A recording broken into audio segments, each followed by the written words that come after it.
Okay, good evening, everyone. Thank you for joining us for our closed session. City Attorney Logue will make a closed session announcement, and then the City Council welcomes public comment on the item listed for closed session. Good evening. Thank you, Mayor.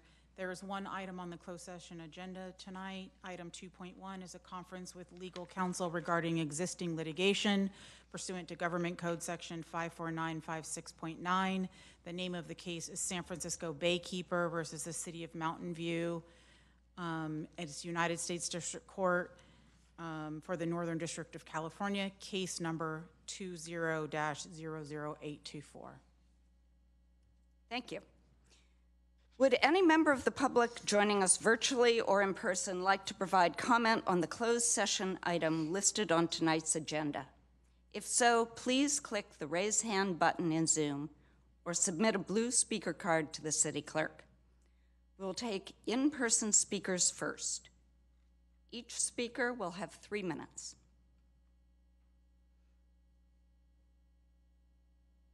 And I see no in-person speakers and also no virtual speakers. Last call for virtual speakers? I see none. So the council will now recess to the Plaza Conference Room for closed session and return to the council chambers at 6:30 for the regular session.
Good evening, everyone. Welcome back to the regular meeting of the Mountain View City Council of February 28, 2023.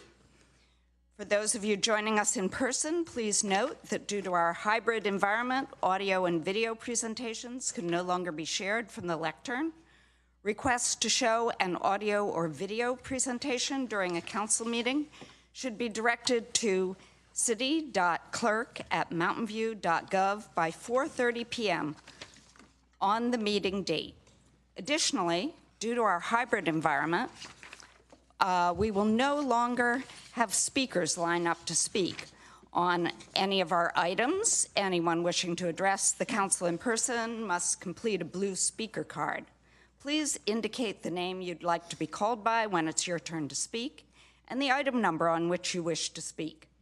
Please complete one blue speaker card for each item on which you wish to speak and turn them in to the city clerk as soon as possible, but no later than the call for public comment on the item you're speaking on. Instructions for addressing the council virtually may be found on the posted agenda. Now, please join me in the Pledge of Allegiance. I pledge allegiance to the flag of the United States of America and to the republic for which it stands, one nation, under God, indivisible, with liberty and justice for all.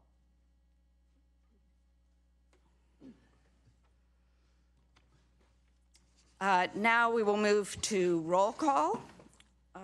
Assistant City Clerk. All council members present. Thank you. We're now on item 3 on our agenda, which is a presentation, and please note this is a presentation only. The City Council will not take any action. Public comment will occur after the presentation item. If you would like to speak on this item in person, please submit a blue speaker card to the City Clerk now. And this is a proclamation in recognition of the work of city employees during the COVID-19 pandemic. We're happy to be joined this evening by the presidents of our employee unions and unrepresented employees to accept this proclamation. I want to welcome Matt Salcido, IT Analyst 2, and President of our Eagles Union, Joel Hardy, Water Systems Operator and President of our SEIU Union, Zayed Abuata, Fire Captain and President of our Mountain View Firefighters Union, Eric Nelson, Police Officer and President of our Police Officers Association, Ada Chang, Senior HR Analyst, who is accepting on behalf of our unrepresented employees, and John Marchant, Community Service Director, accepting on behalf of our department head team. So the proclamation, which I have here, yes, I have it here.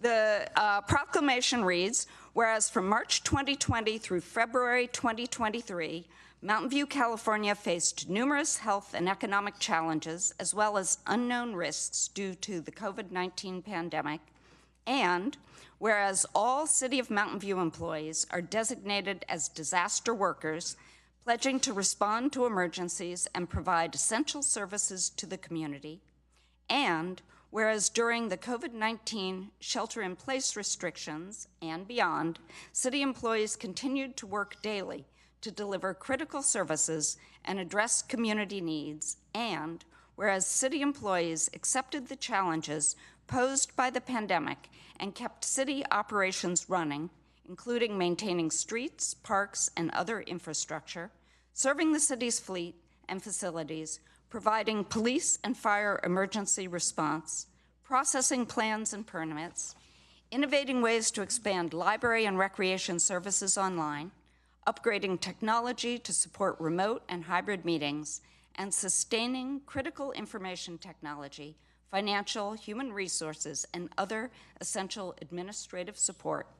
And whereas city employees develop new programs to meet the needs of vulnerable populations, including providing over $4 million in funding toward establishing one of the largest local rent relief programs in the Bay Area, conducting ongoing housing help center eviction prevention clinics, implementing a utility bill relief program for residential and small business customers, providing essential services for unhoused and unstably housed individuals, opening the Life Moves Mountain View interim housing community, operating 3 safe parking lots to assist unstably housed individuals, providing grants to Mountain View small businesses, as well as launching the Elevate Mountain View Guaranteed Basic Income Pilot Program that will assist 166 low-income residents with children. And whereas city employees created programs to assist small businesses, including the Castro Streets program, to support downtown restaurants and businesses. And whereas city employees helped with access to critical COVID-19 public health services in Mountain View by supporting COVID-19 testing sites at the Mountain View Community Center and the Mountain View Center for Performing Arts, supporting the County of Santa Clara's COVID-19 vaccination clinic site at the Community Center, which provided more than 138,000 vaccinations, and operating the Mountain View Fire Department's COVID-19 mobile vaccination program in coordination with the Santa Clara County Public Health Department. And whereas the state of California's state of emergency, as well as the city's state of emergency due to COVID-19, are coming to an end on February 28th, 2023, which is today. And whereas city employees demonstrated their unwavering commitment to public service, and whereas the City of Mountain View recognizes the significant work, flexibility, and sacrifices of our city employees, now, therefore, I, Allison Hicks, Mayor of the City of Mountain View, along with my colleagues on the City Council, do hereby express deep gratitude and appreciation for City of Mountain View employees who continue to serve the city throughout the COVID-19 pandemic. Would any of our employee representatives like to say a few words?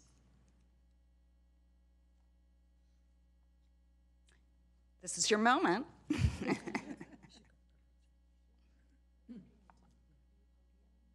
Yeah. But, so I will sign this now.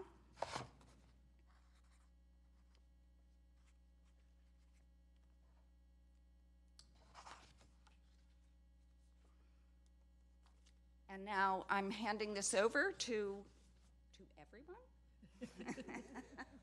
Okay. Could the representatives join Mayor Hicks at the podium?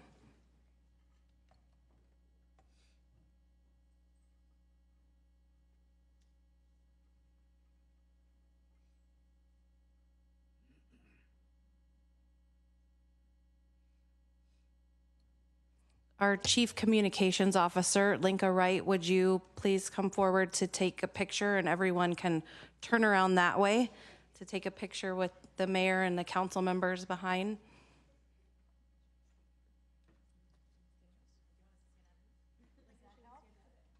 Or join. You can join. You can join. Speak for yourself.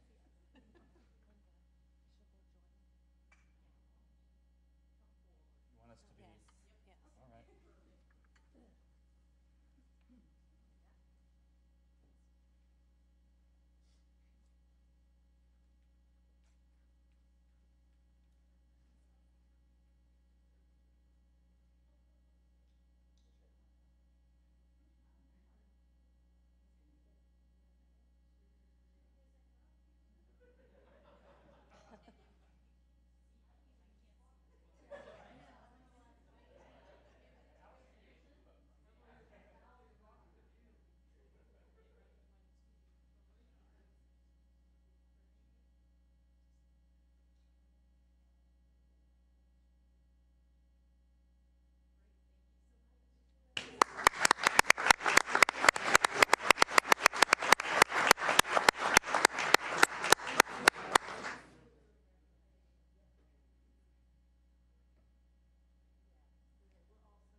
Now, one of you can take that home or to your office and put it on your wall, but we will be getting it to representatives of all the unions.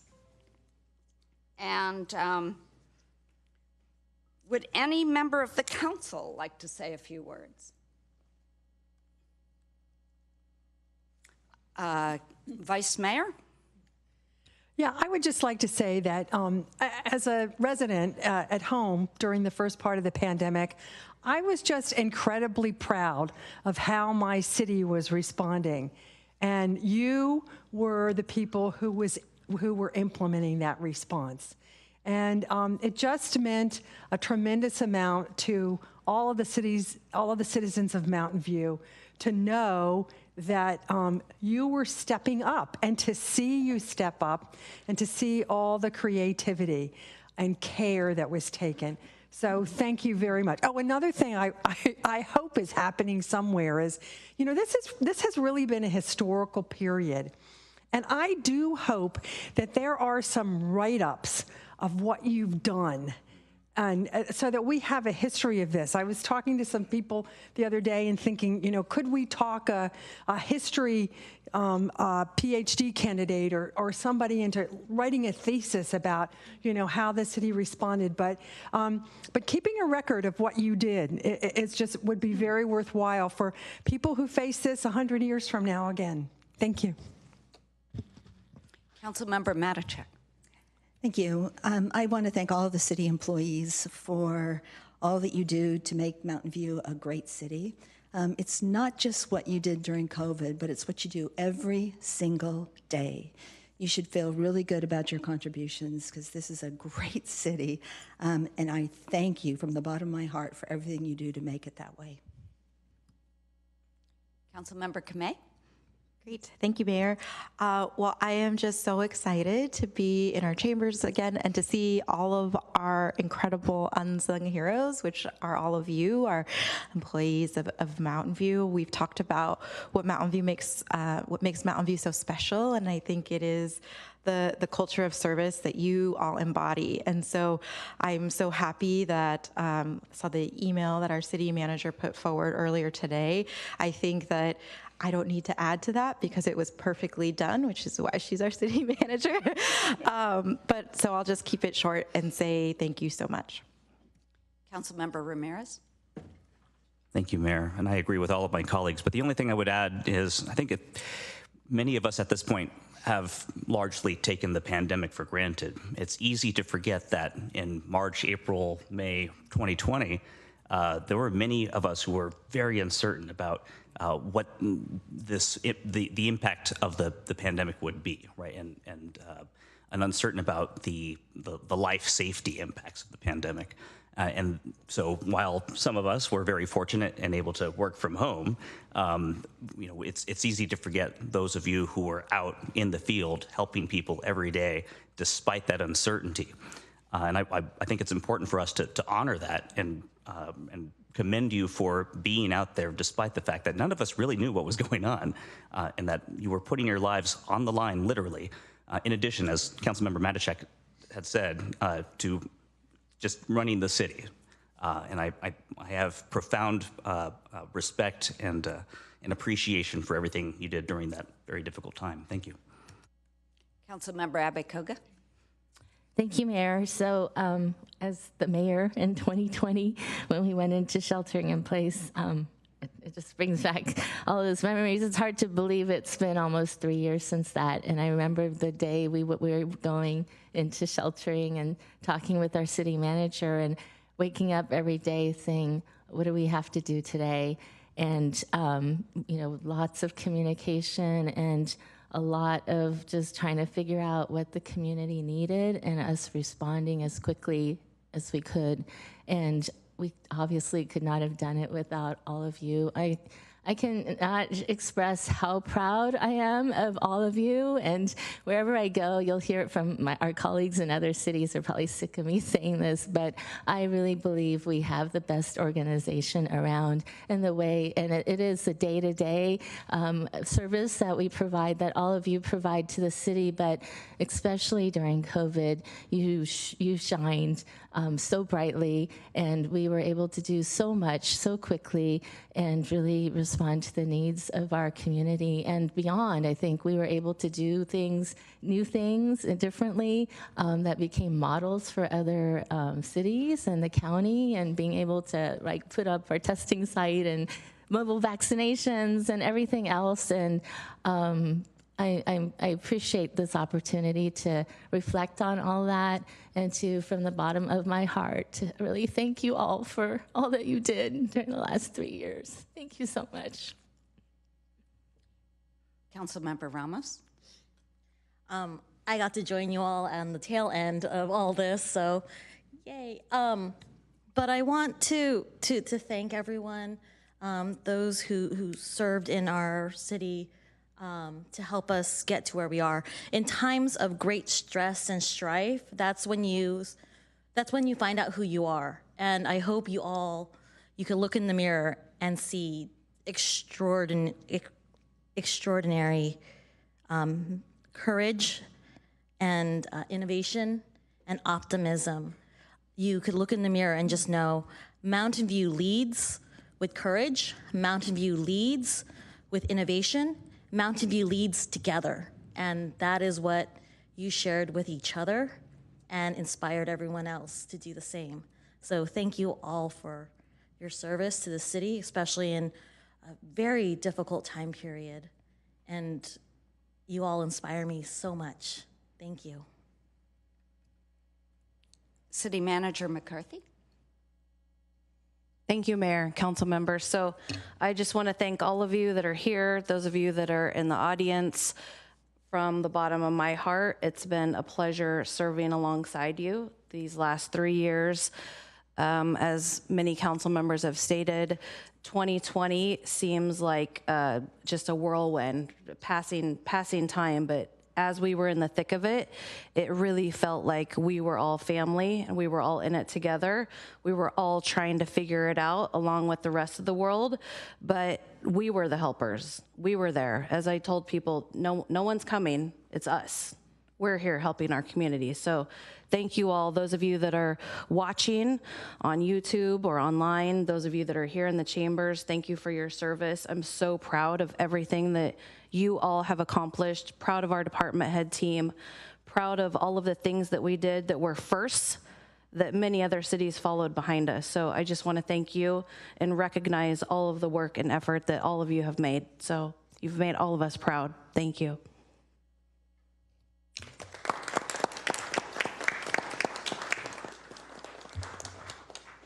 And I'll just close by making my own comments. That was a mouthful to read. It was one of the longest proclamations that I've read, and I didn't know if I'd get through it. But, you know, that's because it was a lot of work that you all did. And the work was, of course, longer than the proclamation. And in particular, I want to say how important this is to me because I've worked for cities most of my professional life as a city planner, and I think there's other important work in the world too. But I think working for the city, working for the people of the city, responding to providing services, but also responding to emergency situations like this is some of the most important things one can do in life. So I want to sum up by thanking you for doing that. And now, if there are no more council comments, we can take comments from the public. I guess we have no comments from people sitting in the council chambers. And I see no comments from people attending virtually. So with that, we'll move on to the next item. Excuse me. The next item is item 4, which is the consent calendar. Items on the consent calendar will be approved by one motion unless any member of the council wishes to remove an item for discussion. If you'd like to speak on this item or the next item, or all communications on non-agenda items in person, please submit a blue speaker card to the city clerk right now. Would any member of the council like to pull an item? Councilmember Ramirez. Thank you, Mayor. I don't want to pull an item, but I do want to share information that I received from the police chief that may be of general interest. A member of the public reached out asking when the administrative guidelines for the 72-hour parking ordinance would be made available, and the police chief shared 2 weeks, which is much quicker than I was anticipating. So in the event that's helpful for the public and the council to know, that's when the police chief is expecting to make available the administrative guidelines. Thank you. Thank you. Now, I'd like to ask if any member of the public joining us virtually or in person would like to provide comment on any item on the consent calendar. If so, please click the raise hand button in Zoom or submit a blue speaker card to the city clerk. Mayor, we have speakers for item 4.1. Okay, how many speakers would that be? 2. Okay, so we'll allow 3 minutes.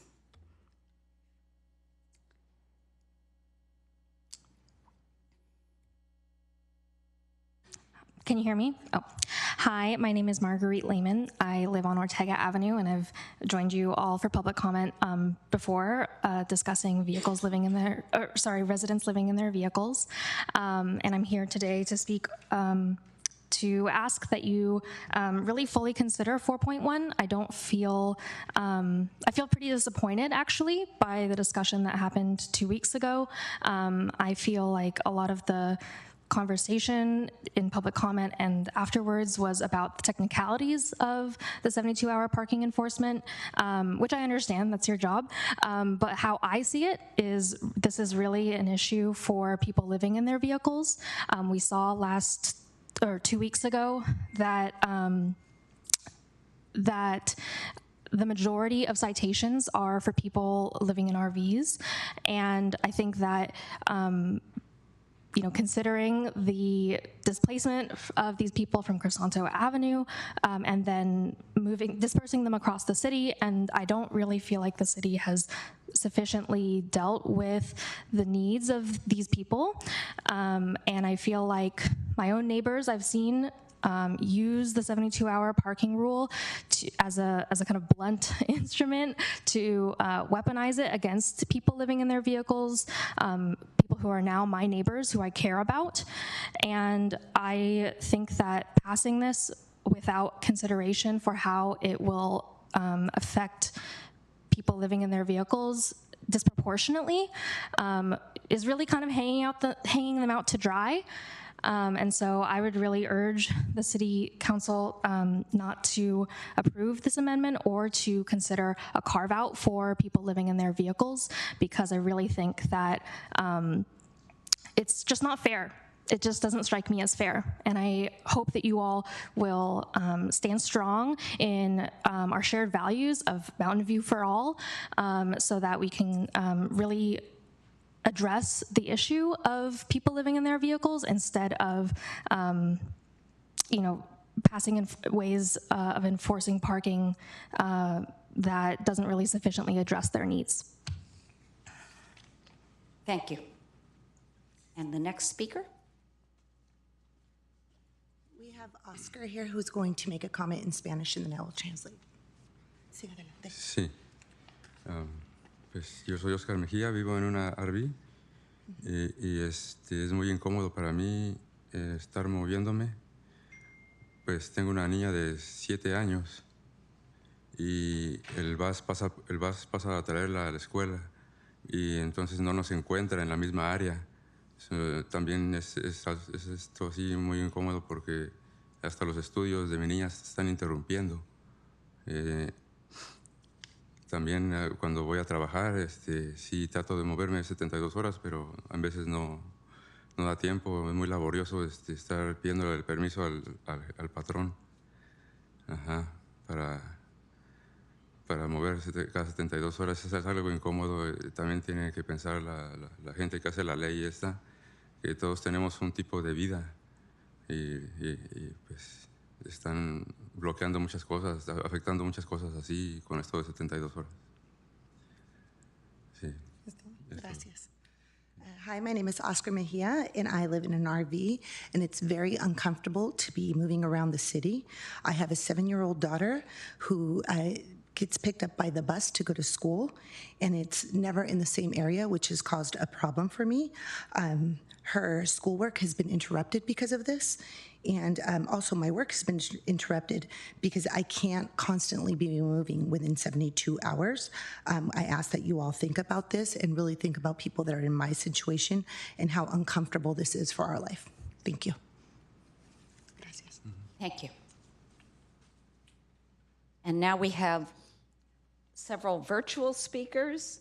First, Kavita Ayer.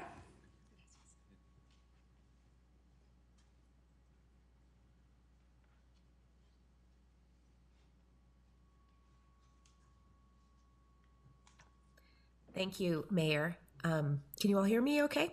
We can hear you, yes. Super, thank you. I'd like to thank Councilmember Ramirez for advising that the administrative information from the police would be ready in 2 weeks on the 72-hour rule. I wanted to comment today. I know you all know I wear a bunch of hats. So today I'm going to be commenting as staff of the Los Altos Mountain View Community Foundation. We've been hearing from the community that after the amendment, I guess the amendments to the amendment or the ordinance 2 weeks ago, confusion about exactly what the changes were. So does the police department what are they going to do? Did anything change from what they're doing now? Are you still going to notify owners before my house gets towed? How much judgment is going to be involved in people deciding, whether I've moved or not?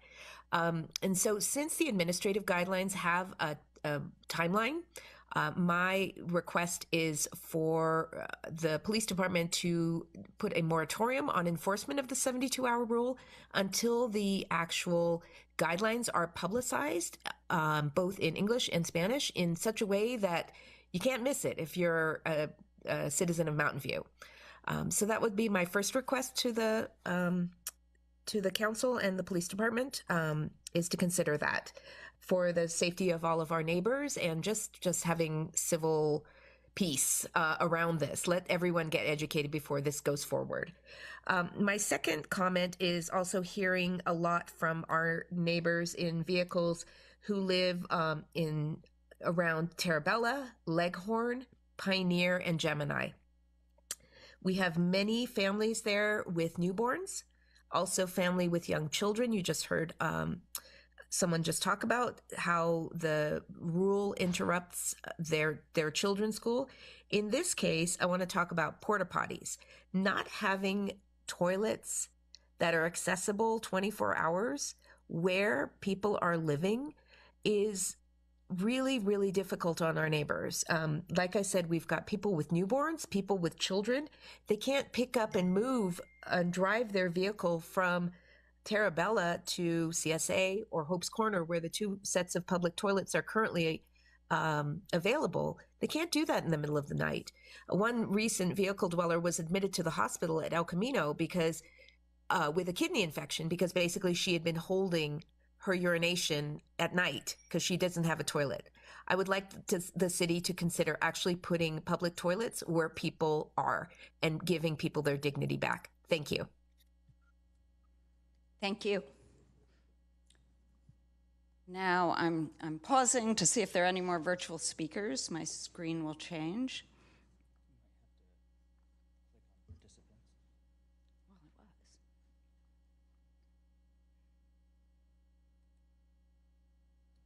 Tim McKenzie. Hi, all.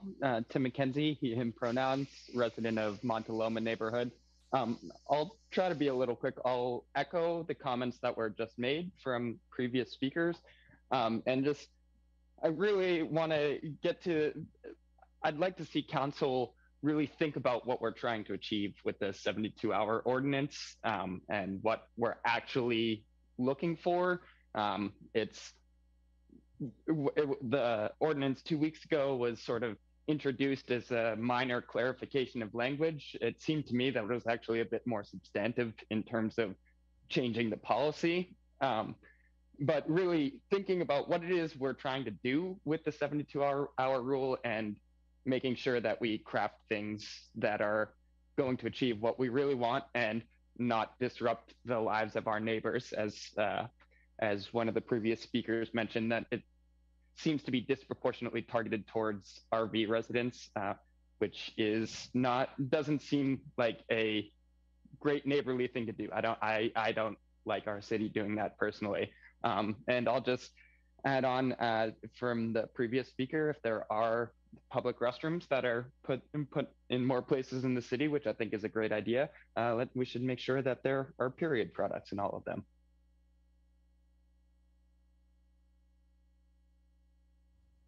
Thank you. I'll now bring the item back for council action and note that a motion to approve the consent calendar should also include reading the title of the ordinance attached to item 4.1. Councilmember Ramirez? Thank you, Mayor. I will move the consent calendar, including item 4.1, adopt an ordinance of the City of Mountain View. 1, amending Mountain View City Code Section 19.72, prohibiting parking in excess of 72 hours to define the term vehicle as used therein, add a 24-hour no return requirement, add a pre-removal notice requirement, and add language requiring compliance with California Vehicle Code post-storage notice and hearing requirements, and 2, finding that this code amendment is not subject to the California Environmental Quality Act to be read in title only, further reading waived. And then I'll add very briefly, I think everybody knows my politics at this point. I'm very sympathetic with what we've heard from members of the public. But I do think it is important to reiterate that this is, in fact, a minor clarification of the ordinance that was already in the books. I had asked both the city attorney and the police chief, would adopting the amendments materially alter the enforcement of the ordinance, and the answer was no. The ordinance would continue to be enforced the way it has been enforced.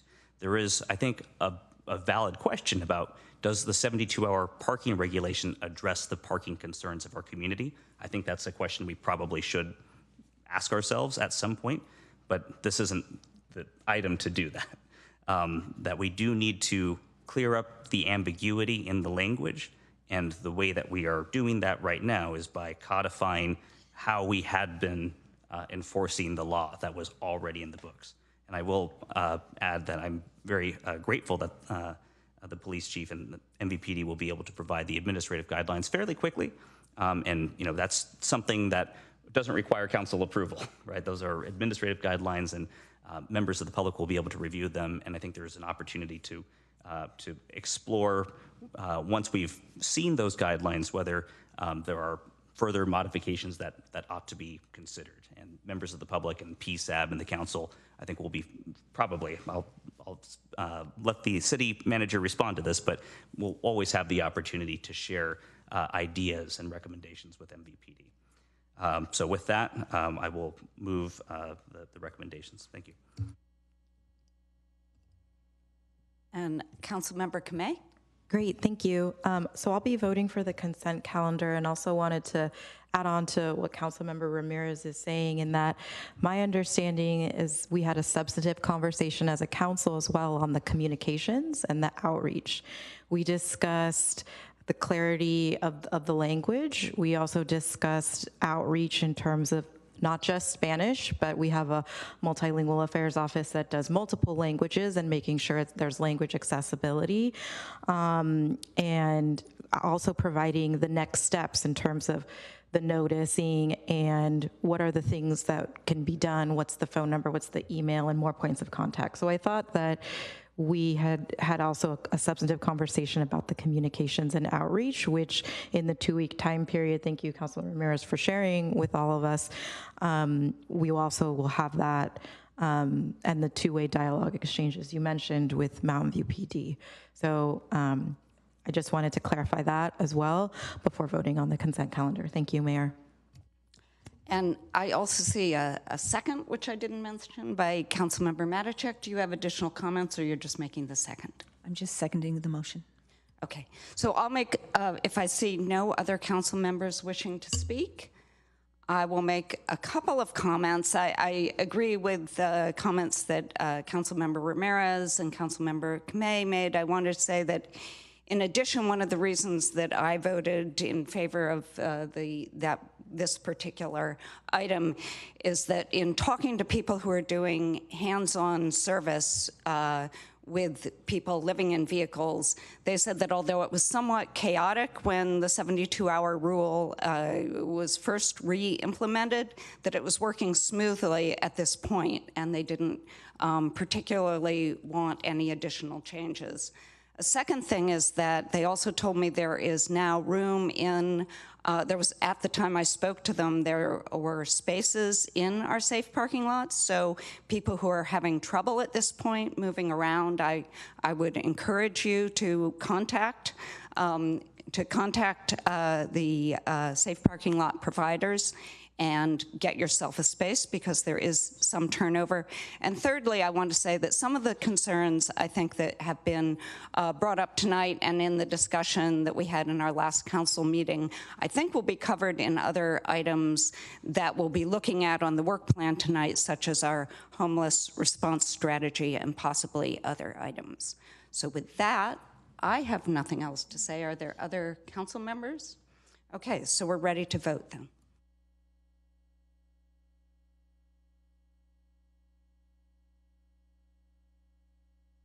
So the consent calendar passes unanimously.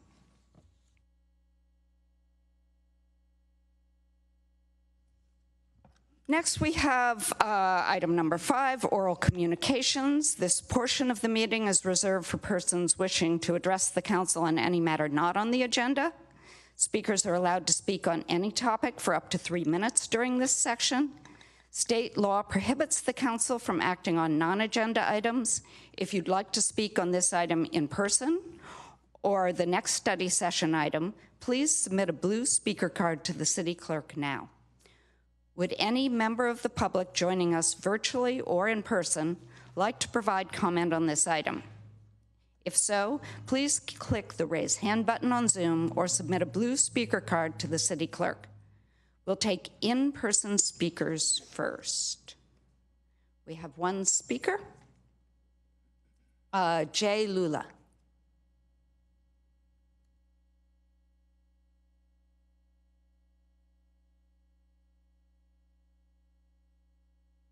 Hello.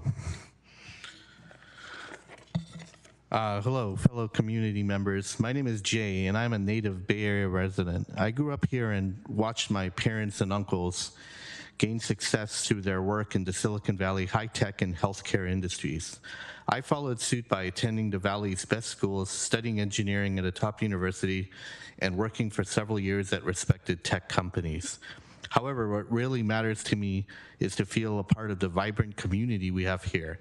Promoting the positive values of innovation, charity, kindness, and spirituality is part of the Valley's progressive outlook. As part of the Valley's progressive outlook is what I live for. Before COVID, I was actively involved with the Hacker Dojo Tech Center. It was here in Mountain View. It was a place specifically chartered to promote a sense of community and knowledge sharing between Silicon Valley tech workers and especially startup founders. I helped host meetups, did volunteer work, and made new friends.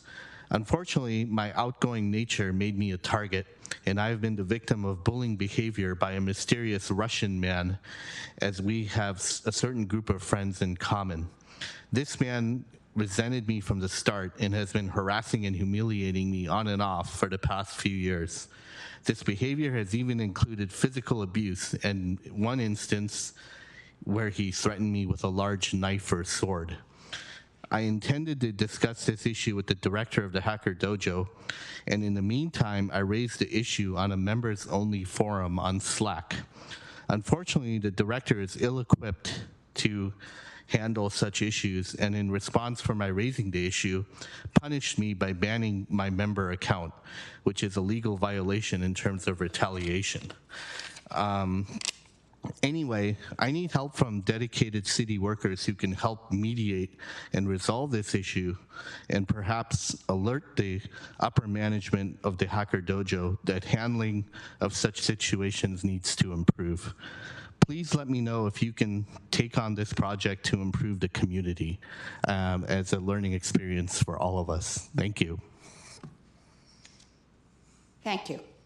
We do, by the way, have a mediation program that perhaps someone can put Mr. Lula in touch with. Okay. So now we have a comment by Bruce England virtually. Bruce?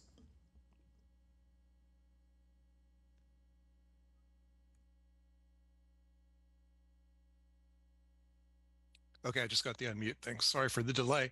Yes, Bruce England, Wisman Station Drive. Thank you, Mayor. Just a brief comment that, as you know, we've had an interruption of the public-facing hybrid meetings after COVID, which I was hoping would not happen. My understanding is that the Plaza Room was planned on being geared up for the public-facing hybrid meetings in February. We're now into March. And I am very much interested in knowing if that has been completed and if meetings can start to happen virtually again for bodies using the Plaza Room in addition to council chambers and the atrium room. As a community organizer, it's very important for me to see the continuity so that people are able to continue attending meetings uninterrupted. So we have an interruption now, but I'm hoping that we can keep it as short as possible. Thank you. Thank you.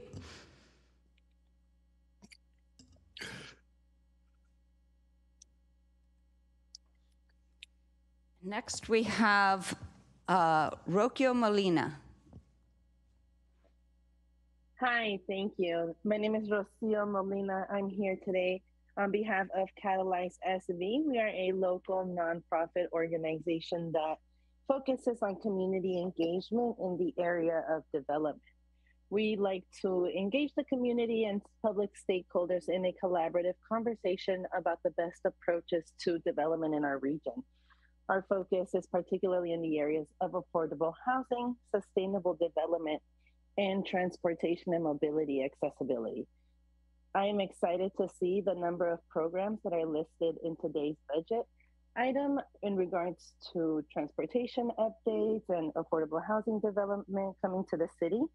We would urge staff and city council to consider community engagement programs as a critical piece of these items. Engaging the community can increase buy-in in potential development projects, as well as inform city council and other stakeholders about critical issues that may be of high value to the community prior to any decisions being made. We would love to partner and discuss further potential avenues for collaboration and support in efforts to increase community engagement options. We look forward to hearing more about today's discussion, and thank you so much for having us. Thank you. And now Celia Paymer. And I have to say, I wasn't clear whether the last comment was a general comment or whether it was on our work plan. If people are going to comment on our strategic goals and work plan, it would be under the next item. This is general comments. With that said, Celia Paymer. Hi, I just wanted to follow up on Bruce England's comment. As a member of Green Spaces, I've noticed that many of our members, when they are able to attend meetings and make comments, virtually is much more accessible. It's an equity issue for people who work alternate work schedules or who have children, or maybe even have mobility issues or, transportation. If you use alternative transportation in the rain on a dark, rainy, cold night is much less pleasant than being able to call in.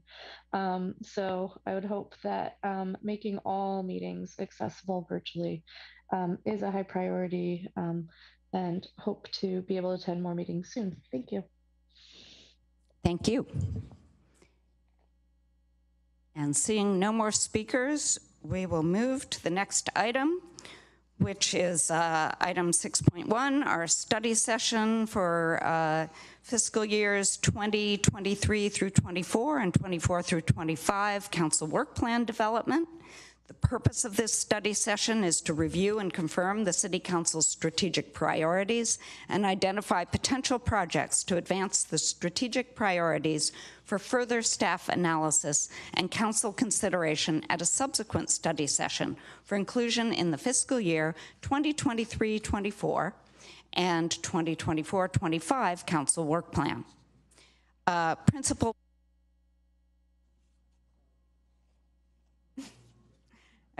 Principal Management Analyst Laurel James will present the item.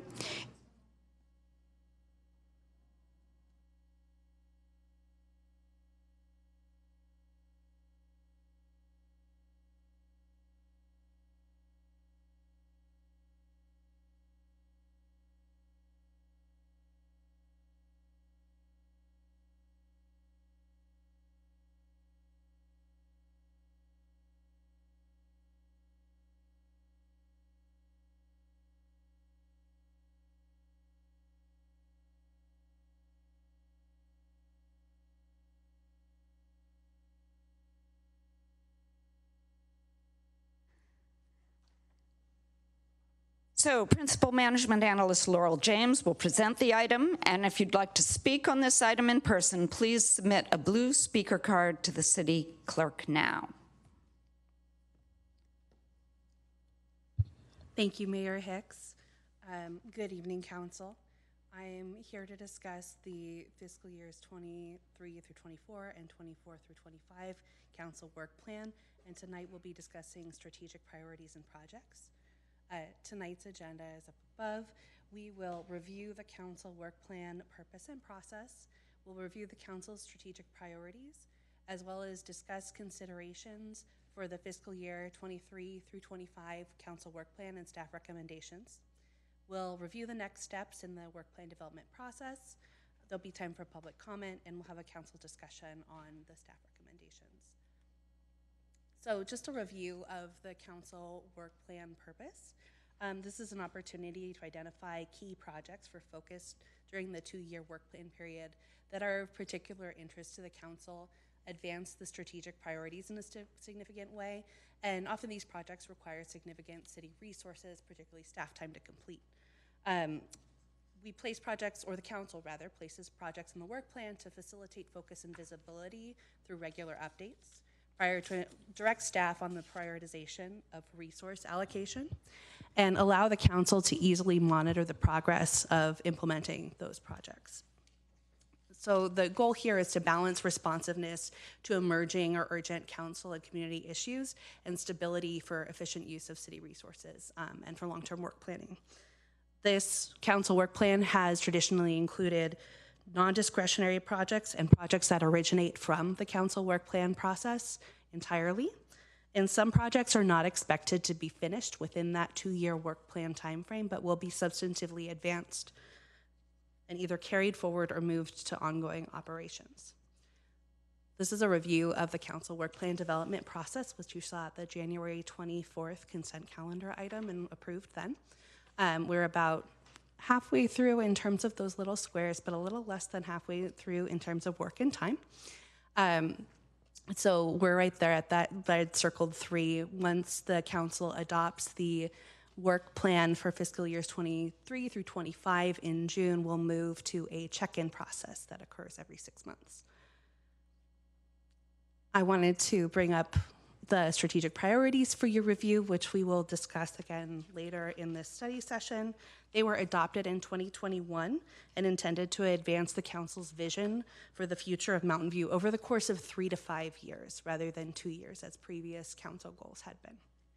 In this study session, council will have the opportunity to confirm the priorities as written or determine that there are missing critical elements or minor changes to be made. The staff will bring back wording changes for consideration in the next phase of the council work plan development process as appropriate based on the feedback in this study session. For the fiscal year 21 through 23 council work plan, 12 projects have been completed as of December 31st, 2022. 6 are anticipated to be complete by the end of fiscal year 22 through 23 at the time of the preparation of the staff report. 20 are in progress and 3 were not yet started. Since the preparation of the staff memo, the Mountain View Wisman School District has informed staff that they will be putting the joint use master agreement negotiations on hold, and staff is considering next steps for communication to council about following through with that project. For the fiscal year 23 through 25 work plan, staff has identified carry forward projects that are listed in the study session memo and on the following slides for later reference during the council's discussion. I will advance through them but not read all of the projects, and we can circle back to them during your discussion. Here's one slide, a second slide, and then a third slide of projects from the current fiscal year 21 through 23 work plan that are recommended for carry forward. So when we're talking about the projects on the council work plan, one of the other items that that staff has prepared for the council discussion is a list of special projects, major special projects rather, planned for fiscal years 23-24 and 24-25. Special projects require coordination across city departments, policy, legal, and fiscal review, that it's support by the city manager's office, the city attorney's office, the city clerk's office, and the finance and administrative services department.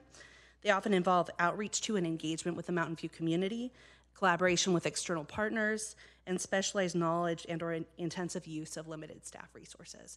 And they only comprise a portion of the work that staff does. There are other projects that don't qualify as those major special projects with all of those considerations, and they include things like bringing a new all-electric bookmobile into service, partnering with community organizations to expand access to e-bikes and electric landscaping equipment, items that are still really important to the community, but don't require that same level of resource engagement.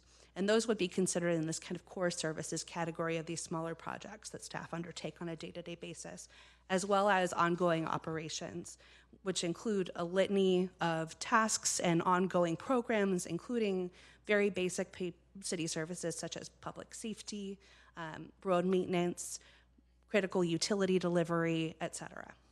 And the point of having this discussion is just to identify that there are some departments that have greater capacity for those special projects and some that are largely focused on operations.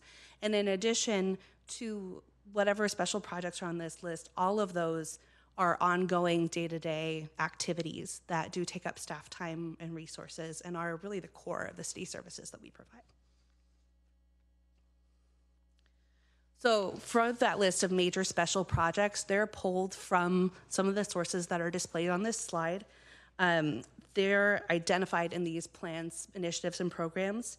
And these are just some of the additional avenues beyond the council work plan through which council provides direction to staff on special projects. The special projects that were identified in these documents are listed in attachment 2 to the staff report, rather. And I did want to highlight, while again, departments have varying levels of capacity for taking on special projects, the special projects that include the council work plan projects carrying forward and these planned projects from the list of initiatives, programs, and plans that was shared do largely fall on the shoulders of a handful of departments. In particular, Public Works and the Community Development Department are heavily impacted or bear a lot of the special project load. That's largely driven currently by the capital improvement program and the housing element. However, just because a department is a lead on a project doesn't mean that there are not other departments involved in that project. I did want to note here that the city attorney's office is heavily involved in a large number of special projects in a supporting role, and that is beyond basic contract review or legal advice. That's often a much more intensive role.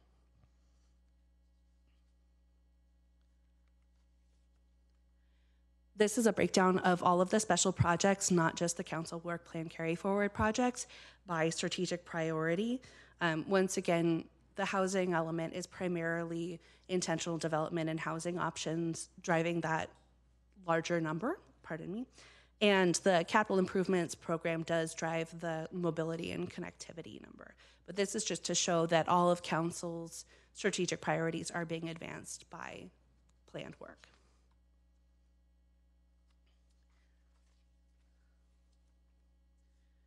So, pardon me, out of that list of major special projects, staff has identified 10 for the council to consider for inclusion in the 23 through 25 council work plan. I will not be reading the projects, we'll just be advancing through this slide for our reference in your discussion. So for the council work plan for 23 through 25, staff recommends a total of 20 carry forward projects that include 5 transitioning from their current framing in the 21 through 23 work plan. Has proposed 10 of the planned projects for council to consider for inclusion and suggests up to 10 unidentified projects that council can put forward tonight. That include planned projects on that list or new projects for a total of no more than 40 work plan projects. For context, the fiscal year 21 through 23 council work plan had 41 projects. So for process tonight, staff suggests that the council identify additional planned or new projects for consideration and potential inclusion in the 23 through 25 council work plan. Recommends that each council member propose no more than 2 projects tonight in recognition of capacity constraints, and consider that the project analysis criteria that were approved by council in their proposal of projects, which is listed here. This again is a review of the proposed process for us to refer to later on in the discussion. Each council member will have the opportunity to propose new projects. Staff will record council member proposals, and there'll be a straw poll. Whichever proposals receive 4 or more votes based on that straw poll will be analyzed, shared with the council advisory bodies, and presented during the April 25th study session that will follow this one. And finally, staff is looking for council direction on gatekeeper projects tonight. Council has the authority to control the processing of development applications that require amendment to land use plans or the city code, based on the availability of staff resources and consistency with city policies or objectives. The process, so gatekeeper authorization is the process to determine sufficient council interest in discretionary development applications to authorize staff to move forward with review, which requires a significant amount of staff work.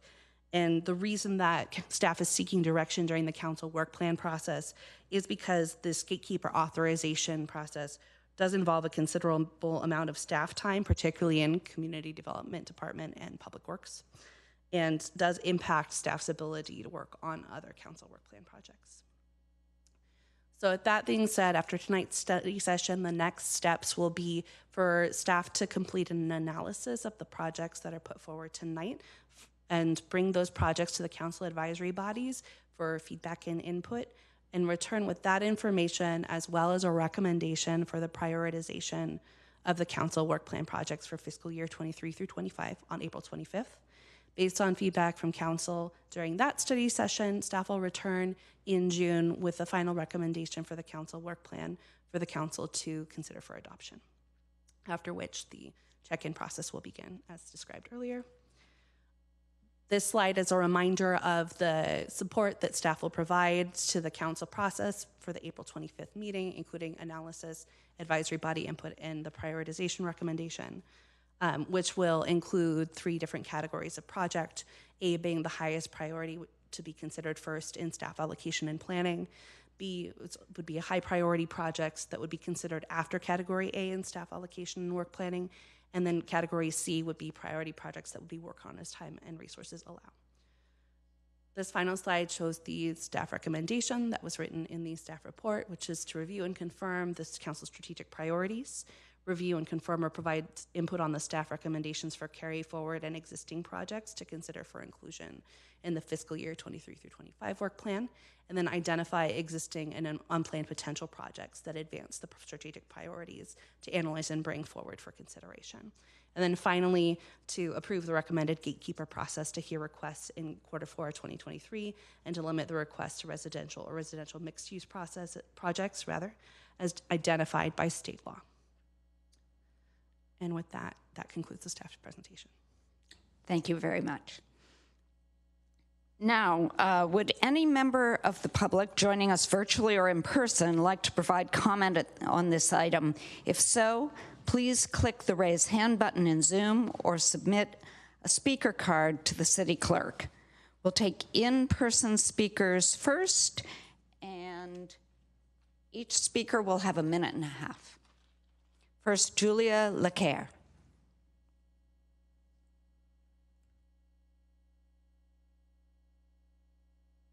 Yes, we can hear you. Great. My name is Julia Lecaire. I am a resident of Mountain View. I live in a large apartment building on the San Antonio El Camino corridor. I also work in the city of Mountain View. I am here tonight with some other tenants in my building, and some are also joining us online as well because they could not be here in person. One of the things that we would like to bring to your attention is some of our safety concerns at our building. We've had rampant crime, security issues, break-ins to our lockers, to our cars, consistent issues on a regular basis, and it's only gotten worse. We've met with Mountain View PD, we've met with our management. Unfortunately, we haven't had much increased safety, I should say, and for me personally, I moved out of San Francisco during the pandemic to feel safer, and I moved to the city of Mountain View for that reason. And the current status is we would like to be brought to your agenda additional safety precautions and ways that we can deal with our management too. Let's see. To my point, we've talked to our management. I personally have asked for a rent reduction, understanding that our building is not included in your current Rent Stabilization Act because it's built after 1995. So I was told no. I'd like not to be pushed out of the city of Mountain View. I like living here. Thank you, Julia. The time has expired. Thank you so much. Next is Jay Chodagam.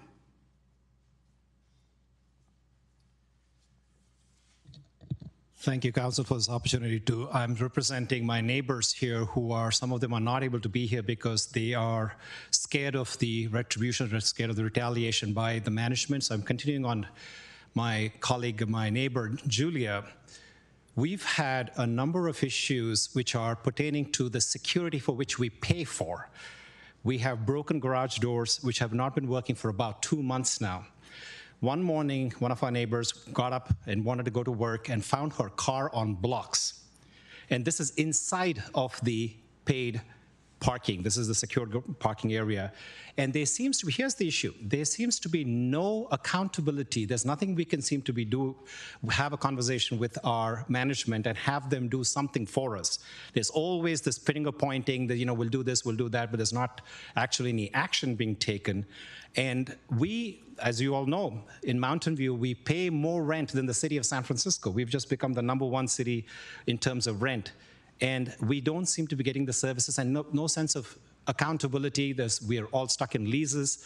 So I wish that you take some action such that the management of these very high-end premier properties have some accountability when it comes to us renters. Thank you. Thank you. So now Jonathan Razzo. Thank you, Council, for giving me the time to speak up. So for the second time, I'll try to summarize some of the points. I moved across the street. I actually saw this big construction being built in the past 10 years. And it was supposed to be something good for the community. Unfortunately, it's the opposite. It only increased the rent for everybody in Mountain View, as my colleagues explained. But it also gives a false sense of, I would say, of ethics. I moved my family just across the street because I thought it was safe. And even a month I was there, my car got broken into. And when we found out the next day, it wasn't just mine. It was like 6 or 7 other cars that were broken into. We went to the management, no accountability. Nobody regulates these people. And I understand that the pandemic has been hard, but somebody has to hold these companies that are just looking for profit and not push us out of the other streets, out of the city. Because I've been here for 20 years. And I haven't only seen my rent go from $1,000 down to $6,000. It's also the safety. You're working in a basement where you think you're secure. You're actually afraid that you're gonna get attacked by a thief. Or I have a wife and a daughter. I don't know if they're gonna get raped one day.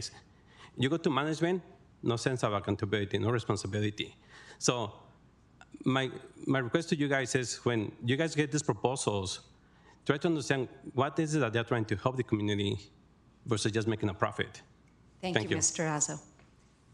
Now, James Kuzmo.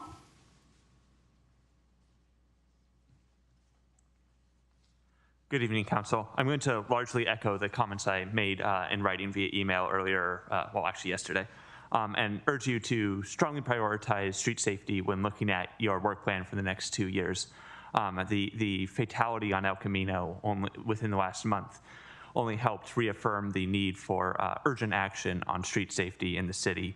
And while we do have a lot of good ongoing projects, it is not apparent to me that we have enough resources on those, or that necessarily we are using our existing resources effectively enough to achieve our desired Vision Zero goals of not having any more people dying on our streets by 2030.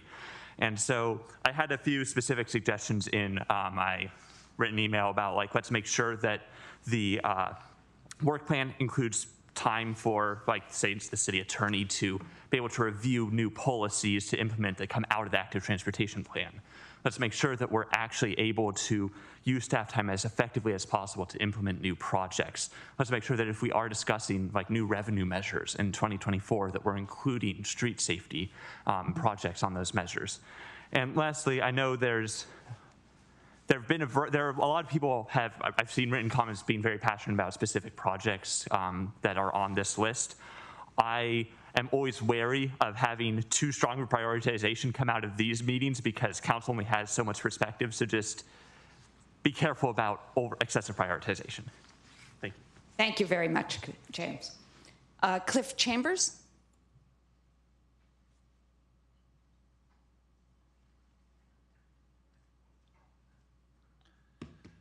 Thank you. I'm Cliff Chambers, resident of Mountain View. And in reviewing attachment 1 of the 21 to 23 work plan, it was really obvious that the city has made a lot of really good progress on a number of fronts. However, there have been consistently staff constraints where you haven't been able to have sufficient project delivery, and this is an ongoing concern. And I really would like some discussion at some point in terms of matching the staffing resources to your overall goal. So why is this important? Well, in particular, it's important because just using what James was talking about, Vision Zero, back in 2012, about 11 years ago, William Ware was killed on California Street, which led to the adoption of a complete streets plan in 2015. It was then in the CIP for years, and it's been expanded, but every year that I've inquired, there's always a staffing constraint that really doesn't allow to go forward, and now in the latest iteration, it's in attachment 3, but not in attachment 2, and it doesn't have the priority that these kind of policies for complete streets really need to be implemented. So I'd like to hopefully be addressed in a very comprehensive way so we can move these projects forward. Thank you. Thank you. Bruce Carney.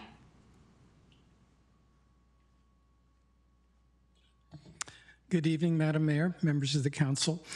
I've recently been watching Ken Burns' TV series about the Holocaust, and one line really caught my attention, which was, the best time to stop a Holocaust is before it starts. We face a Holocaust through climate change. We observe things like 5 feet of snow in Southern California. No one's ever seen that before. We've observed 107-degree temperatures in British Columbia. No one's ever seen that before. The tendency is that it's going to get worse. So I feel a little bit like President Zelensky of Ukraine coming to President Biden, hat in hand, saying, you have done a great deal to help fight climate change, but we need more because the enemy is implacable. We must have more resources, higher priority, more staff to make the kind of progress that's necessary to win rather than just to lose slowly. Quoting back a couple of comments from earlier tonight, Pat, you talked about the history of this historic time. There's another historic time ahead of us. Lucas, you talked about life safety. Life safety issues lie ahead of us. Margaret, Figuring out what we need to do today, every day. Yes, we do that. And Emily, in particular, you talked about courage and innovation. We need lots of innovation. We need civic courage for you to vote for the things that need to be voted for. Thank you. Thank you. Now we have our virtual speakers. First, Beth Fisher.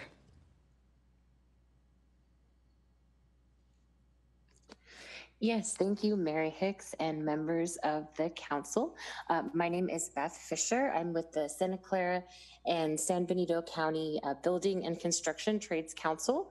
We represent 28 craft unions and over 35,000 unionized construction workers. And I'm speaking here today to address the development of a community workforce agreement. The community workforce agreement was first identified as a city council priority in 2018. And even though the pandemic has delayed it, we really appreciate that it's remained a top priority for the city of Mountain View, and we're eager to expedite its completion. In the normal course of considering a community workforce agreement, usually the board or council of a public entity will direct staff to negotiate a community workforce agreement and return with a draft for consideration. And so that's something we asked for on behalf of the city council. And with a number of local organizations having adopted community workforce agreements, such as the County of Santa Clara, the City of San Jose, Valley Water, and so forth, we really urge the council to consider negotiating and adopting a community workforce agreement and utilizing a knowledgeable, resourceful, experienced workforce. Thank you very much. Thank you. Next, we have Mundo. It's very small print here. Mundo Escargega. Thank you.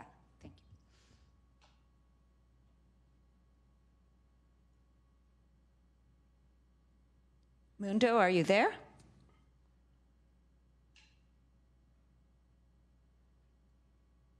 Can you hear me? We can. Okay, sorry, I got lost for a bit. Good evening, Mayor, Council. My name is Edmundo Escarcega. I'm a business rep for the over 3,000 members of the plumbers, steam fitters, and HVACR service technicians in Santa Clara and San Benito counties.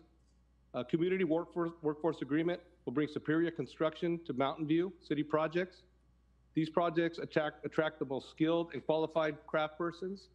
The best workers have choices, and they choose to work where they will not be exploited. These projects get completed on time by having the most professional of contractors who know how to properly plan and execute a project. This happens when there's fair competition, where high road contractors are not pushed out by bad actors who get a foot in the door with a low bid, but end up costing more in the long run. Those cost overruns through cost overruns and through change orders. Please direct the staff to negotiate a community workforce agreement and return for a vote by August. Thank you. Thank you. Next, we have April Webster.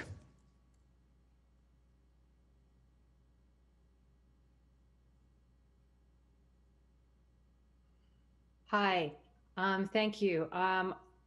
Quickly, I wanted to say I'm really excited to see that we're talking about prioritizing projects and whatnot. 3 points I want to talk about tonight, and a few of the speakers have already talked about that. First, I think we need to make our streets safer and fully commit to Vision Zero. James mentioned this. We need to slow drivers down and prioritize protected lanes and traffic calming measures over paint. Complete the California Street project has all of these elements, as Cliff pointed out, and it needs to be implemented sooner than later. This would be Mountain View's first complete streets project, and we need to give it teeth. Second, we need to make our streets more greener and livable. As Bruce Carney pointed out, the climate's changing, and we can do this partially in how we design our streets as well if we implement green infrastructure. And then the second part of this is making livable by making the facilities more attractive and comfortable, adding trees, which provide shade, addresses urban heat effect, art, etc. It goes a long way to achieving that. And third, we need to make this all happen sooner. We need to learn how to go from planning to implementation. Cliff pointed this out. California has started making funds available to cover projects. Mountain View has been awarded some of these funds. What we need now is the staff to execute, and I want to appeal to council to allocate funds from the budget to hire the staff that was required to implement. This isn't something specific to Mountain View, but it's facing all cities in the Bay Area. Thank you very much. Your time has expired. Next is Brian Pors.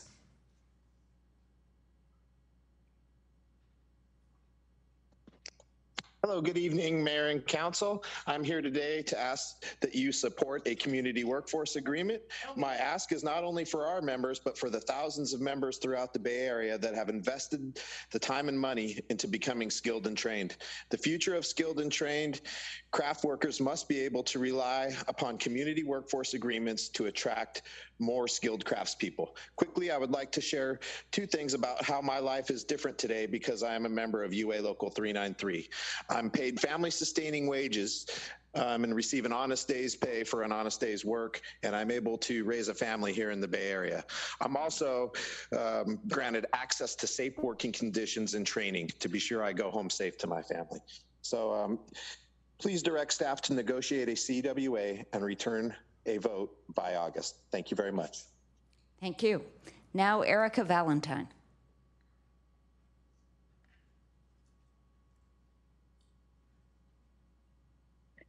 Good evening, Mayor Hicks and City Council. Thank you for your time tonight. I am Erica Valentine with UA Local 393. We represent the plumbers, pipe fitters, steam fitters, and HVACR technicians. We represent 3,100 members in Santa Clara and San Benito County.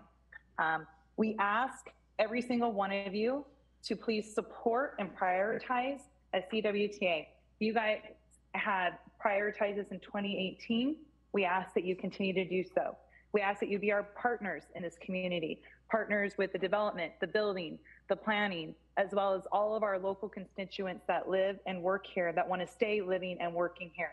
We ask that you address that we have over 1,000 applicants per year that we want to attract the workers that are going to be craft, skilled, trained, and innovate together as we lead through this building phase. We ask that you consider your legacy to reduce the errors and omissions and produce quality craftsmanship in the Bay Area as we move forward with these projects. We know you have a lot of projects, and we hope that we can be in partnership with all of you and that we can build this legacy together. Please direct staff to negotiate a CWA and return for a vote by August. Thank you so much. Thank you. Now, Tim McKenzie.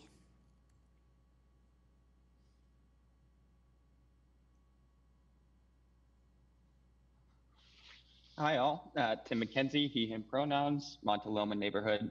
Just a couple things that I want to raise up and maybe touch on some of the things previous speakers have said. A couple people talked about feeling safe in their housing and feeling like there was just no accountability from for-profit developers. I know a topic that has come up in the past and sort of been thought about is community land trusts. Removing the profit motive from housing generally, I think is something to support. And I know that there's already some work on doing that, but I just want to explicitly float that out there. And I want to mention two projects that I've sent emails and publicly spoken about before, but this seems like the perfect time for it. Municipal broadband, being a leader in Mountain View, having broadband across the city as a municipal service, the same way that we have, keep the lights on.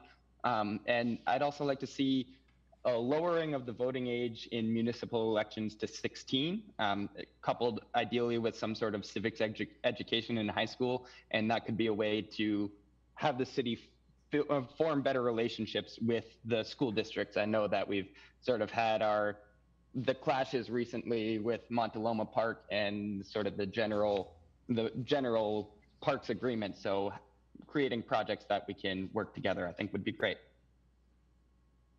Thank you very much. Now, Jim Zaorski.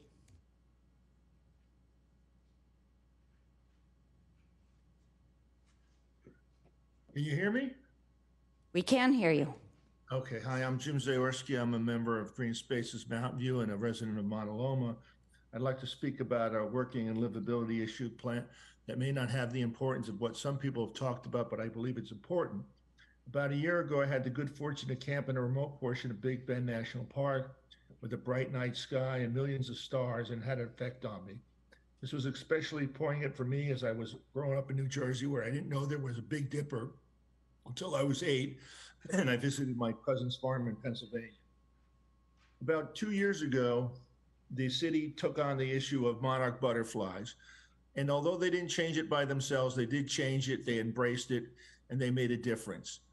In dealing with night skies, we find that health of not only our kids and ourselves is dependent upon darkness, but also the ability to have animals and things like that around us.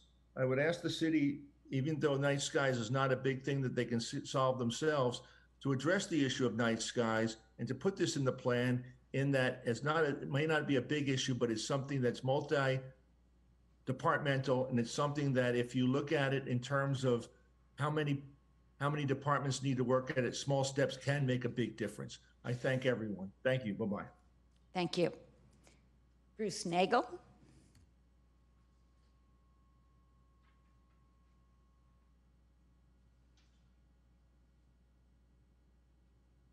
Can you hear me now? I can hear you. Okay. Council, thank you for the opportunity to speak. I looked through the plan that was presented today, and one of the things that's not in there, and it's kind of a universal thing, is we have to have the ability to measure the success of what we're doing. And we don't have a lot of metrics in these things. I mean, if we were to adopt the concerns that Bruce Carney has, or others in terms of sustainability or any other project, we have to be able to measure before and after to determine what's the next step. Some of these projects are going to go on for years. I mean, the project about getting to the goals we need to in terms of sustainability are going to take a while to get there. We won't get them right away, but we do need to have independent milestones to go through that and make sure we stay on track. So I urge you to look at this and determine where you can put some metrics in these things, so that when we come back and report on this, we'll be able to say we tried to get a certain goal, here's how close we got to it, and have a way of moving things forward. Thank you for your time. Thank you. Bruce England.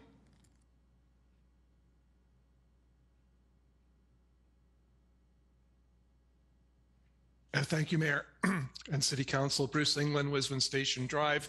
I have a few things I wanted to bring up, and you know about all of these, so this is not really new territory. But first off, I support essentially everything that everybody has brought up so far. So there's that, and I won't repeat those things. But something that we sorely need in Mountain View are more public-facing restrooms and water fountains or hydration stations. We have very few of them. It's really pretty embarrassing that we don't have that support.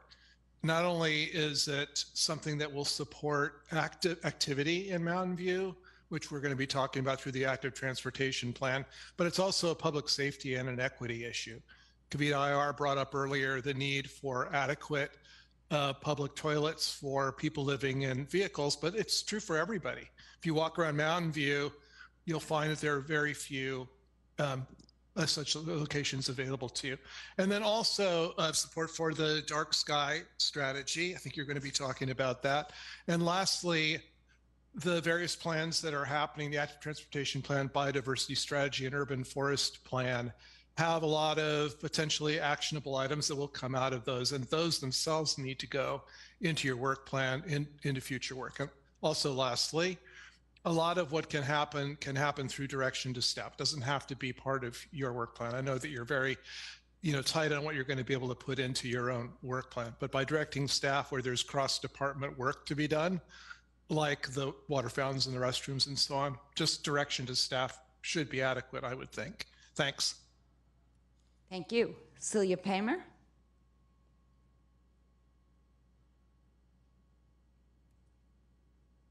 Hi. Excuse me. Hi. So again, similarly to others, I've agreed with basically almost everything that's been said before.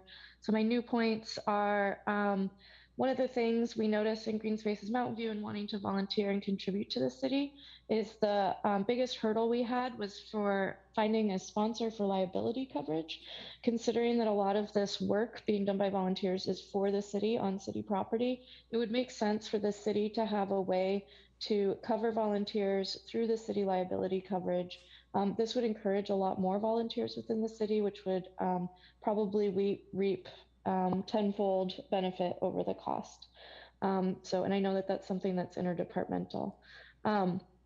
And then again, in terms of the active transportation plan and the biodiversity strategy and urban forest plan, we need to make sure that those actionable outcomes become part of a work plan, and they might come up before the next cycle. So how do we make sure that those action items are integrated as needed? Finally, I know that was talked about that climate change is a huge emergency, but so is biodiversity. So I hope we can have some strategies for improving that as well. Thank you. Thank you. And Pardis, remind me how to pronounce your last name.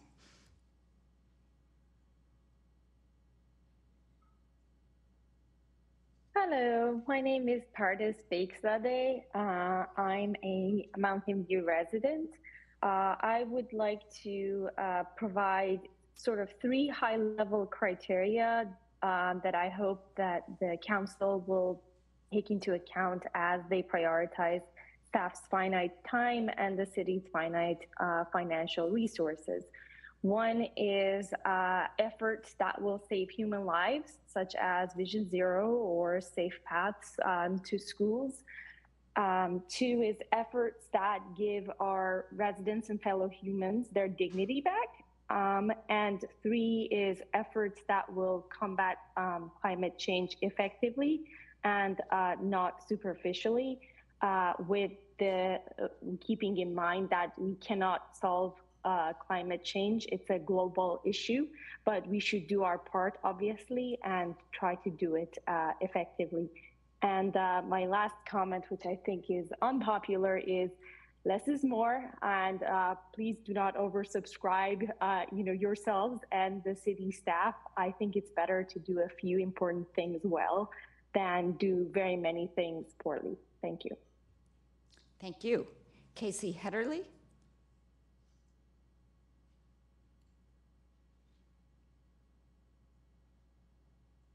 Good evening, Mayor Hicks and Mountain View City Council members. My name is Casey Hetterly, and I'm speaking on behalf of the Santa Clara Valley Audubon Society.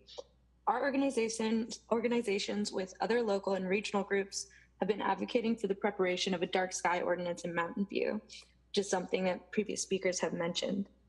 Since the development of LED technology, we have seen light pollution increase exponentially. The spectrum of light has also shifted from warm yellow light to cold blue wavelengths. The increase in lighting during the night and the shift of the wavelength is harming public and environmental health. We ask that you include a dark sky ordinance on the work plan for 2023 to 2024.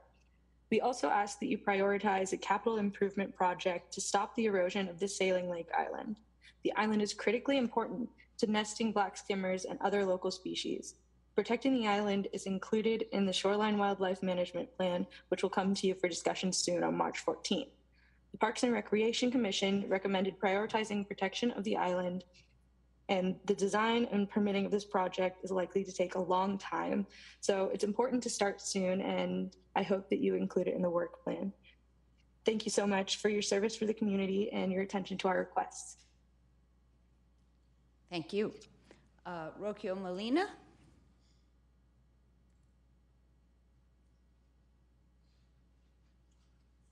Hi, yes, hello, Council. Rocio Molina from Catalyze SV here. Thank you for the direction to speak on this item. I, again, want to reiterate the value of community engagement, in particularly as it could potentially address some of the community concerns that have been expressed today. As I mentioned earlier, we do focus on affordable housing creation and figuring out collaborative ways of making it work in our community. Part of that is facilitating conversations between residents, public decision makers, and neighbors. It has been our experience that many of the residents and the neighbors share a lot of the same concerns as today we've heard, one of those being safety. I also want to highlight our programming in the areas of urban forestry and support for sustainable development practices. We hosted an event in partnership with District 5 from San Jose last year where we brought residents in to learn about the value of the tree canopy. We were able to donate trees and shrubs, water-resistant shrubs to the community in order to support their practices and in order to empower them to continue this conversation long-term to be advocates for sustainable development practices. And part of that is being stewards of the tree canopy. We'd love to continue a similar conversation in Mountain View as needed. So again, please know that we are a resource here for you. Thank you so much.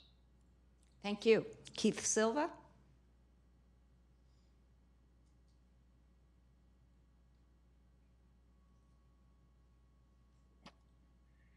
Good evening, Mayor and City Council. My name's Keith Silva. I am a business representative for Sheet Metal Workers Local 104. I represent several thousand members across the Greater Bay Area, many of which live in the wonderful city of Mountain View. And I'm here as you heard, implementing for a community workforce agreement. Community workforce agreements provide open competition and bidding, and high road contractors are not pushed out by bad actors who get a foot in the door with a low bid but end up costing more in the long run through cost overruns and change orders. A community workforce agreement will save the city money not only in the short term but also in the long term, as a high quality construction will extend the usable life of projects and reduce repairs.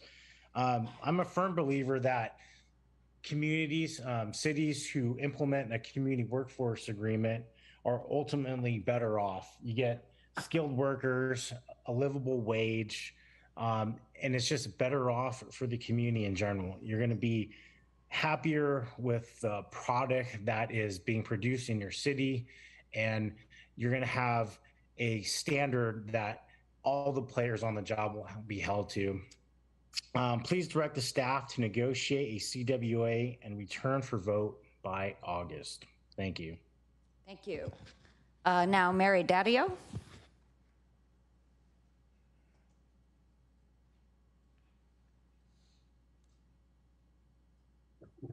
Hi, I'm Mary Daddio. So anytime lost in reducing our climate impact is going to be nearly impossible to make up. So first, I urge you to keep sustainability and climate resiliency as a strategic priority.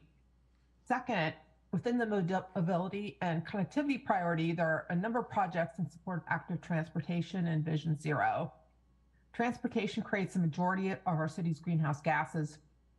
So encouraging active transportation by making it convenient, safe, tree-filled, and attractive is absolutely key to reduce our car traffic. And boy, less car traffic would be a happy thing for everybody. Public Works has some great projects in the pipeline. We need to get them implemented. So I urge you to keep a strong focus also on active transportation and Vision Zero. We need Mountain View to be an example, to demonstrate that it's possible to get to zero greenhouse gases, and also to demonstrate that doing so creates a vibrant, attractive city. Thank you. Thank you. Dasha Leeds.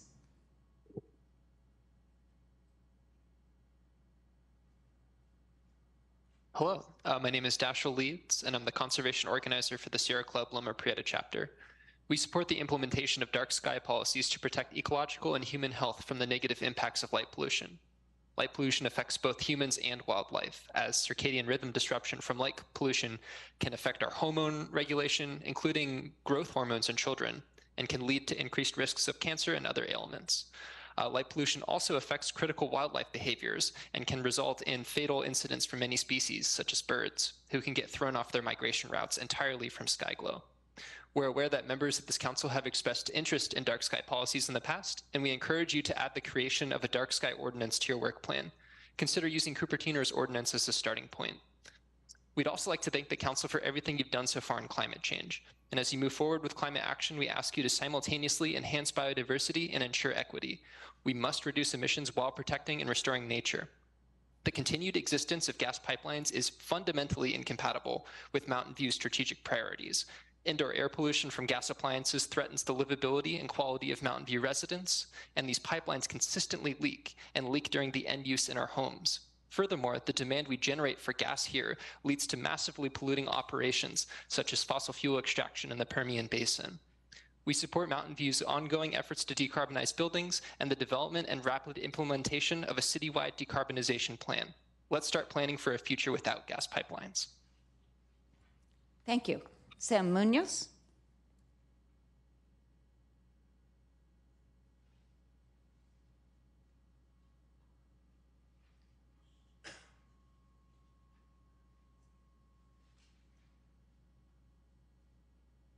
Sam, are you there?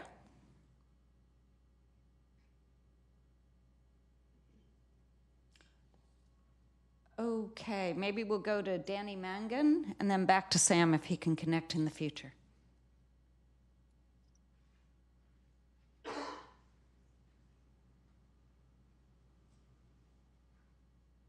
Can you hear me? I can. Okay. Good evening, Mayor and City Council. My name's Danny Mangan. I'm a rep for Sprinkler Fitters, Local 483.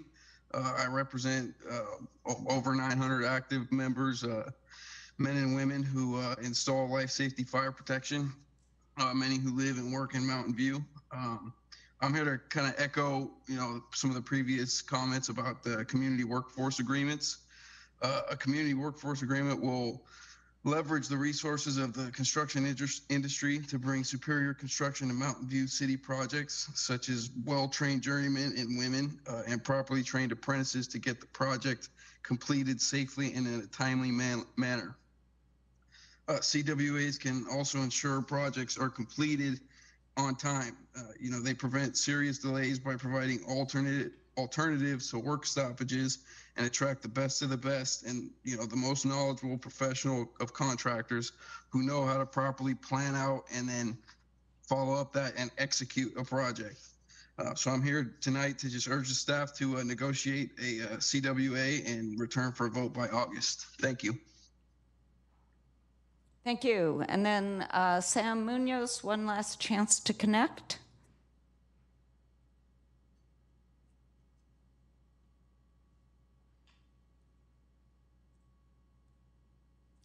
Okay, I don't see a connection. So we are finished with our public comments. And now the council will discuss a number of topics related to the strategic priorities and council work plans. So the first one is we'll review and confirm strategic priorities. Second, we'll provide feedback on the 20 carry forward and 10 recommended projects proposed by staff for the 23-25 council work plan. And for those looking at attachment 2, those projects are in sections A, B, and C. Third, council members will propose and discuss other potential projects for the work plan, which is recommended to be up to a total of 10. And these could be new projects or those pulled from sections D, E, and F in attachment 2. And finally, we'll give direction on whether to consider gatekeeper projects in the fiscal year 23-24. So first, staff will begin the discussion on the council's strategic priorities. Staff will briefly review the recommendation and discussion questions. Thank you, Mayor Hicks. I'll be sharing a slide that outlines the discussion topic for the strategic priorities, which includes the staff recommendation to confirm the priorities as written, or to determine there are missing critical elements or new concerns that have emerged in the community that require modification of the strategic priorities, provide input to staff, and then staff will bring back wording changes for consideration in the next phase of the council work plan development process as appropriate. I do have a slide that displays the strategic priorities for your reference during this discussion.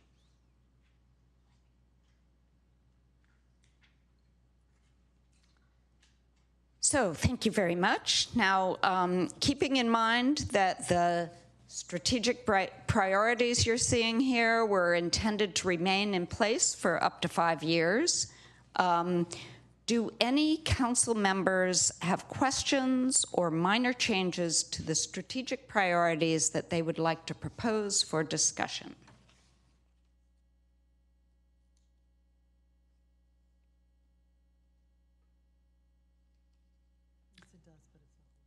Oh, okay. Councilmember Matichak. Thank you, Vice Mayor.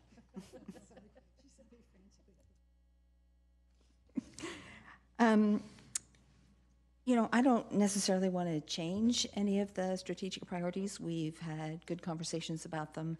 I just, on the one about livability and quality of life, though, it says restore wildlife habitats. But I think what we really want to do is restore and expand. We're not just interested in maintaining what we have. Wildlife is really important, and we really want to expand the opportunity for it to thrive. So I would add expand. And then the same thing when it comes to parks, open space, and other key amenities. We provide them now, but I think we also want to expand those. So 3 words. Thank you. Thank you. Are there other comments on our strategic priorities?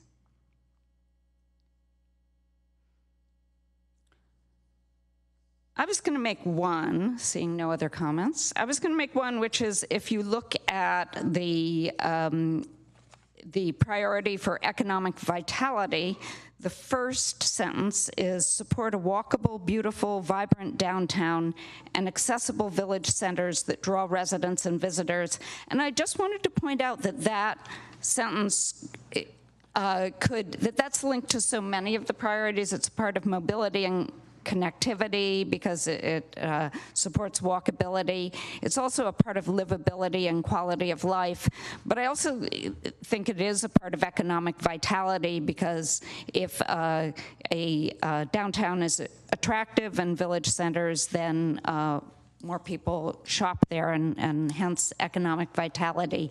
It leaves me wondering whether it should be under economic vitality or livability and quality of life. It seems equally, it seems like it could be in either one of those.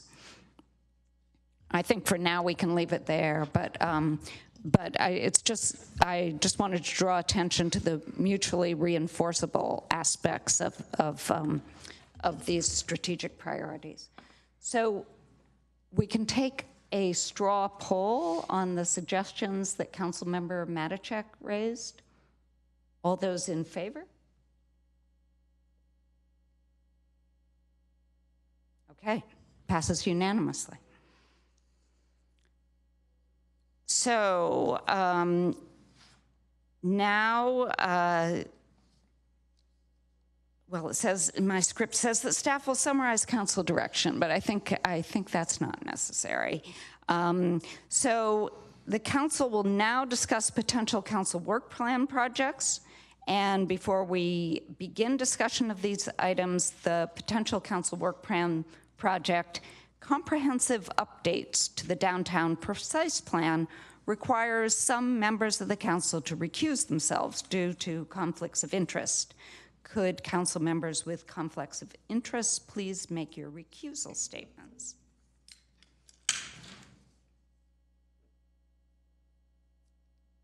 Councilmember Abekoga?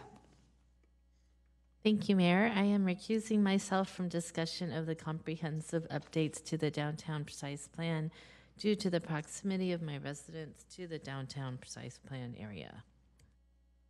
Thank you. And I'll also be recusing myself from discussion of comprehensive updates to the downtown precise plan because of the proximity of my residence.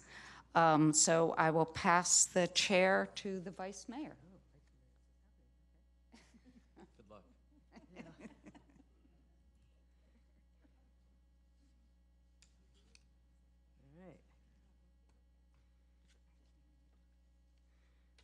Okay.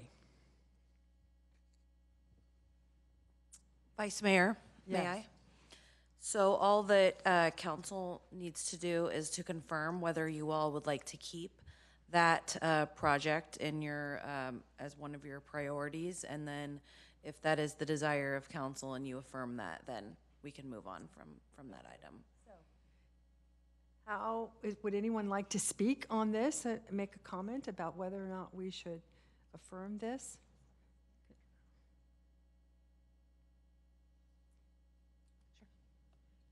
Councilmember Matichak. Yeah, I feel like we've talked about this, several years ago, and then we prioritized updating 3 sections of the downtown precise plan, thinking that we would get back to the larger precise plan as soon as we could. So I'm absolutely in favor of keeping this in the queue, and hope others are in favor of that as well. Thanks. Well, I'd like to make a comment. When I look at this, one of the things I'd like to see us work on this one together is the Moffett Boulevard Precise Plan. I think that there should be a great deal of synergy between the 2 plans. And so I hope that when the planning goes on, staff will, they could conceivably be combined or maybe done as sort of sister plans. But I think that they're, when the underpass under the Central Expressway is finished, then there's going to be just a much, much better connection between the downtown we have now, which I think we all think of as Castro Street, and the Moffett area. And I'm hoping that 20 years from now, everybody will just assume that that Moffett area is part of downtown too. It'll be kind of seamless. So I think that when we go through this planning process, we should take that in mind. So if I don't see any more comments, I suppose there's time. It's time to take a straw poll about whether or not to include this. And it seems like we're all interested, that the idea is to include it. And I would like to also add coordination with the Moffett Boulevard Precise Plan. You have a question about that? Okay. Thank you, Vice Mayor. I think I don't want to preclude our colleagues from participating in the Moffett Boulevard Precise Plan. So while I agree that they ought to be integrated in some fashion, I think we have to be careful about not too explicitly tying them together, because we might inadvertently create a conflict of interest, right? The reason the mayor and councilmember Abekoga aren't here is because they can't participate in the downtown precise plan. So I guess a question for the city manager would be, can we keep the 2 in mind without precluding our colleagues from participating? Thank you, Mayor. So I would note that council does have a priority to study the development of the Moffett Boulevard Precise Plan. So that if you look at the chart, that is number A14 in attachment 2. And staff is recommending keeping them separate as they are also on different timelines. So I think for purposes of updating the downtown precise plan and then looking at a brand new Moffett Boulevard precise plan, it's a little bit different, but certainly I would imagine they will be incorporated, some parts of it. But as far as making sure that they're bifurcated, staff would recommend keeping them separate. Well, I'm not concerned with them being, at this point being completely merged. That's not what I meant to suggest. What I meant to suggest is that they are related and that they should be discussed. That should be brought up in parts of the discussion, which I think is something that planning would likely do anyway. But I just want to bring it forward that because of their, this expectation of the underpass, and it's going to be a nice connection and make an important change. So I don't really disagree with what you're saying, City Manager, at all. Okay. Councilmember Matichak. Thank you. Actually, that was one of the ones, we kind of skip the questions section of this study session. I had a question about actually the Moffett Boulevard Precise Plan, because on one attachment, it says that we are going to develop the Moffett Boulevard Precise Plan. And in a different attachment, it says we're going to hold a study session to explore consideration of a Moffett Boulevard Precise Plan. And I guess I'm wondering, one sounds like we've already done it and we've decided we're going to do a precise plan, which I don't think we have. And so I want to make sure that we're careful about our wording of things, because we actually haven't had that study session yet to decide, do we want to do a Moffett Boulevard Precise Plan? That was the direction we talked about in the past. Staff, do you have an answer for that? Yes, I believe that the holding a study session to discuss the development of a Moffett Boulevard Precise Plan is in the fiscal year 21 through 23 work plan. And there is a timeline for completing that particular item and bringing it to council in the near future, with the consideration that beginning the development of a Moffett Boulevard Precise Plan would need to be considered for the council work plan as well.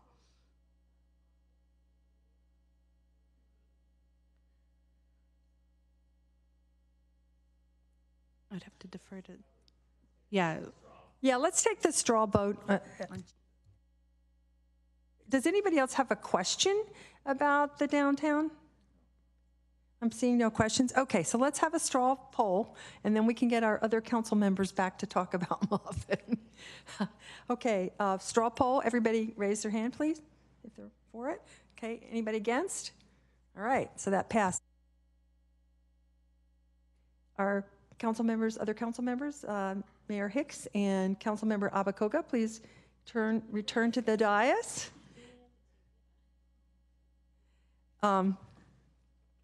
As is not surprising, this discussion led to a discussion of the Moffett Boulevard Precise Plan, because there's sort of an underpass about to happen.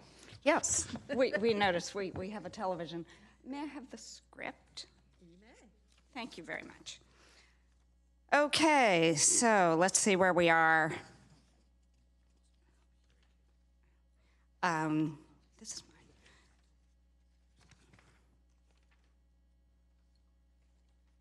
So,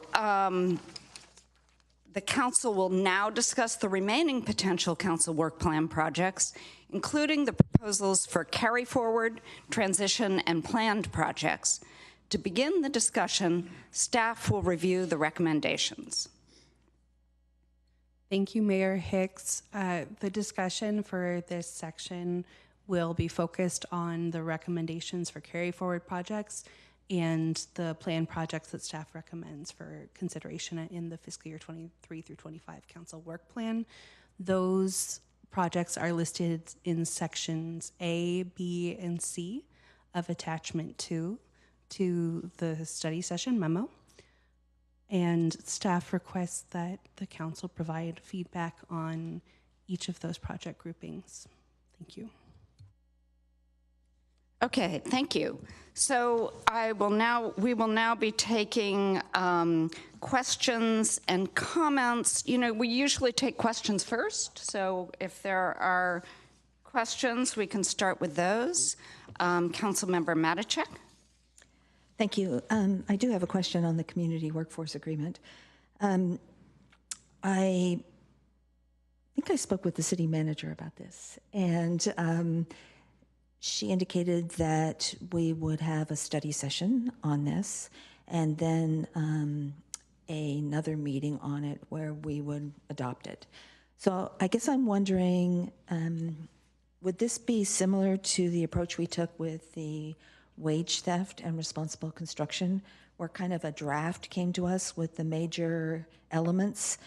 We had the opportunity to ask questions, make additions, deletions, that kind of stuff. And then the next time it came to us, it was comprehensive of all of our input. Would this be the same process? Thank you. Good evening, Mayor, council members. Dawn Cameron, Public Works Director. In many ways, the answer to the question is yes, it would be a very similar process. The study session we're planning for June is actually going to bring to you several policy questions where we would like guidance from the council that can direct both our outreach that we feel that is necessary to do to key stakeholders, as well as an analysis of how different terms of a community workforce agreement could affect our ability to successfully achieve the council goals with a community workforce agreement, while at the same time assuring that we will have a very successful bidding process for all of our construction projects. I'll just note that we have been doing some research recently. We've looked at various agreements locally, including the ones listed, San Jose, Valley Water. We've looked at VTA, Santa Clara County. They're all a little different. And there's a reason why, is because they each took the time to really consider how the policies will not only achieve the goals of the governing boards, but will also ensure that we can still deliver our capital projects as successfully and quickly as possible and have a really good competitive bidding process. So if more information is desired, I'm happy to provide it, but I already have we've already gathered, based upon interviewing staff involved at other jurisdictions, the types of policy questions that we need to put to you and get some input. And so that would be the step. In June, a study session that will then give staff the guidance over the summer months to start doing outreach, analysis, and then at the appropriate time come back to you with recommended key terms for community workforce agreement and continuing the negotiations and eventually getting one executed. And would the outreach include the trades that we heard from tonight? The outreach would include both the trades and contractors. Okay, thank you. Thank you. So the next we have Councilmember Abekoga. Thank you, Mayor. I actually wanted to continue along the lines of the CWA. I appreciate the explanation of the process. I guess, to be frank, this has been on our work plan since 2019, I believe, and I'm interested in getting, it's just been a long time, and I know COVID put a pause on a lot of things, but in light of the interest in that, in the council being unanimous about making this a priority, I would like to see if we can move it more quickly, frankly, and have it completed by the end of this year, not fiscal year, but calendar year. And so my question would be, what would we have to move or change on this work plan to make that happen? So thank you for the question. Just for your awareness, this type of effort is going to take a significant amount of my time. It will have to happen at my level, as well as city attorney's office, city manager's office, as well as finance and administrative services department. So we would need to look at, related to all four of those departments, what it would take to clear our books, our time a little bit to work on that. For instance, the things that I've been primarily focused on, it's taken a lot of my time, is in dealing with not only COVID and all the special projects and issues we dealt with during COVID and our current staffing vacancies and trying to get them filled. And as part of that is to get many of our capital projects back on track. And you've been seeing recently coming to you with council reports saying, hey, we want to expand this design consultant agreement to add in this project, this project, this project. And it's all part of the current process we have to get our pavement projects back on track, get our bike and ped improvement projects back on track, some of our key facility projects. Because with our severe vacancies we've had in engineering and project managers, we've fallen way behind. So it's the time, I'm personally spending on the grade separation projects, the Castro pedestrian wall. These are all things that have made it challenging to find the time to prepare a study session, and we're going to need some consultant help and get a consultant on board that can help provide the support that we need to bring for you a study session with these policy questions that are really thoughtful and really examine what might be, with you, what will help achieve our goals for a community workforce agreement for Mountain View. So these are what's been driving it, and why we put as a June study session, because that's the timing by which can get a consultant on board and free up the time at really our leadership level to prepare for a study session for you. Thank you for that, and I understand that. I guess what I was thinking though is, in a way, I feel like we need this policy because we have so many projects that the policy could affect the projects. So rather than just letting capital improvement projects continue on without a policy, I'm very interested in having the policy first before we go out to bid on more projects or without a policy. So that's why it's of interest to me that we have this done sooner than later, frankly. And so I guess I don't know how we would do this, but I would request if there is council support to ask staff to come back with what it would take to make this policy, to be able to complete it sooner. And I'll say by the end of this 2023, what the trade-offs would be to make that happen. Thank you. I had a few other items, if that's okay. So I heard the Moffett Precise Plan item. I guess I thought I understood all these charts or attachments, and then I realized maybe I didn't because I was looking for that project and I couldn't find it, but it looks like it was on two different, written in two different ways. But there are other projects that I was looking for, such as the gun safety ordinances. So we had done the safe storage ordinance, and I remember that we talked about looking at all of the other ones and doing all of the other ones. We were originally a couple of years ago saying we could do one a year, but then we last year talked about doing more quickly. So I was wondering where that ended up. So I'm not sure about all of the other ones, like the gun safety storage and all of that, because I know that some of those have come.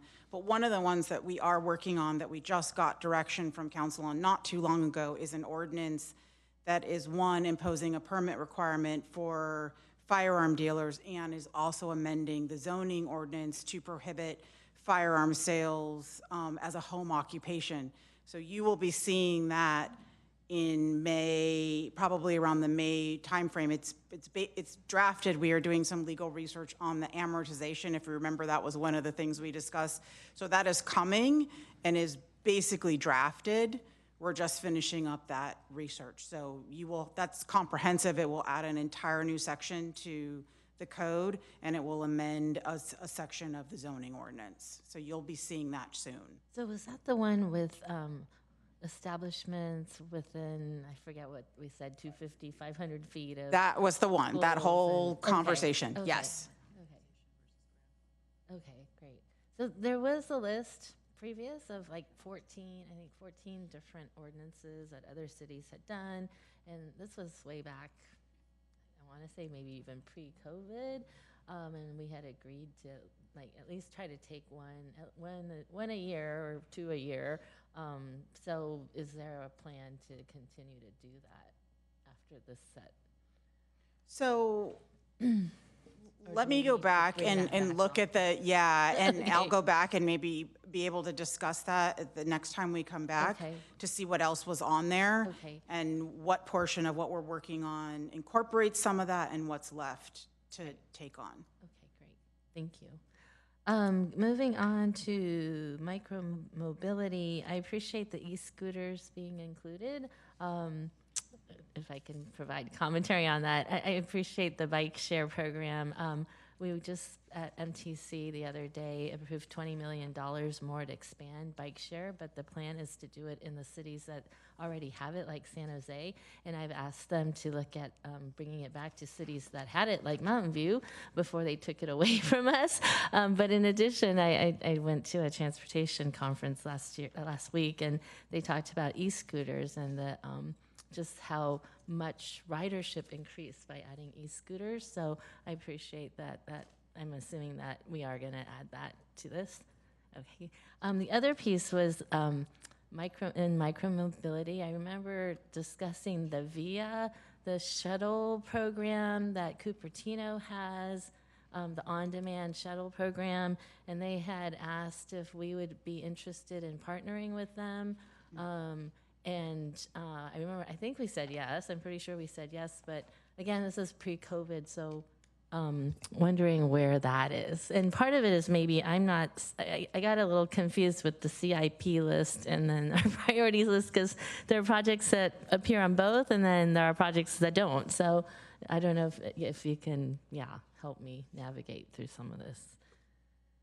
So if I may, I can answer the question about the VIA services. So as Councilmember Abacoga mentions, VIA services is one of the ways to, like a microtransit project, and it, as stated, is on demand, tends to be vans. Cupertino has been running a demonstration pilot project for the last couple years. We have not been overly pursuing this or studying this as staff for a couple of reasons. Number one is we have a very successful Mountain View Community Shuttle program that is, by the way, I should let you know that I think it was last week or the week before we hit 100% of pre-COVID passenger we peaked on a day, and we keep seeing the ridership grow. And that is using a significant amount, it uses some staff time and resources, but it also is a significant amount of the funding that the city has available for transit services. And the key thing about VIA services with the Cupertino program, and I apologize, I don't have the exact numbers in front of me, but other cities that use it, is one, it tends to require a city subsidy. The city has to help, these cities have been helping to cover the operating costs. There have been grants out there that can help with starter seed money, will last for a year or two, but it's not meant to be ongoing continuously. And number two, they all charge fares because it's actually a fairly high cost to actually deliver the service. So it's very successful in cities like Cupertino, and I know Palo Alto's trying something similar out where you don't have a shuttle system that serves a good part of your city the way we do. And your demand is more spread out in a way that it's worthwhile to supplement. Remember, this is supplementing the public transit services with a service like this. So to date, we have not been pursuing it because our focus has been our community shuttle. When our Google funding runs out a year from now, as well as our VTA grant, it will be 100% on the city to fund the community shuttle. And we do have a funding plan for that and a funding source for it. And two, we've been providing free fare service, which is one of the reasons our ridership does so well, and it's so well appreciated by the community. And if we do pursue a VIA services, we would need to find additional city funding for that, and the odds are it would be a fare-based service. However, if council does want us to pursue it, it is something that could, you could ask us to look into in terms of a council priority. Mayor, may I add something? So to piggyback on that, as Public Works Director Cameron mentioned, the funding, the services, the shuttle is provided by our business license tax. And as you all will hear about in the next item, the business license tax revenue is projected to decrease pretty significantly in the next fiscal year and beyond. Just as a reminder that tax is provided by businesses based on headcount of their employees. So as we have decreased in headcount of employees that are working in Mountain View, our revenue is also projected to decrease by around 15%. next year. So just to supplement what the Public Works Director said, it would be a bigger lift to pay for additional services. Thank you for that explanation. And I think that's fine. I guess I don't recall us having it come back to us with that information and the discussion. So, I guess that's what I'm asking is there are some of these projects that it's been a while and I couldn't remember where they were. But if there's a way to, issues like that, if they can come back to us so we can then make the decision as to whether we want to move forward. I think that would be best, given that these were projects that at one point in time the council did approve to move forward, and at least to explore. So that would be my request on that one. Thank you. The other one was vaping. I thought we had done it, agreed to do like an anti-vaping ordinance. It was like the counties, it's their dashboard on health, and it was one of the items. And that's another one. I was wondering, where did it go?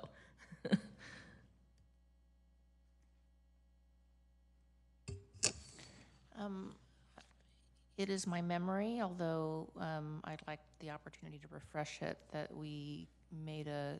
there was a council decision to remove that item from the work plan based on the things that were happening at the state legislative level regarding the restricting of vape products.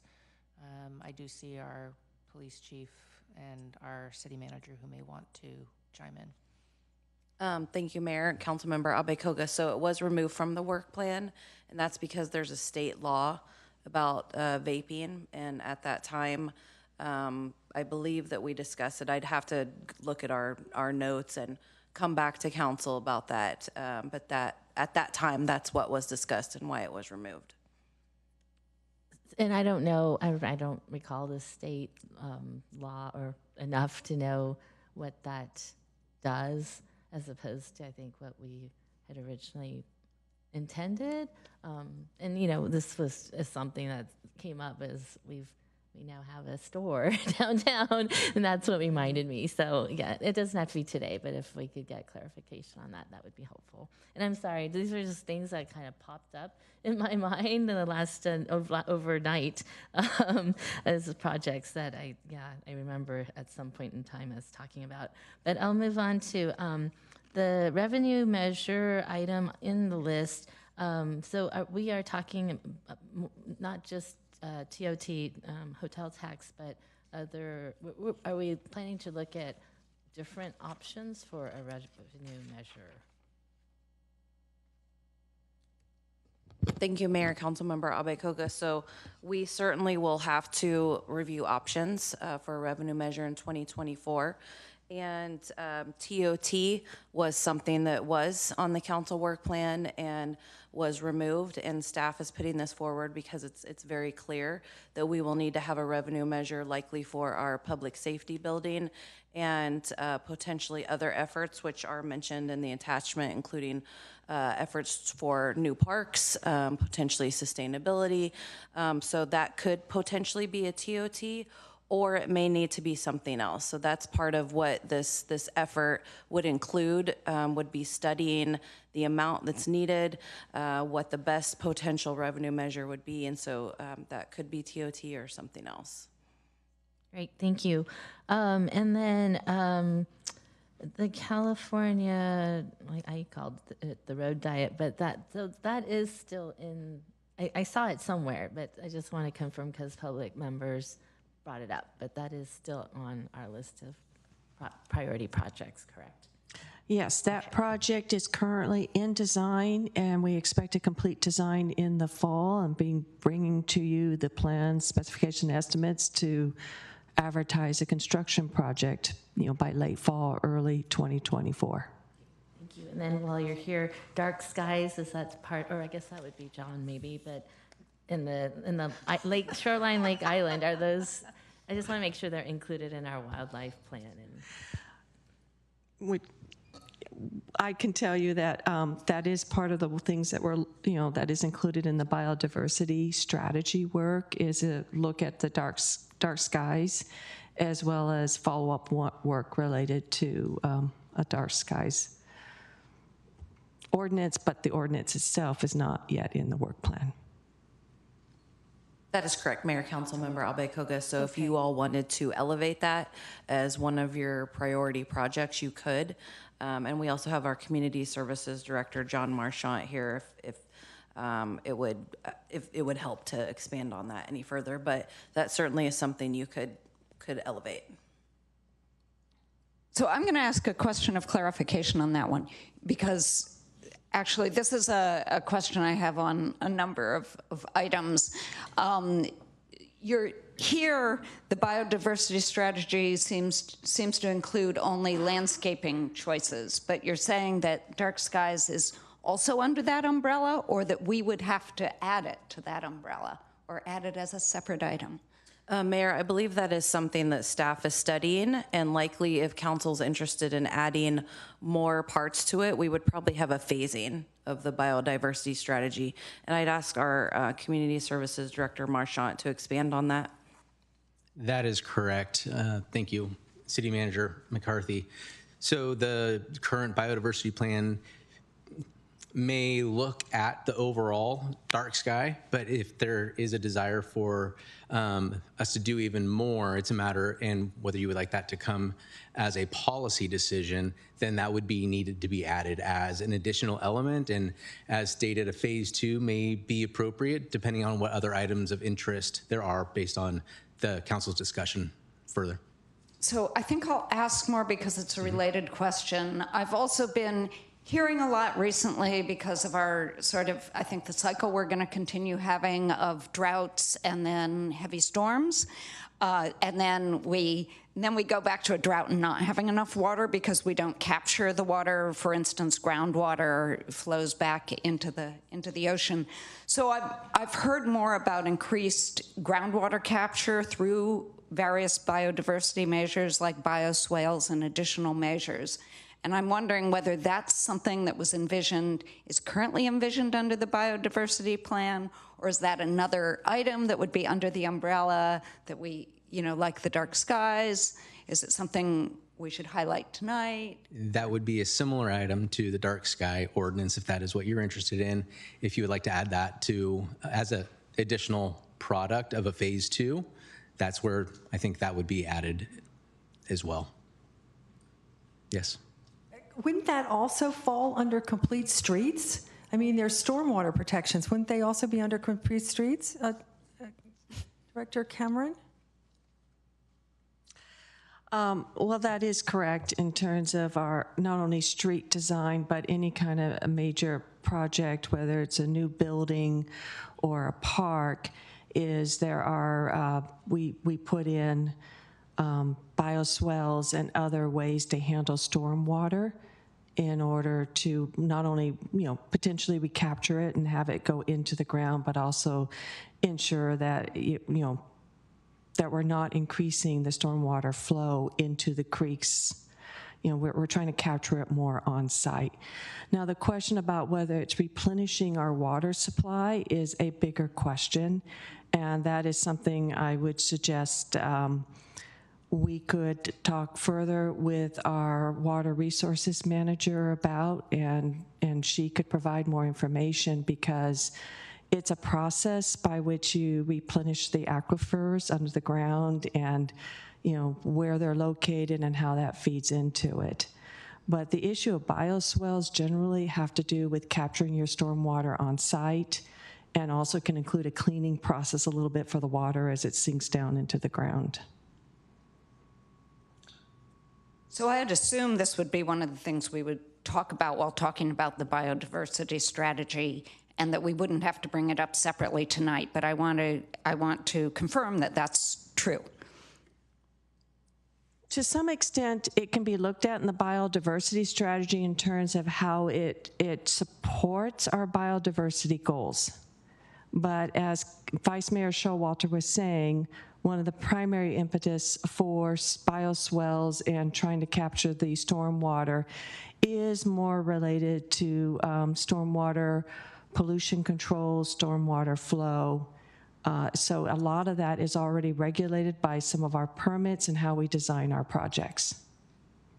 Okay, well, we're in the middle of Councilmember Abekoga's questions, so I don't want to take them over. On the other hand, I don't want to just go right. My questions go back to the same set of questions. I think that's great. We can just get through all the topics. Well, I have one more then, if that's what you want on this one. I think that was actually... So are we putting up the 2 new ones now, or do you want to do that later? No, I was going to do that later. I was going to have us discuss the current ones right now. Thank you. Okay, I am going to ask an additional question of clarification. If you're saying that bioswales and other ways to capture stormwater mainly happens at the street level and would be a part of complete streets, I hadn't seen that I'm not sure I've seen that in the past as part of green infrastructure as part of complete streets. Am I remembering wrong? Not sure I would use the term that was part of complete streets. It is part of when we do a road expansion project or add new roads, as well as I was saying, we build new parks. We might build a new building. For instance, you may have noticed at the new community center, if you've taken a tour, you've seen they've added swales and other ways to capture and treat stormwater on site. The Ringstorff Aquatic Center will include this. Many of our parks that we're working on now, if they have street frontage, we not only work to try to meet the stormwater capture that you want for the land that we're disturbing, which is the park area and any new impervious area that we may be adding as part of parks, but we're also looking to see if we can take advantage of that and have bioswales along the street frontage that could start helping to capture some of the road runoff into the bioswales. So where we can find opportunities to increase the use of stormwater capture and expand it beyond what the project requires, in an instance like this where we can take a park project and bring in some road runoff along the edge of the park project, we're starting to integrate that into our projects. That's great to hear, because I think the edges of parks are often underused. You don't want kids rolling their balls really near the street. But it also seems like you say during road expansion, I'm actually hoping we do less road expansion and more road diets. And that's where I would want to see more bioswales and other green streets. So there's a lot of places that this could be a part of. And there's also the climate resilience reevaluation, whatever the title of that was, that this could fall under. I just want to make sure this doesn't slip us by. I don't know which of our many categories it would fall under. Okay, thank you for reminding me. I really appreciate that, Mayor. I should mention the active transportation plan is also specifically looking at complete green streets and will be considering policies as well as opportunities that as part of our street improvement projects, more green streets, as you're discussing. So you will see that come back to you via the active transportation plan. And I want to be clear that we're also coordinating the active transportation plan closely with the biodiversity strategy and the Parks and Rec strategic plan.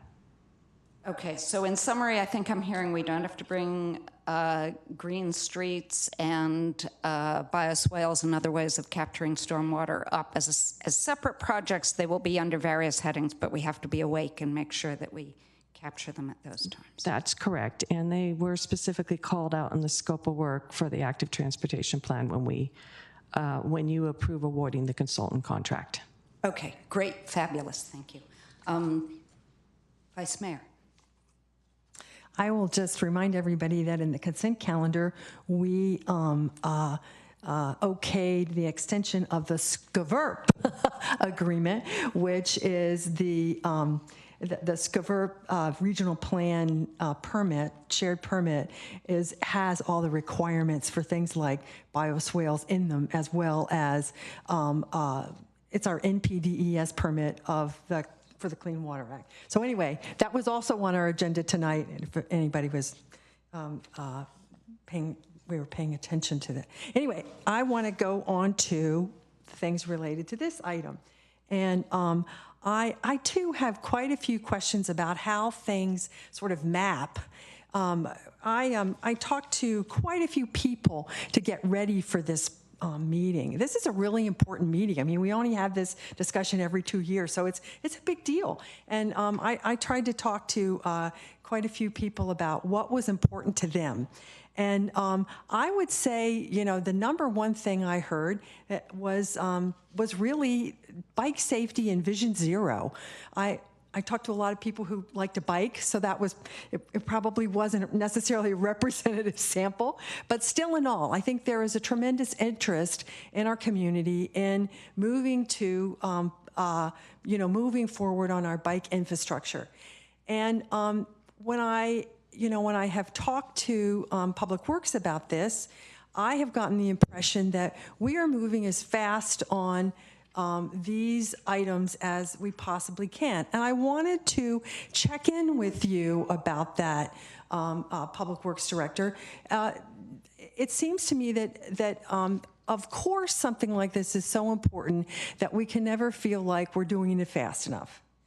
But at the same time, we're making a lot of progress. So do you think, what would be the change if we made more bike infrastructure a council priority from what we are already doing? How would that change things? Or would it change anything?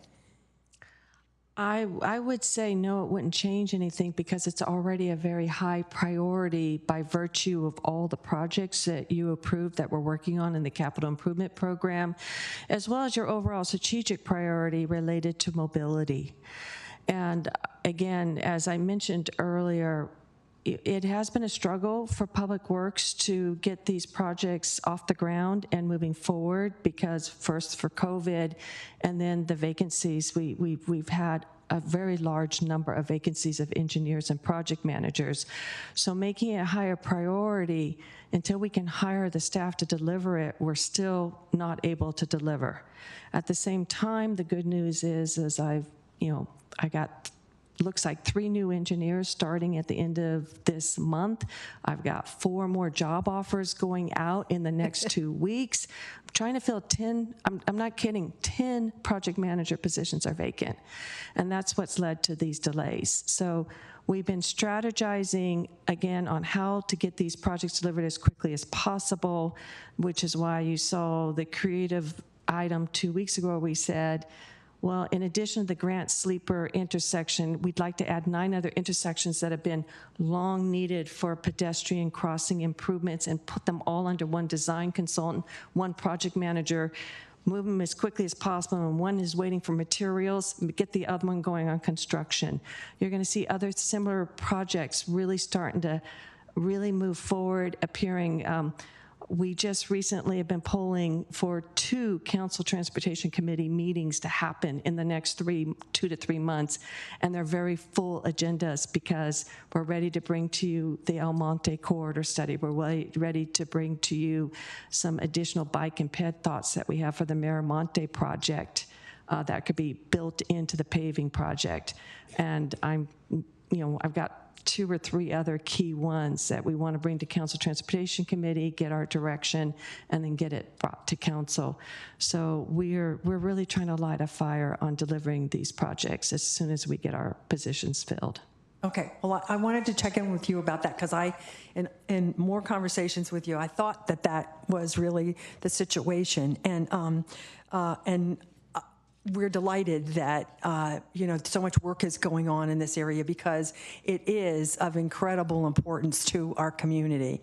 And but as this is happening and we are seeing all these new bike improvements, I and my family are noticing that some of us don't know what these various things mean. So I hope one of the things that we'll be doing, and maybe we'll make a newsletter or something about what various stripings on the pavement mean, because those of us who haven't seen them before can get a little confused. But anyway, all in all, one of the things that I heard throughout the community was how important bike projects are. And Then I also wanted to ask a couple questions about the gatekeeper. Is now the appropriate time? That's later. Okay, all right, that's later. And then the other thing I heard a tremendous amount about is keeping sure that our sustainability projects are front and center. And that is something that I think is, I understand in looking at the list of these that they are. And so we can't move fast enough with it, but we're doing the best that we can, and we will continue to push on that. And that, for me personally, is a huge priority. And then the last thing that I wanted to mention about kind of where it maps is more of a personal thing for me. I was just really saddened by the drowning death that occurred this summer and an apartment pool in Mountain View. And it got me to thinking about all of the swimming lessons that we have and the access to pools that people have, and how important it is to make sure that we teach our children to swim so that they're safe. And also it's great fun, right? And you can do it your whole life long. So I brought that up as, is this something that we need to adopt as a city priority to teach as many Mountain View kids to swim as possible? So I met with Community Development Director Marchand about that. And it turns out that we have increased the number of swimming lessons that are available dramatically by having spring and fall lessons. And then, of course, when Ringsdorf comes back online, we'll have more. But so I understand that is going forward. And also, as part of the Parks and Rec Department strategic planning effort, I hope that some of the community barriers or the cultural barriers associated with making people understand how important it is to have their children taught to swim will be dealt with. So I'm seeing Mr. Marchand shake his head, but to me, that's something that is included in our Parks and Rec strategic plan. And I look forward to us working on that, because I think it's, again, a very important safety consideration for our children. So I have a lot of things to say about gatekeepers, but that will be later. So Councilmember Showalter, you brought up sustainability. Did you want our sustainability staff is available to answer that? I know it was a little confusing because I think many projects were put under one or two titles, and which might make it, as opposed to, for example, some of the bike CIP projects, which are a whole long list. So it may seem, I think we're doing a lot, but it may seem like we're doing very little. Did you want our sustainability staff to answer that question, or do you feel like you have it answered? Well, I suppose for the public it would be good for them to answer it. Okay. Thank you, Mayor and Vice Mayor. Audrey Seymour Ramberg, Assistant City Manager. And we also have participating remotely Danielle Lee, our Chief Sustainability and Resiliency Officer. And I think your summary, Mayor, is correct, that there are right now one project that stands for dozens, which is the Sustainability Action Plan 4, which is in various stages of status in terms of many of the projects being completed, many being well underway, and some others that might potentially be deprioritized as we really look at what the next big umbrella is in place of a Sustainability Action Plan 5, which is really a decarbonization strategy, just being much more purposeful in our intention to decarbonize and looking at what the big strategies are that move that needle with regard to electrification of vehicles and of buildings, with tremendous progress already made in our new buildings through the REACH codes that the council has adopted the last 2 cycles, and now needing to look to the electrification of existing buildings through our partnership with Silicon Valley Clean Energy, and really through our new Chief Sustainability and Resiliency Officer working to strengthen that partnership with SVCE, and even looking to potential pilots and other strategies in collaboration with SVCE and PG&E around how to roll out gas shutoff. And so that decarbonization strategy will actually be quite comprehensive. And as we prepare to bring that forward to council, we would also be bringing forward a status update on the Sustainability Action Plan 4. Again, which projects completed, which ones might be reprioritized, and that would first go to our council sustainability committee before coming to the council. And the Sustainability Action Plan 4 is how many projects under I believe under it's that 80, rubric? 81. 80, over 80, that's what I thought. So Yes. there are two titles in the staff report, but there's well over 80 projects altogether. I mean, the decarbonization is potentially bigger than even those 80 projects. So I just wanted to clarify there's a lot going on. Yes, thank you for that. It might be fewer projects, but ones that would be of a very significant scope. And then the second item is assessment around vulnerability to really get at the other part of our chief officer's title, which is the resiliency side of sustainability and resiliency. And then I guess the last thing I would say in terms of capacity and resources, this council really has made tremendous investments in sustainability by dedicating a $7.5 million capital improvement program budget to fund positions and projects. And that's how we did create and fill the position of the Chief Sustainability and Resilience Officer, analyst that is dedicated only to electrification project issues, and that along with our existing coordinator and fellows, we have 7 staff, 3 analysts, 2 fellows, the coordinator, and the chief officer, which compared to when this program started, it was a one-person shop, and for a long time it was just 2 people. And so now I think that we, as the city of Mountain View, are doing much more than any city that I'm aware of in the Bay Area with regard to how we resource and very strategically plan for decarbonization. Thank you. I thought the staff report kind of underemphasized that, so thank you for clarifying. Councilmember Matichak. Thank you. I actually wasn't done with my questions earlier, so I'm going to go back to them. I do want to make sure I understand.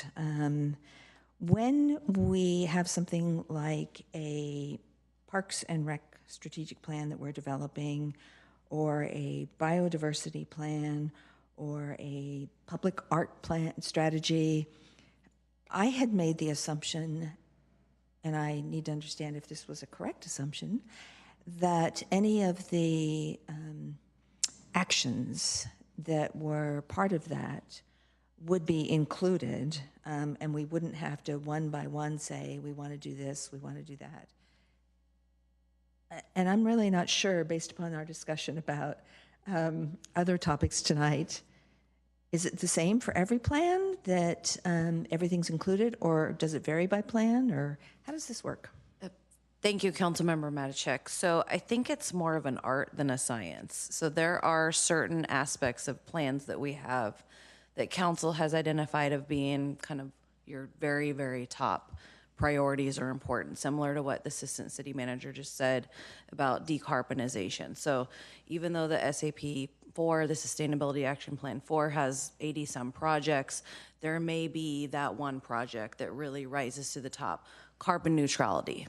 That's one of them that comes to mind. So that's something that you all have prioritized that is on the work plan now. So if there are things within biodiversity or the Parks and Rec strategic plan that you feel really need to be elevated as part of your work plan, you could choose to do that. But to your question, yes, it is incorporated in that plan or that strategy, but there have been instances where council has pulled out items to really elevate them.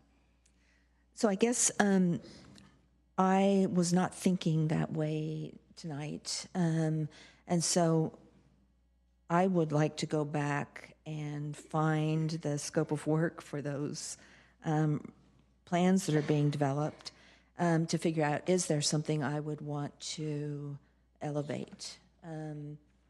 So I'm not sure I can do that tonight. I don't know if everybody else has them all memorized, but I know I don't. And then my other question is, we talked about this Moffett Boulevard Precise Plan, and I'm not sure we closed on it in terms of what really is the scope of that. And I believe that the scope is on attachment 1, page 6, the last item on that page, as opposed to what's on attachment 2. So on attachment 1, page 6, the last item, hold a study session to explore consideration of a Moffett Boulevard Precise Plan. Councilmember Matichak, if I may speak to the inclusion of the item on both of those lists, and then potentially if there's additional information to be provided, either the city manager or community development staff could chime in. That item, as you mentioned, is included on attachment 1, page 6 as part of the fiscal year 21 through 23 council work plan updates, where it's listed as hold a study session to explore consideration of a Moffett Boulevard Precise Plan. It's noted that the project isn't started and that staff anticipates beginning the project to hold a study session in Q1 2023, or this quarter. It's included on the attachment 2 planned and existing projects list, I believe with the assumption that if council were to want to move forward with the Moffett Boulevard Precise Plan, we wanted to reflect the staff capacity that would be required to complete that project. If there was direction not to move forward, then that wouldn't be taking up staff time. And then also with the assumption that if council did want to move forward with the Moffett Boulevard Precise Plan after holding a study session in the near future, there wouldn't be a desire to wait 2 years to begin implementation of that. Okay, thank you for that clarification. Let's see here. I guess that's it. Thank you. Councilmember Ramos. I had similar questions about the spanning between attachment 1 and 2 and understanding what it means when one item is completed, particularly a plan, versus when we implement them. So when we define, once the item of creating the plan is done, then we make the decision to implement that, and then we come back to the work plan to see what needs to be done. So, Councilmember Ramos, so I could see where this would be confusing. So we have multiple plans and strategies, and I think those are listed in the staff report. Laurel, did we include that in the staff report, or I know it was on one of the slides. That's correct. It is included in the staff report. I do want to note in the staff report and on that slide, we didn't include plans or initiatives or projects that haven't been adopted or approved by council yet. So anything that's on the list that we're thinking of, biodiversity strategy, parks and recreation strategic plan, those are forthcoming, and as you've noted, may have additional projects. Yes, thank you for that clarification. So when the plans are developed or adopted, and I'll just use the Sustainability Action Plan as an example, 80 projects in that. So we're not going to elevate 80 projects to the council work plan, but there were, I think, maybe 1 or 2 items that were elevated just by the nature of them, that they were all encompassing. That doesn't mean that the work isn't still underway with that plan, because a lot of those plans or strategies take multiple years. So for example, Parks and Rec strategic plan that's being worked on now, we don't actually have those items yet because that hasn't come to council. That's intended to come to you all within the next few months. Biodiversity strategy, same thing. That will come to you all, I believe, this fall. So when you actually see a list of the items, sometimes those items have gotten elevated. But in general, it's the plan itself that is the priority. Like I said, it's more of the art than the science, but typically there have not been a lot of projects that have been picked and chosen to put on the work plan. So if we end up moving forward, we have a bunch of plans and strategies. Do we have to budget for time that now, or does that get reevaluated after we pass this plan? So thank you, Councilmember Ramos. So part of what staff will do in the March and beginning of April timeframe before we come back to council at the end of April, staff is going to look at all of the projects that you all land on tonight and that are being carried forward. And they're going to come back with an analysis of the workload impacts and the time. So we don't normally necessarily budget for the time, but similar to what that iceberg slide showed, all of the work in the work plan is in addition to all the other plans and strategies, which is really why they were included in attachment 2. So it really is to show the breadth of all of the work underway, in addition to all of the normal daily duties that's underway. So we don't necessarily budget for all that because of the council work plan, but we account for that when we do our analysis, and then we come back to you all in April to tell you, here's what we're thinking. We can incorporate this. There have been times where staff has come back to council to say, we're not able to do all of this with our existing resources. And sometimes we have recommended those resources in the budget. So that can happen. And you'll hear in the next council agenda item that we are planning to budget for some items that we know are coming up. So it can happen, but it's not for every item. Okay. And in understanding the process here, where we're looking at A, B, C, and then the next item we're looking, not item, but the next stage of our study session would be, not stage, but basically the next question we're going to be asked is going to be about new projects, correct? Correct. Okay, when do we bring up discussion about D, E, and F? So that would be in the next item. So D, E, and F were intended to be possibilities if you wanted to elevate those. And really, I believe it's D, because those are the projects that you all could choose to elevate to your work plan as part of your recommended 10 project list. E are CIP projects already underway, so we will continue to do those. And F are all of the housing element projects. So that would be something to discuss in the next round of questions. So those would be new items, should you choose to elevate them, or add other items that you're interested in, not even on this list. All right, thank you. That was And then I had actually one specific question relating to attachment 1. And this also kind of goes into like, when are things, at what point is this project done? And then, but we're still kind of working on it. So someone brought up to me item 1.6, and it was deemed complete. But my understanding, that's the explore the feasibility of alternative mental health crisis response methods. What does that mean by saying that's complete? I know PSAB is still working on something to that effect. Thank you, Councilmember Ramos.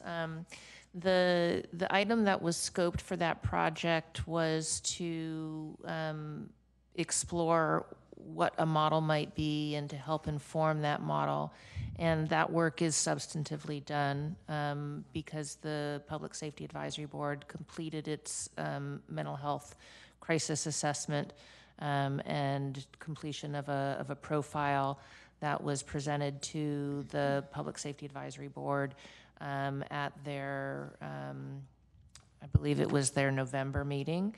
And we are meeting actually next week with Momentum for Health, which is the provider of the TRUST program, which is basically, if we were to go and create a program, that's the program that, you know, it's like the CAHOOTS program and others that have been highlighted as best practices in other parts of the state and the country. And luckily, the county has created a pilot to bring that mobile, non-police driven response model to North County. And so we were able to use the work of the Public Safety Advisory Board to help inform that program. And then there was grant funding, or rather federal earmark funding, that was provided through our congressional representative, Anna Eshoo, to support that same objective. And so we are using those funds to augment what Momentum for Health is doing through Trust to address some of those recommendations and needs that were identified through the PSAB's community health, mental health crisis profile. Okay, so there's still work going on, but it's like under the iceberg, and so we don't see it in this. Correct, and I think that gets to the city manager's point about the art of it, that you know, the beauty of working for a city like Mountain View is that this work planning process isn't just a bunch of studies. What it really does is it creates a whole new body of work that becomes ongoing often. And that kind of expands what's below the iceberg as well as doing work that's above the iceberg. And it becomes a little bit of a semantics if we're not continually able to grow as an organization in our resources, then the work that switches down or kind of moves down to that below the water line takes away from the capacity that we have available to do new work plan items, but it doesn't discontinue, it doesn't stop happening, it just stops being featured or elevated in the council's work plan. All right, thank you for that. I guess now it's more now for comments on these items. I'm happy with all projects in A. I would also like to add my +1 to Councilmember Matichak and Councilmember Abe-Koga on prioritizing the developing a community workforce agreement. I would love to see that move a little quicker. And I thank you to Mayor Hicks when she mentioned that as we look at our plans, that's when we want to look at things like dark skies. Some of these goals we have nestled in other goals, and when those plans actually come forward, that's when we bring it forth. So I think we're asking questions now. Oh, we're still just questions, sorry. It's all right, it's often very confusing. I've also been asked, we've been going on for a while, I've been asked for a break. So I think what we're gonna do, I assume, Councilmember Ramos, that you're done with your questions. So I'll take questions from Councilmember Kamei and Councilmember Ramirez and ask mine, and then we'll do a break, and then we'll come back and make our comments. Councilmember Kamei. Thanks, Mayor. So perhaps now I'm confused because I thought we were commenting on the remaining potential council work plan projects, including the proposals for carry forward, transition, and plan projects. So my understanding is now's the opportunity to talk about A, B, and C. Okay. So it's not just questions. We're talking about A, B, and C. Well, so I was having people do questions first, although I have it's often true that questions turn into comments. There's a fine line. It's, again, an art, not a science. Well, I would love to keep the meeting going. So if I could talk about A, B, and C, that would be, can I? Or we're definitely talking about A, B, and C. I have questions, yes. Okay, Councilmember Ramirez. Thank you, Mayor. I'm struggling with some of these, in part because, so first, many excellent questions, and it has, I think, reduced the number of questions I have. But there are questions that were asked that I'm not sure I understood the answer to, and so I will probably ask the same questions just using different words. And so an example of that would be this, the concept of elevating something that is not currently in the work plan. So for instance, I'll talk briefly about D because I think D is the most confusing section in attachment 2.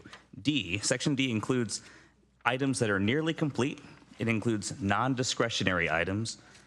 It includes things required by state law, small things that might be achieved in other contexts. It's sort of a hodgepodge, and I think that's partly why, I'll speak for myself, I'm confused about exactly how this is all going to map out. So is it fair to say, for instance, if we were going to place D1, develop a comprehensive public art strategy, which is nearly complete, into the work plan, essentially what we're saying is we're going to just not add an item that will actually take up staff capacity? Are those functionally equivalent? Thank you, Councilmember Ramirez. Yes. Okay, right. So the same thing with adding something to the work plan that's required by state law. Essentially what we're saying is we're going to take off or remove an opportunity for us to add something new that would impact staff capacity. Okay, that's helpful.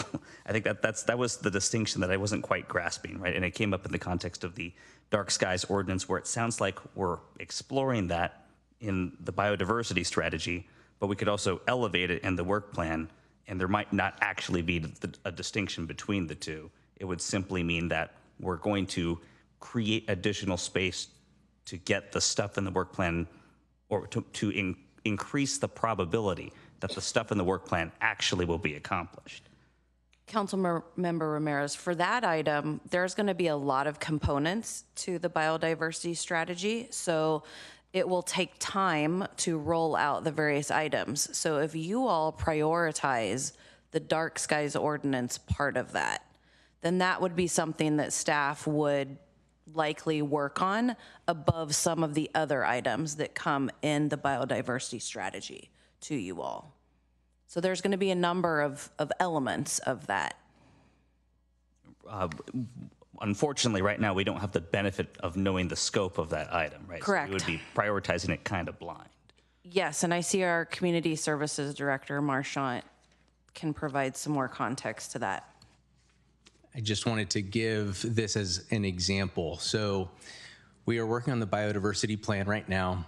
We anticipate a number of outcomes and recommendations to come through that process. One of them would be the recommendation for the city to adopt a dark sky ordinance. In this case, if you want to elevate it, you're actually preceding what we expect an outcome to be. And so you would be taking that element in advance of what some of our expectations are as far as timeline, and you're elevating that to acknowledge that as a work plan item that you're interested in before it's coming to you before the actual plan is complete. So another way of thinking about that is the biodiversity strategy could include recommendations that staff would actually prioritize above the dark skies ordinance. We don't know what those higher priorities will be, but we're going to presuppose that the highest priority will be dark skies. In this case, that is correct. Okay, so that's that. Thank you. That's helpful. I think that clears up a lot of the ambiguity in my mind about how this is structured. Similar to questions that have already been asked, but again, for my benefit, that's true also for California Street. That's already in the CIP. We're already working on it. I think the Public Works Director had said including it formally in the work plan wouldn't speed it up. It wouldn't mean we're delivering it more quickly. It's simply giving us some space to guarantee that things in the work plan are more likely to be achieved within the 2-year cycle. Councilmember Ramirez, while our Public Works Director is coming up, I'll also say that it also helps by daylighting it for the public more frequently, because we are going to be coming back with 6-month updates to council. And so when an item is on the work plan, especially an item that's in our CIP list, there's so many items, and we don't often come back to council with an update on the hundreds and hundreds of items that we're doing. So that's another advantage of putting it on your work plan, is not only showing that it's a priority for council, but also you'll have frequent updates about how that project is going. Thank you. I was going to say something similar because that was how this work item was initially introduced by Laurel, was talking about putting a capital project on your work plan means you are expecting more frequent updates about it. You're also basically telling us that if we have a staffing shortage or a staffing issue, that's the project we're going to focus on over other projects we may not have started yet. However, having said that, when we already have a project that's well into design, it's already on course and it's moving forward, and we don't typically bring projects that are well into design to a pause or a stop. We want to get them into construction. So usually capital projects that are useful to put on your work plan might be the large scale capital projects that actually could take a lot of resources to get it through design and has multiple steps involved with it, and you want to keep it top of mind. You want to see regular updates. So examples of that come to mind are like the grade separation projects, and they have a lot of moving parts, a lot of other agencies involved that could cause it to come to be stalled out. So it's grade separation projects, the public safety building, and our sea level rise projects. Frequently, we put something related to those. Sometimes, because of the nature of the project, we want to keep all eyes on it, make sure it truly is a high priority. Okay, thank you. While you're here, final two questions. Can you help me understand the distinction between C2, bring the local road safety / Vision Zero action plan to council for adoption, and C9, expand the safe routes to school program? There intuitively feels like there's a lot of overlap between the two.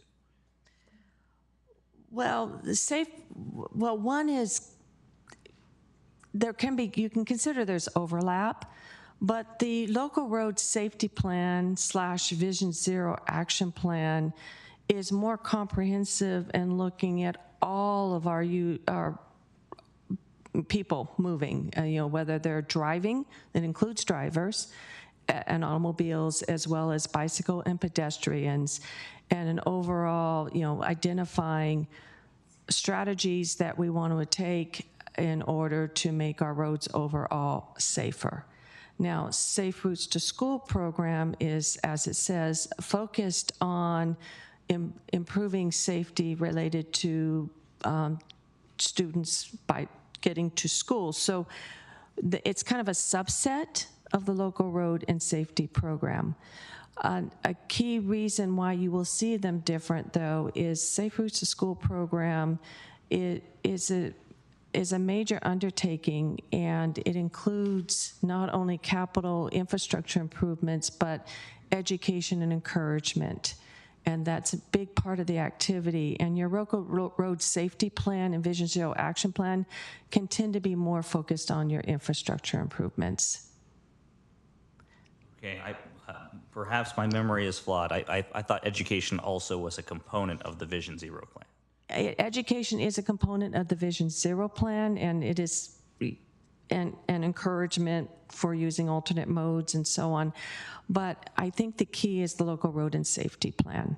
So the local road safety plan was undertaken because it is now a requirement to have such a plan adopted that meets Caltrans standards. Caltrans actually defines what has to be in your local road safety plan in order to be eligible for future certain federal transportation grants.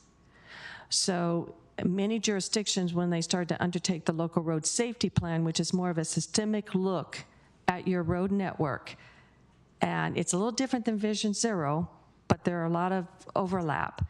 So a Vision Zero, we'll take you back to that, focuses on the high injury network. It looks at your past collision history, where you've had collisions with severe injuries and fatalities, and focused on what you want to do to improve those locations and make them safer. Local road safety plans is more of a systemic look at your road system, where one of the key foundations of it is you look at what are some of the key characteristics of an intersectional road where you have a history of collisions, and now you say, do we have other intersections that have similar characteristics? They may not have the history of collisions, but they have similar characteristics. So you want to apply the same type of countermeasures to those intersections or road segments as a way, it's more of a proactive approach. So by combining the two, and many jurisdictions are doing that, it's a combination of achieving our Vision Zero policies, but also in terms of where you have a past history of collisions, but also taking it a step further and looking at your whole system, more of a systemic approach, and identifying high priority improvements that you want to make that is not just based upon your history of collisions. It is, I will mention, we're well underway with finishing that. And that is one of the items that is scheduled to come to CTC. We hope in their May meeting. It's already a version, we've already been to the BPAC a couple times. We'll probably go back to them one more time. So that was well under its way, whereas Safe Routes to School program is going to be ongoing program. And one of our efforts right now is how can we enhance and expand on the existing program.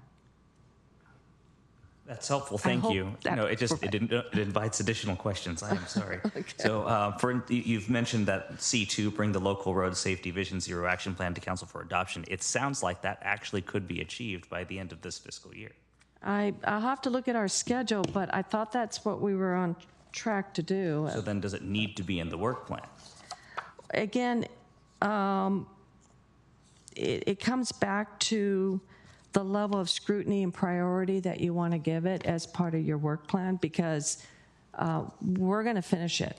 It's on track, and we need to finish it. What may come out of it, in terms of the previous discussion, is there may be implementation strategies that come out of it. It's sort of that transition. I know we had a question in your questions and answers that's very similar to the questions that the city manager was just responding to, where we said for the active transportation plan, which is a high on your priority list now, out of that plan to be finished in about a year will be a whole list of, will be priority capital projects, which we will integrate into our CIP, but there's also going to be likely some recommendations for new policy revisions, code amendments, and all of those could lead into one or two key items that may be on your future priority list. The intent would be to fulfill the entire plan over time, but your priority list helps determine where we're going to put maybe initial focus.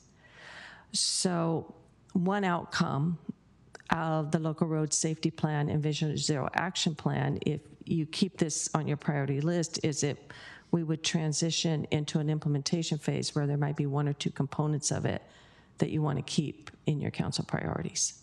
Okay, that might be helpful to flesh out when this returns in April, because it feels like we're including in the work plan for the next 2 fiscal years an item that's going to be achieved this fiscal year. And I'm not persuaded that there's a lot of value in that, but if what we're saying in practice is what C2 actually is the implementation of the local road safety and Vision Zero action plan, and there's a lot of staff capacity necessary to achieve that over the next 2 years, then I understand the value. So that's a distinction that I might need to better understand. And I will note that I see staff put it out to Q2 2024 to finish. So the piece I saw that went to the BPAC showed tremendous progress and what we're planning to bring to CTC, but it looks like they're thinking that they are going to need through a good part of next fiscal year to finalize it and get something final to you. So I apologize. I didn't look at the schedule before I responded. No problem at all. I think you've helped me understand the project. The last question I have, Councilmember Abe-Koga had asked about lost projects. There was an additional one, Church Street safety improvements, which goes back several years. I don't know what happened with that. That one must have been well before my time. I do not remember a project of Church Street safety improvements. I will say that Church Street has been the subject of more than one neighborhood traffic management program, and several years ago, sections of Church Street had various traffic calming measures installed. And then we recently just went through another postcard survey for adding speed humps to a remaining segment of Church Street that did not have traffic calming measures. And that survey came back very positive. It definitely met all the criteria. So we're just waiting for the weather to improve and put out a work order to add some speed humps on that remaining section of Church Street. But I'm not familiar whether there was another project. And I know we need to be careful because we have 2 council members that live on that section of Church Street. Yeah, so I'll be careful with that one. Related to that, Latham also, I think, has been subject to several neighborhood traffic management program requests. What's the status of that? So we've been through for the Latham project that for the section that qualified for neighborhood traffic management program in terms of, speeding, the key was vehicle speeding, which was the subject of the big petition that we received. We've been through the community meeting. The last I heard, we had done a postcard survey, but got a very few postcards back. And we feel that part of the reason might be a language barrier, as well as we're dealing with a lot of apartment complexes. So staff told me that we were making extra efforts to get the postcards back. We were putting them out we put them out in Spanish already, but they were talking about some maybe even going door to door, because our goal is to get enough postcards back with the voting. And I'll need to check with traffic engineering to see, whether we've succeeded with that. And our goal was we're going to keep making every effort to get the voting finished and get enough votes in, and then we can see what the residents voted for.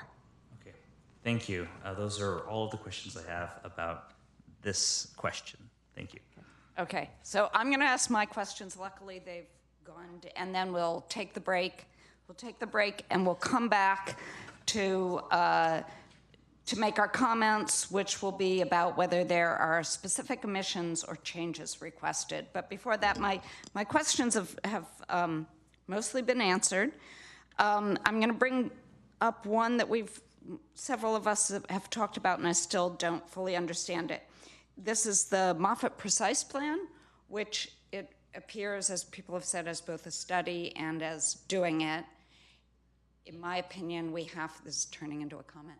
In my opinion, we have to do it as soon as possible, because I believe that there may be developments that happen, and we may lose a lot of the neighborhood serving retail that's important to people there, and that we also need to continue the sidewalks and make it a second half of our downtown, and also there are opportunities for density. But I don't want to lose some of those things because the development happens before we do the plan. So is this when it's described as a study, is that study of whether to do it, is that something that would slow it down? Thank you, Mayor Hicks. I believe that the item that you're referring to that's on the fiscal year 21 through 23 work plan is a study session that I believe typically kicks off any kind of major land use planning process, but I would defer to the city manager. Thank you, Mayor Hicks. So our Assistant Community Development Director, Lindsay Hagan, is here, and she can help provide some context to this. Good evening. So why it's kind of showing up twice, and so really it's to get clear direction from council on sort of interest in the precise plan and developing it further, or particular specifics, of what to consider or look at in potentially doing a precise plan. I think the reason it's also showing up as a future item is because there is a time sensitivity here. Both from a planning effort that was sort of mentioned before, but also There is a $1 million MTC grant that we're looking at applying for in the next 60 days. And so we don't want to miss out on that opportunity if there is interest by the council in doing a precise plan. Okay, I think I understand that better. And then my second question is similar. We have, is similar to the questions we have asked in the past about an overall program and the various items that might be under it. We have under B, we have an economic vitality strategy, and in my experience, when I've worked with other downtowns, specifically downtown Oakland, one of the most important things we did to decrease vacancies like we have, so many of in our downtown was a storefront activation program. And it would combine a number of things. It would be like a facade improvement program, but also window displays and that whole possibly historically appropriate improvements if that applied to a particular building.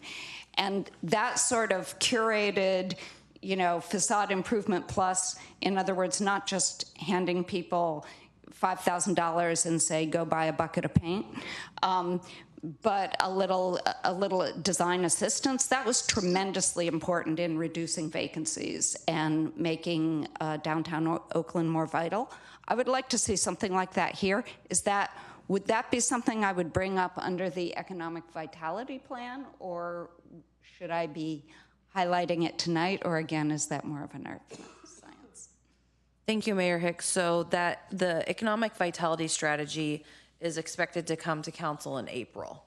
And so that is going to detail all of the work that the consultants have put in over the last, I think, about year.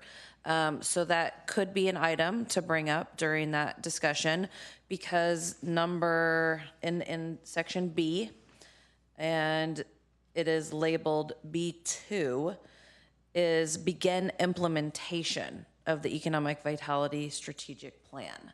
So that would incorporate all of the items that are in the economic vitality strategic plan, which could include the item that you're referencing, especially if you do want to bring it up at that time. I also see that our Assistant City Manager and Community Development Director has her hand raised, or she did, in Zoom. I'm not sure if she wanted to speak to this or another item. She does have it raised, yes. Okay, and for some reason, I hope we're not having some technological issues, but she has been promoted, but I don't see her. So it looks like maybe she'll be joining soon. But Ms. Shrivastava, are you there? Okay. Good evening, Mayor. Can you hear me? Yes, we can. Great. I just want to reiterate what the city manager noted. We're expecting to bring the draft plan this quarter in April, and then have the final strategic plan adopted by council in the fall. And some of these items will be offshoots and will be implemented, which is why we're expecting that these transition projects, we will then transition from preparing the plan, which we'll complete in the fall, to implementing. And, the storefront program could be one of those items. And the council will adopt it in the fall. I hope that's helpful. Yes. Okay, thank you. So now we'll take a break. We'll take a 10-minute break. We'll be back at 10. And then we'll talk about omissions or changes requested.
Okay, so if people will take their seats, we're back in session. And at this point, I'm taking any comments from council members if there are omissions or changes requested to parts A, B, and C.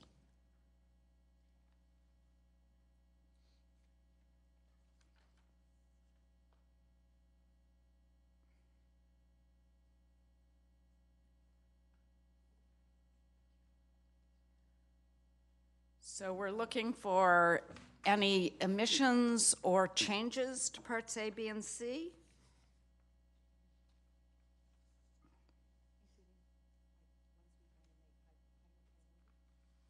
Yes, that would be one of the things you could do. Or you could take some off. Councilmember Kamei? Great. Thank you, Mayor. So I'm ready to talk about A, B, and C. So these, my understanding for these, well, first I want to thank staff.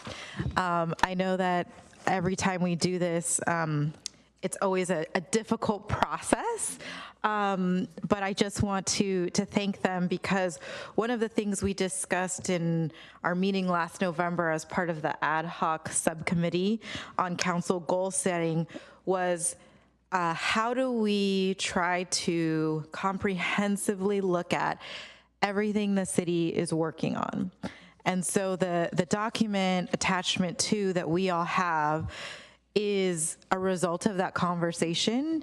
And I think while it may be overwhelming, that was actually part, I think, of the point of what we talked about in the subcommittee was we often have different projects or plans that end up intersecting and we don't have a good opportunity to see them all or see how they might intersect, talk to each other, and having one document so we could see that all laid out as clearly as you know, feasible was the goal there. So I just want to thank staff for doing that because it's my first time in, I guess, going into year 5 that, you know, we're actually able to see it. So I just wanted to add that.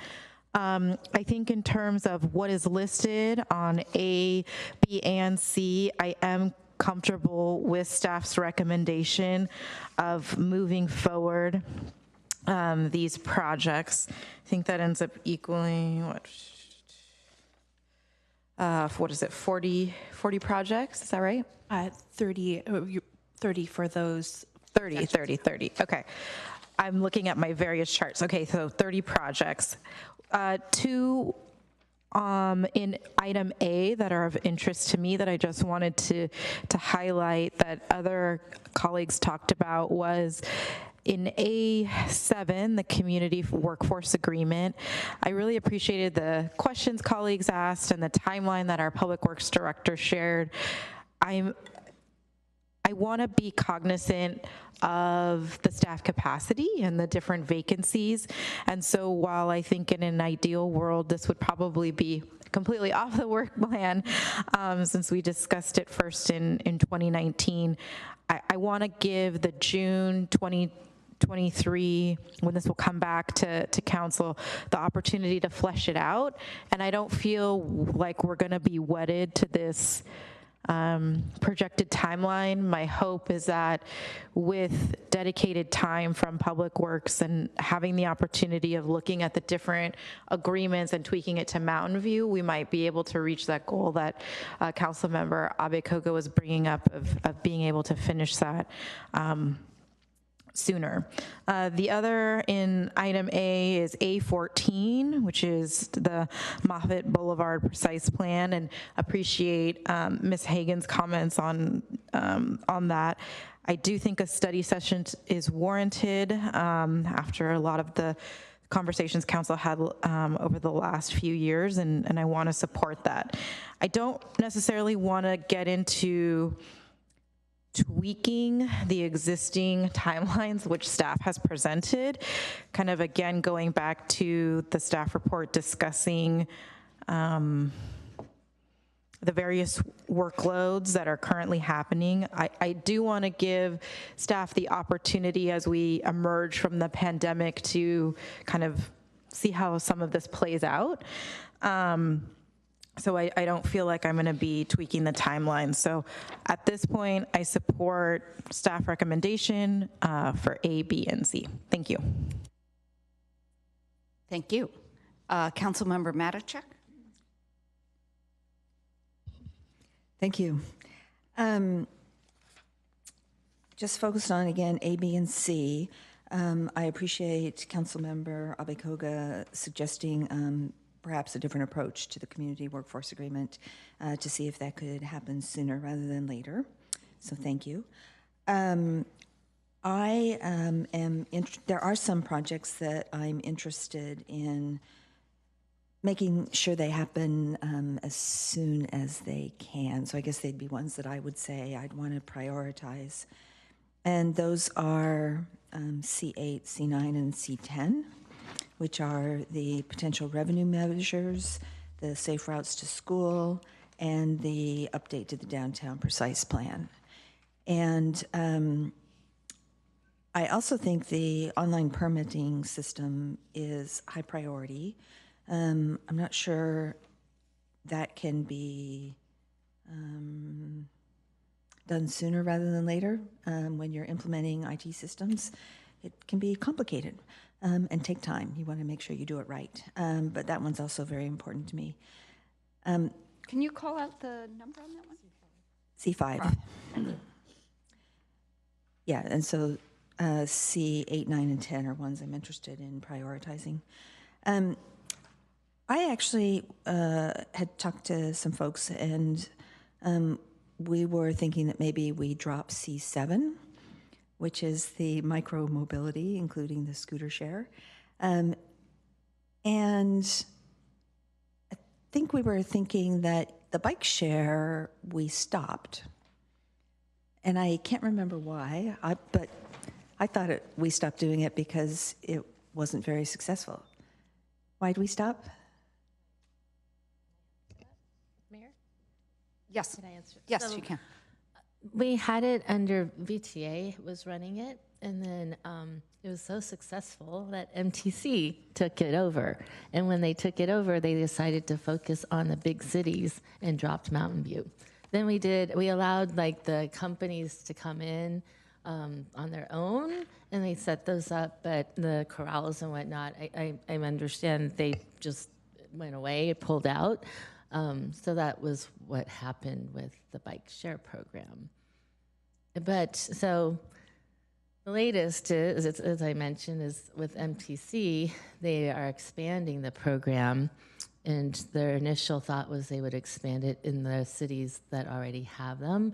But we've been talking with some of the cities that used to have them and lost them are now talking to them about bringing them back to our cities. So that's the current status. And then I've asked for the e-scooters because it seems like e-scooters are actually more popular than bikes. But the comment about, we're focusing on the community shuttle. Well, that was related to the VIA services, which is on-demand transit services. If I may just add a little bit more to what Councilmember Abekoga was mentioning, when we did our pilot program where we allowed the bike share companies to just come into Mountain View for a very low-cost permit and free, parking, where they could park the bikes. They didn't have to be dockless parking.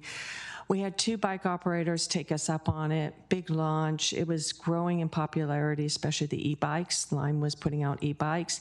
But then both companies, their venture capital froze up on them. They used it up, and they didn't have enough to keep it going. And then they started retrenching, and they pulled out of all small cities, both companies at the same time.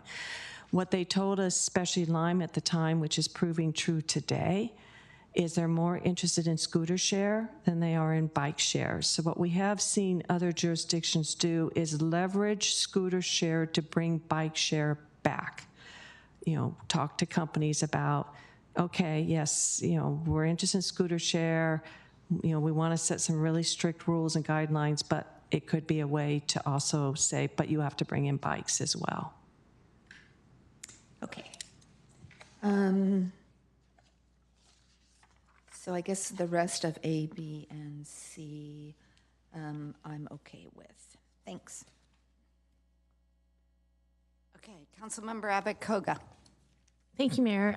So I will agree with my colleagues on the items, and then I would reiterate my interest in bringing the community workforce agreement to completion sooner. And staff, if staff could please bring what we need to do to make that happen. And I appreciate the process, but again, I think if we have a lot of projects in the works, I want to make sure we have some kind of policy before we move forward with too many projects without that. So, and I think it's best for us to just go ahead and set a goal schedule, and then if we need to tweak it after June, that's fine. But I'd rather have that a more condensed schedule first, rather than keeping what we have now.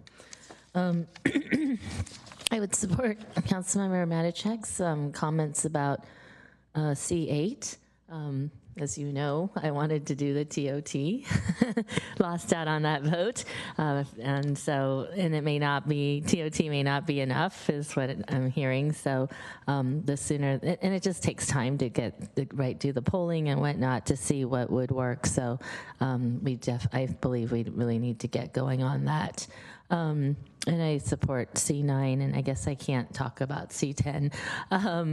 But the item that I was looking at, and then C7, yes, so scooter share or bike share, especially if there's potential funding, I would like to keep that on and continue to work towards that. I did have, I guess, a question about online permitting, and this kind of ties into the sustainability goals. So as some of you may know, on March 15th, our air district that I serve on will be looking at a ban of gas appliance replacements, water heater and stoves and whatnot. And one of the issues that we're talking a lot about is implementation. And something that has come up is just the need to streamline the permitting of these replacements, especially like water heaters. They happen on an emergency, they break down, and then you have to go get one right away. And we just had that experience in it. We found it takes a few days to get the permitting, and that could be too late. So I just wanted to see if this online permitting program can be sure to include gas appliance replacement permits. That's a great question. So this particular online permitting is about building, planning, public works permits. Part of what we're looking at, both because of state law requirements and also just as part of our larger streamlining efforts, we are looking at what I would call sort of these simple permits or these smaller permits, at streamlining them and making, in some cases, some of them under state law are going to be mandated to be reviewed. Basically, when you submit, you'll get sort of a permit out of that process. So it doesn't take days to do. So as part of that effort, we will definitely be evaluating the type of equipment that you're talking about and permitting them. So do I need to daylight this, or is it already included? So I think it's something we're already looking at, Okay. And we'll be implementing, some of it will be implemented this year, and some of it might take till next year. Okay, great, thank you. So then in that case, I support items and just highlight the few that I mentioned. Thank you. So are there other comments, or is it time to summarize what I've heard and take a straw vote? Okay, Vice Mayor? I'm sorry, I have another question, and that is about a project that's on E It's E24, begin the Stevens Creek Trail extension. So if I'm right, we're not doing E yet, am I? I know we're on ABC, but are we ever going to get to it? Yes. Are we going to move these things up, some of them? Okay, never mind. All right, sorry. Okay. So, looks like there are no more council comments. So what I'm hearing, and staff, please tell me if your notes say something else, that we generally stay on the staff schedule. There were 1, 2, 3 possible three, or I'm going to say 4 because I'm going to have to walk away when we talk about the downtown precise plan, I think. So, 4, but 3 that I'm going to bring up. So we'll stay on the staff schedule because nobody said not to, with possible exceptions that we can take straw votes on. One is to drop C7 that Councilmember Matacek brought up. That was the one on e-bikes and scooters. Do you still want to do that, or given the additional discussion, are you withdrawing that? Okay, so that's not included. That was fast. Then the next one is speeding up C8 and 9, and I'm not allowed to talk about 10. You can do that later. So C8 and 9, for your clarification, being explore a potential revenue measure and expanding the safe routes to school. So everyone who wants to prioritize, oh, what? As well as A7. I was going to do that separately. So, so everyone who wants to speed up C8 and 9, I'm taking a straw vote on that if you want to prioritize that.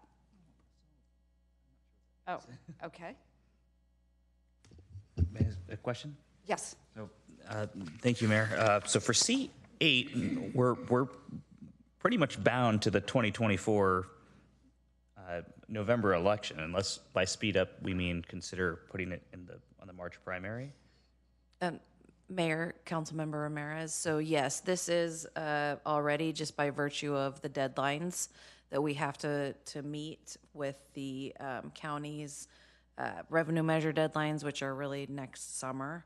This will automatically be sped up, and we're already starting work on this. So what we'll have to do is bring it back to council for consideration in terms of what potential revenue measure you all are interested in. We'll likely need to have a subcommittee, so we're going to get started on this process immediately. Okay, so Councilmember Matacek, given that the timeline is immediate, do you want to speed it up before immediate? No. Okay. And then for C9, while I'm sympathetic with the objective, in practice, what does it mean to speed up a program that we're already implementing?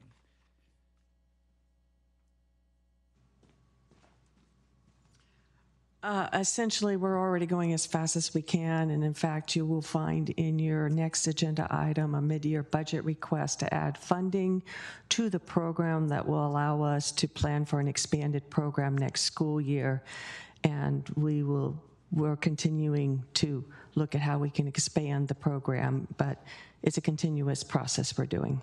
Thank you. Mayor, may I just comment on that too? So one of the things that staff's going to do when we come back in April is suggest how to prioritize your priorities. Clearly, we will take your direction tonight when you identify the items, but one of the things that it's going to do for staff is to make sure that those items are frankly the items that we accomplish during the next work plan cycle. So there's going to be likely 3 categories. So your very high priority items, medium, and then the rest of the items that are still a priority, but the other ones will get done prior to that. So I think it's okay that we kind of flag these with an asterisk if they're your priorities. And then when we come back in April, we'll just make sure to note that. But now that you all know that at least the revenue measure and the safe routes to school are kind of on our radar as being really high priorities, and we're moving them fast. Okay, so Councilmember Matacek, given that you brought that one up, do you want further highlighting of that one? Okay. And then, oh, I thought I saw your head shake. Okay, sorry. Sorry, I forgot to turn on my microphone. If we're saying these are high priority and not necessarily that the timeline is sped up, then I feel like I said it, but what about everybody else? Would you like us to take a straw vote on whether they're a high priority for everyone else? Well, I think we would have to for staff to have action from us. Okay, so. Well, that's what our city manager just described, that When we come back to you all in April, one of the things that staff is going to do over the next month and a half is look at all of the projects. So let's say you all say yes to all 30 projects or 29 in A, B, and C, whatever it ends up being. They're going to look at all those projects and come with a recommendation to council to say, these are your high priority projects, these are your medium priority projects, and these are important projects, but they may not necessarily get fully accomplished in the next work plan cycle. But identifying your high priority projects is something that we will be bringing to you, and that's part of what you all will weigh in on in April, to bless it or to change it if you want to shift things around. So am I hearing you right to say that we're working on prioritization now, but we'll have a second pass at it when you come back with what we complete tonight? I think it's okay if you want to say tonight, hey, these couple things are a priority, that it's already been kind of thrown out there, then staff knows that those will be in the high priority bucket. But we are planning on coming back to you all in April for that discussion. So, Councilmember Ramirez? thank you, Mayor. So my understanding is in April, we will be assigning category A, B, and C priority, with category A being the highest priority and category C being projects that we will accomplish when there's time and capacity. With the exception of the one that I think we're going to vote on next, A7, my preference would be to have staff flesh out what these projects actually mean and will look like, and then provide a recommendation on prioritization. Because right now, I just don't think we have enough information to say conclusively what it means to prioritize one project over another, since we don't have sort of the relative impact of each project provided to us, and I don't think we will have that until April. Okay. I'm going to say I actually agree that I'd rather not pull out because there's a number that I could rearrange. I'd rather see how staff brings them back and then judge from there. But if Councilmember Matichak, did you want further voting on those? Well, I was just following what's in the staff report where it talks about council may wish to identify some to be elevated and included, like prioritizing them. So that's what I did. But if we want to wait, I thought that was the fine. exercise we were doing too. Yeah, if we want to wait, we can. So are you ready? So you would like to wait? Okay. And then also for the community workforce agreement, which is A7, Councilmember Abekoga, you brought that one up. Would you like us to vote on it? Okay, so that's, and then there's also going to be the downtown precise plan one. Are you withdrawing that, or should Councilmember Abekoga and I leave the room while you prioritize or not prioritize it? Sorry, I guess I'm not sure what we're doing now, because if we're going to prioritize the community workforce agreement and vote on it, then why would we not vote on others? For me, it's like we vote on all of them or we don't vote on all of them. The difference in my mind is what we're asking for is information from staff about what would need to be sacrificed in order to speed it up fairly significantly, right? So it's that maybe it's a distinction without a difference, but it sounds like it's a non-trivial impact to speed up the CWA, and staff, I think, needs some time to explain to us what the trade-offs might be, and that's different from assigning, category A, B, or C priority, which is the April study session exercise, where I think we're using timelines that are largely congruent with what staff is proposing to us, where there wouldn't need to be a greater, any additional analysis on if we were to, for instance, bring up the CWA to a December 2023 timeframe, what are we sacrificing in order to accomplish that goal? Well, I guess I could say the same thing about C10, the downtown precise plan. If we wanted to do it faster, would it be possible? And what would be the implications? If I may make an alternative suggestion, one of the criteria that you've approved for staff to consider in our analysis to help prepare a recommendation for this prioritization conversation is urgency. And in this conversation, you've given us plenty of information about the relative urgency of some of these projects that could be factored in along with the staff impact into that recommendation. So if that's sufficient for the council tonight, there may be no need to have a vote. And I do want to make a point of clarification for our city attorney to potentially weigh in on is whether or not we can reopen discussion of the downtown precise plan. Sure, you can reopen discussion of the downtown precise plan. We would just need the recusals. If you wanted to consider prioritizing it or get further direction on it, that would be totally fine. I would just ask that the two council members that are recused step away temporarily. Councilmember Kamei? Great, thanks. So I think given Ms. James' explanation, I feel comfortable not voting on prioritization. It sounds like we've given a lot of feedback in terms of urgency for what's currently in the list of projects for A, B, and C.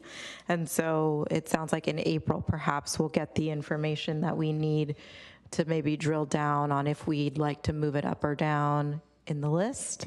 That was what the summation of what I heard. Does that sound Yes, right? so I would agree with that. Yeah. And So I'm comfortable moving on. I'm comfortable as well. Does anyone object to handling it that way? Would anyone like to vote on any particular thing? Councilmember Abekog, I see a face. Okay, well, I guess I'm going to just be very clear. I want the CWA to happen quicker. So if that's the vote that we should take tonight, then I would like to ask for that vote. I think it sounds like there's a majority here interested, but it's 4 years, 5 years, and we've been doing this for 5 years, and things always slip and slide. And I just, there's some things that I think we just need to take care of and get done. So that's what I would like to ask for. Okay, so we will not vote on all the rest of it. Staff has heard enough that they can prioritize. We will take a straw poll on, tell me if I'm phrasing it right, on whether to have a detailed feedback on prioritization of the community workforce agreement. All those in favor, raise your hand. Okay, passes 6-1.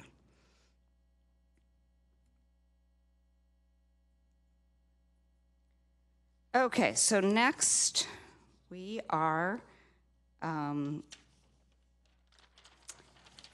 next staff is going, council will have the opportunity to propose, so staff is going to summarize council direction. I think we've done enough of that.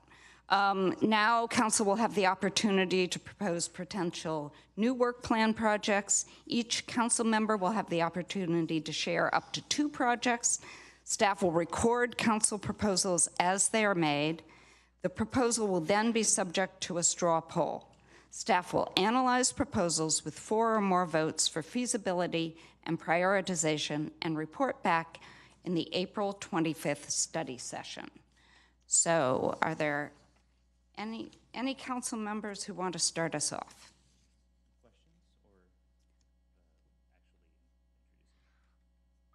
Oh, I was going to have us just start making proposals, but if you want a round of questions, you can do that.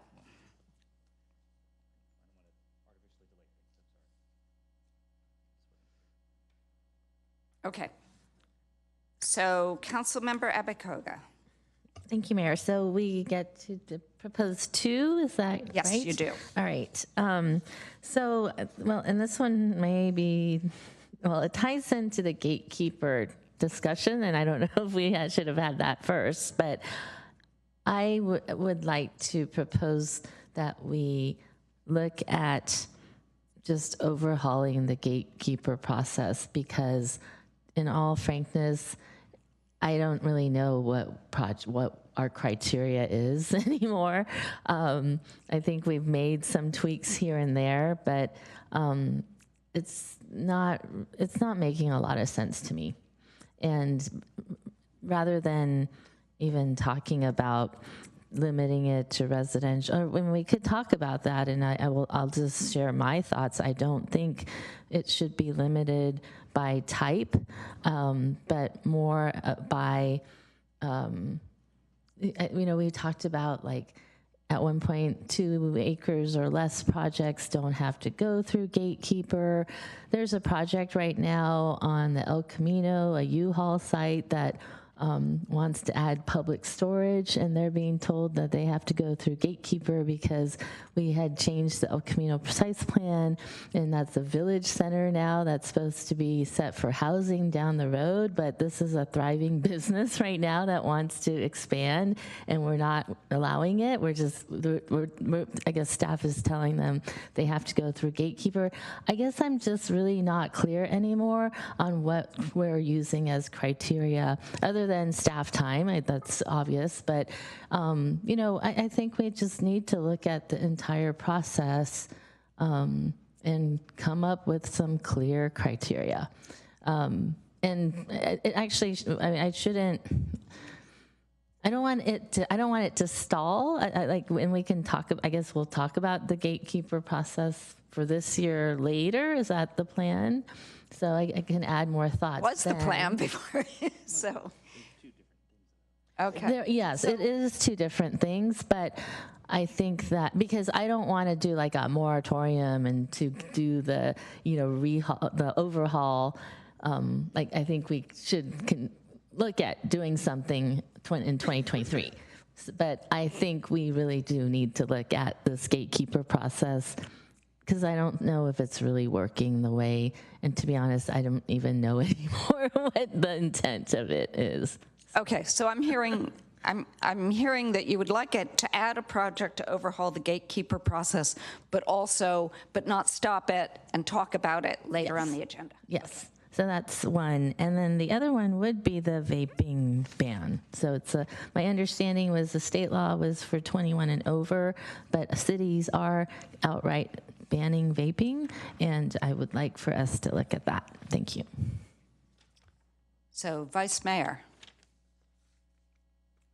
Thank you. Well, I would like to say hear to what Councilmember Abakoga said. I really think that the gatekeeper project has it's morphed into something that was really never intended, and it is a real barrier to innovation in our community.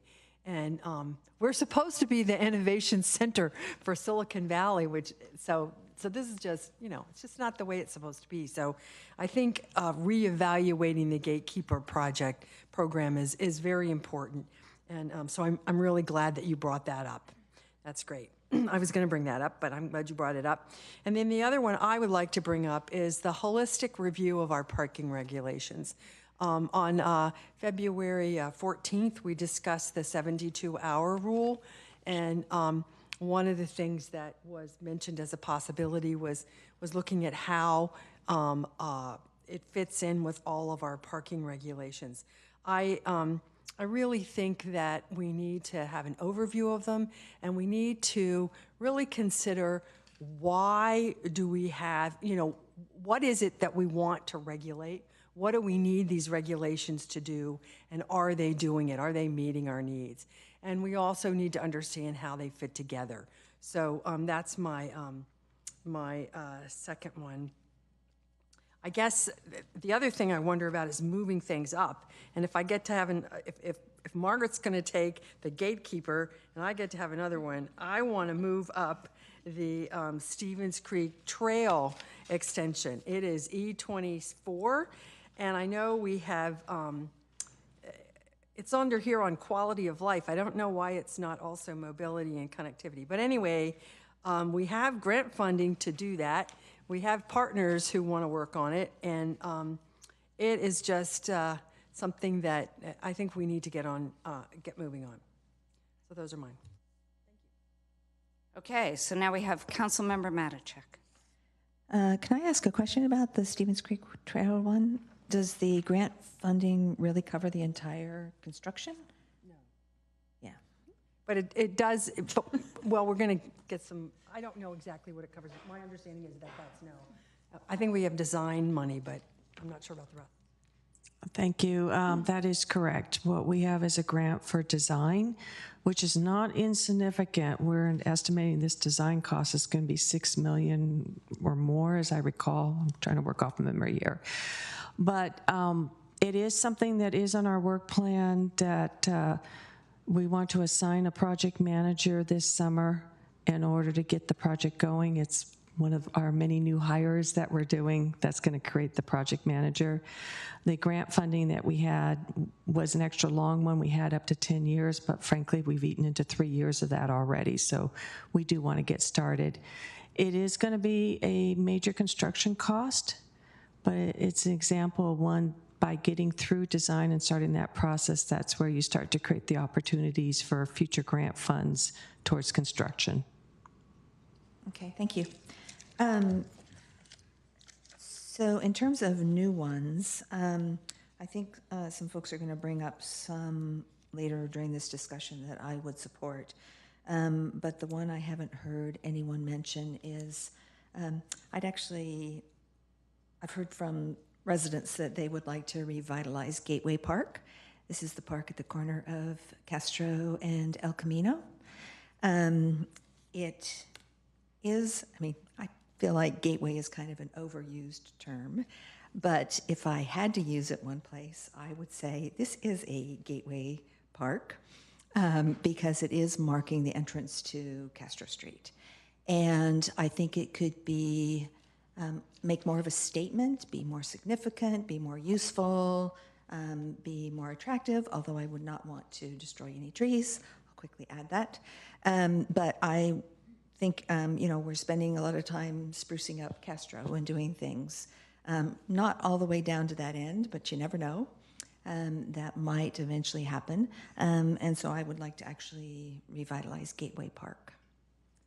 And that's the only one. I guess I'll reserve my other one just in case.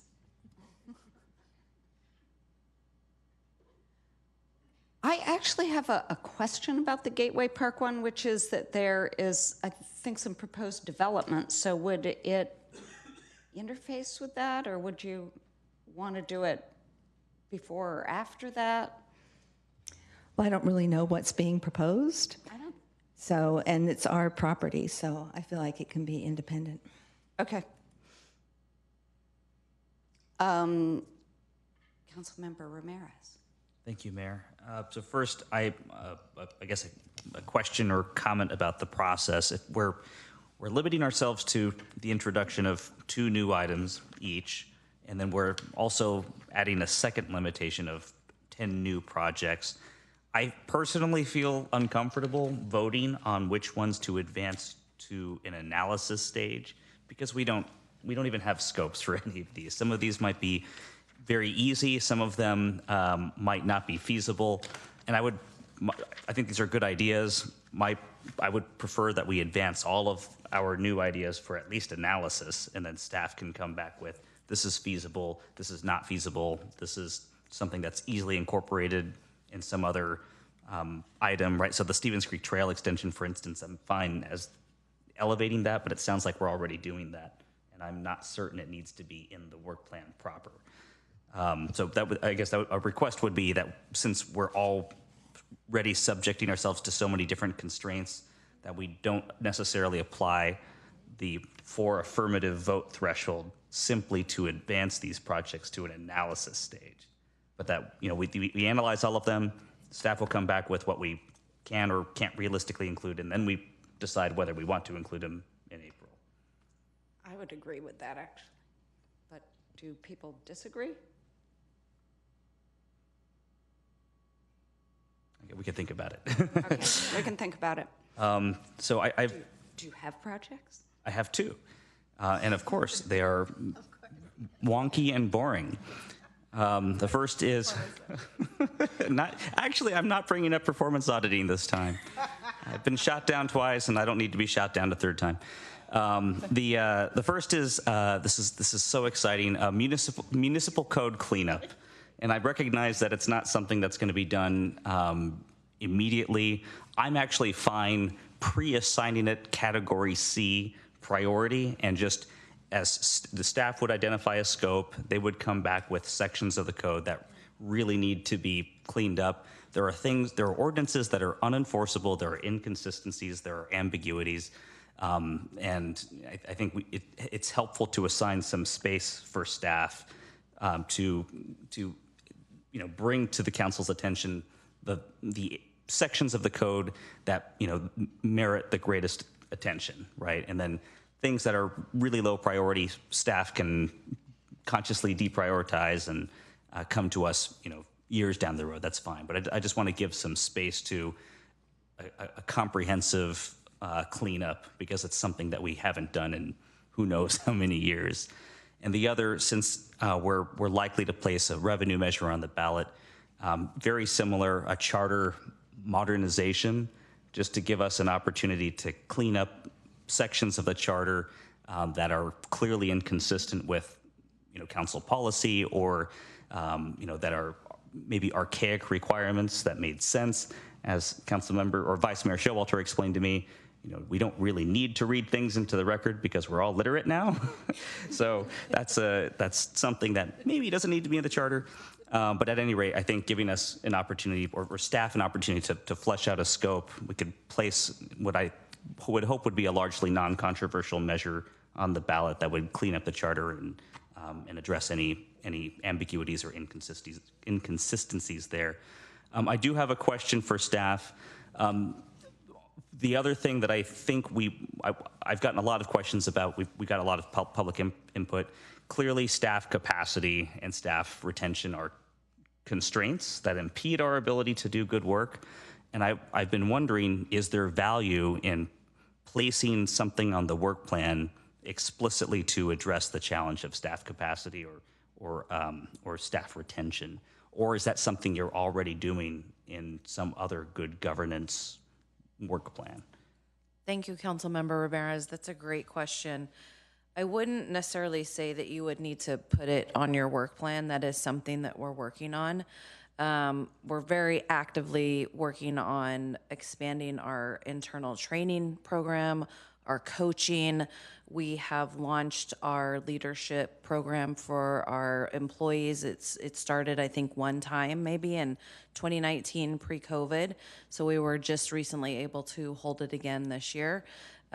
We are really looking at morale, employee engagement, employee appreciation.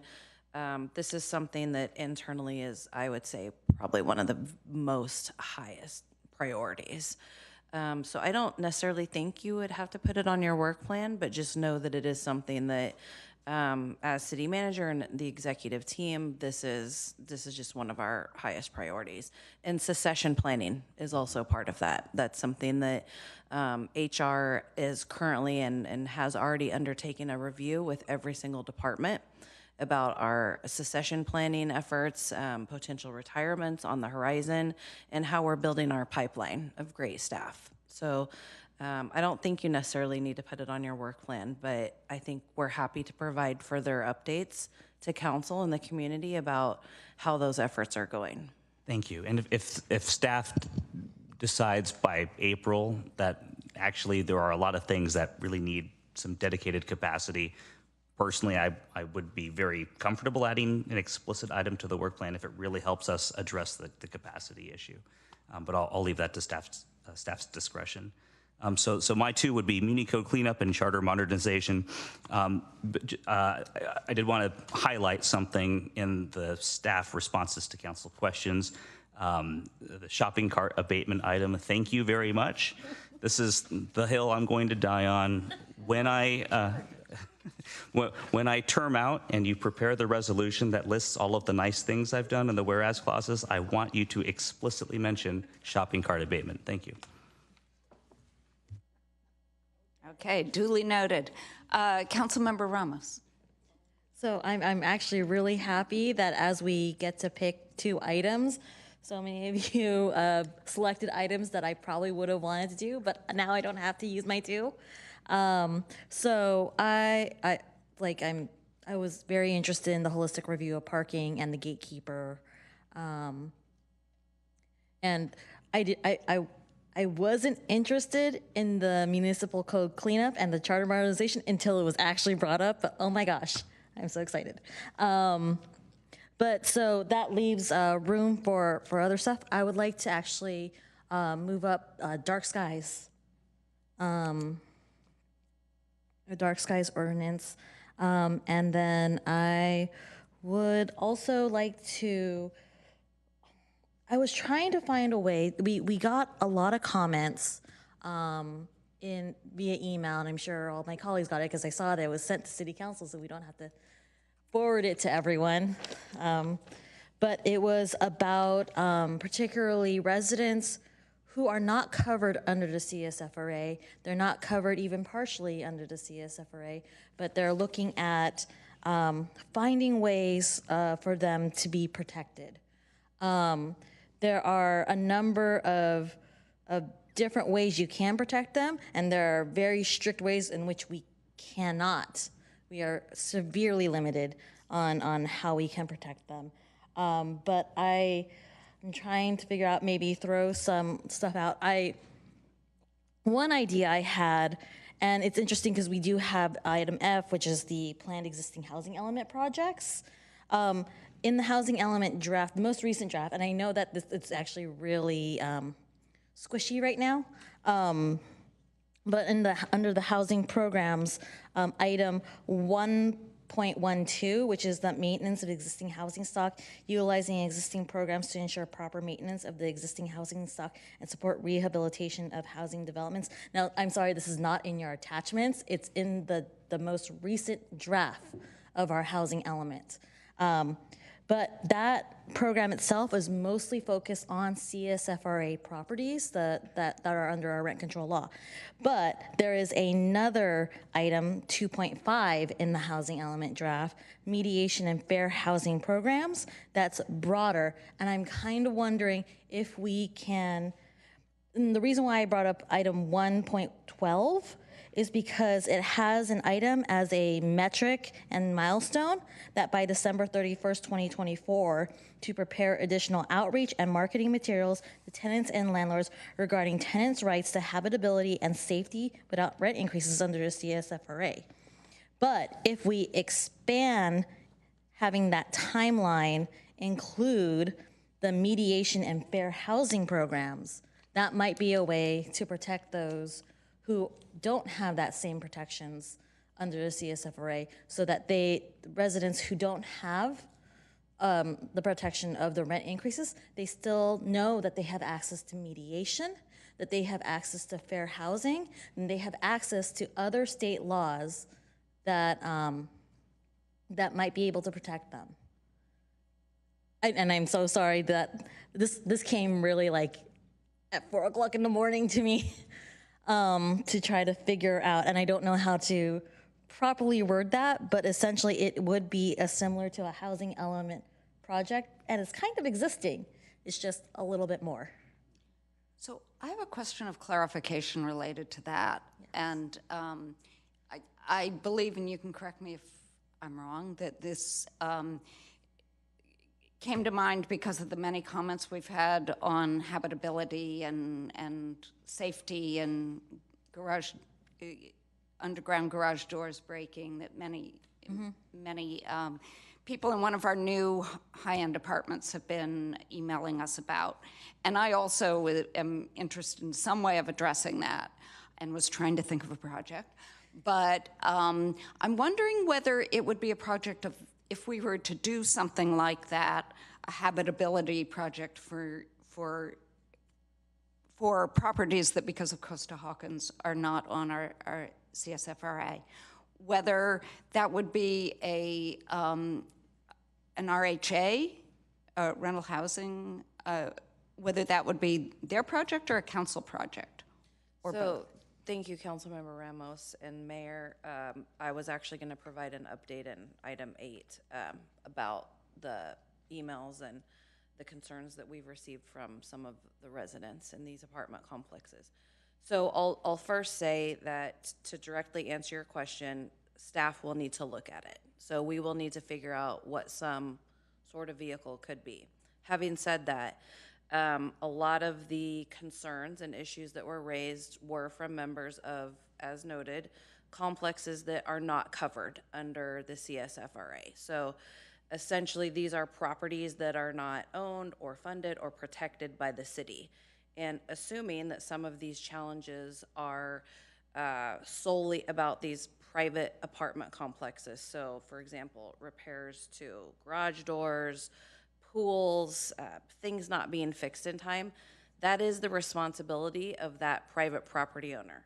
However, that does not mean that city staff cannot get involved. So some of the tenants that we've heard from are in Prometheus properties, and Prometheus is aware. Not only have they talked to staff, but they've talked to, I believe, some council members. So they have been in contact with our community development department staff today. So they are very aware. It is on their radar. Staff has talked to them about the mediation program that we have in the city, and that's available to anyone to deal with landlord and tenant concerns. So that's one thing. And maybe it's also just a matter of the city making sure that we're communicating that to everyone and making sure that everyone in the apartment complexes are aware of that. As far as the security aspect of it, that's something that you all heard about today and through emails. The police department is going to be working with the property management company, and already has, but they will continue to address some of these concerns that we've been hearing about. So I think I'm not quite sure if it would be an actual agenda item. That's what we'll need time to flesh out. But I do want to let you and the public know that this is something that staff is taking care of. We're looking into it. We've been responsive to it today. So whether this ends up being an actual item or not, it is something that we are getting involved in now. Okay, so I'm hearing that Councilmember Ramos has raised it as a possible project, and that staff can look into whether it should be or whether we can handle it through already existing channels. Yeah, I guess if that's the case and it's being handled, I guess we can just have a broaden, how are we protecting those who are not covered by our CSFRA? And I guess that's a very broad project, but it's not within the purview of the RHC as it is, because they cannot touch units that are not covered by the CSFRA. Thank you, Councilmember Ramos. I would also note that staff do not work on issues that are not covered by the CSFRA, because there's also parameters around the work that CSFRA and staff and those that help the RHC can do. I mean, there's a little bit of gray, but we would have to look at that too. So you'll come back to us and tell us what, if anything, you can do on this whole realm? Correct. Okay. Yes. Great. Yes. But do I have to use one of my item on that? I've heard 4 items. All right, I'll just leave it at that then. Okay, Councilmember Kamei. Great, thanks. I only have one item, and I was going to ask staff if this is actually a project or maybe just something to further look into, which is today the Santa Clara County Board of Supervisors Office of Children and Families Policy adopted an allocation of $20 million from their ARPA funds. related to early childhood education, as well as childcare. So 15 million will go towards infrastructure grants for childcare. So that includes reopening childcare homes, centers, providers that had to close because of the pandemic, and renovation for facilities and family childcare homes. And I know that over the course of particularly properties that are city-owned, we had looked at trying to encourage childcare centers. I know that it came up in conversations that I had with the economic vitality consultant, is trying to come up with alternate uses. And I think just in the conversations I've had with neighbors and residents, it's something that's a need. So cities will be eligible for these grants. And I would love for the city of Mountain View to be able to maybe tackle this issue for our residents and our community via this grant process. So I don't know if it's necessarily a work plan project item, but I just wanted to daylight it in this setting so that staff could, and thankful that staff will analyze it so we could figure out if that's where it should live or not. But talking about, funding, it seemed like an opportunity that the city could get on. Thanks, Mayor. Okay, so I'm hearing that ARPA grants for childcare centers will either be a project that will be brought back to us, or maybe not. It will be just worked into county funds. Okay. Okay. And then as for mine, one of them that I was going to bring up may be the same or similar to something that the Vice Mayor brought up. This is the holistic review of parking regulations. I'm thinking of it not, I imagine that I want to make sure that what I'm thinking of is not a separate project from yours, that it's the same one, or that there's enough overlap that it can be one project.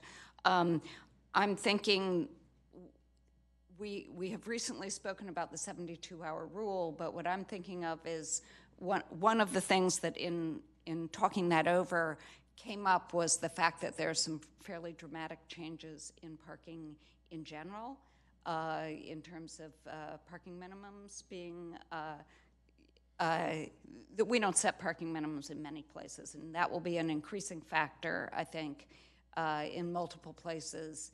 And I think we have to be proactive and make sure that we're that our public streets are for public uses. So is that, and I know that we have some community members who have spoken about that in a great variety of ways. Is that, am I? No, I definitely, yeah, I think we're thinking about the same thing. And I think we would have to, because of these changes that are happening, one of the things that we may want to include in this project going forward, but staff could help us, is some metrics about how these things work, how we see parking changing over time. And, you might want to be doing some counts, of how many cars are on streets, various places. But yes, no, I think we're talking about exactly the same thing, is a holistic review of really how we use that public space that is our streets for parking, and how do we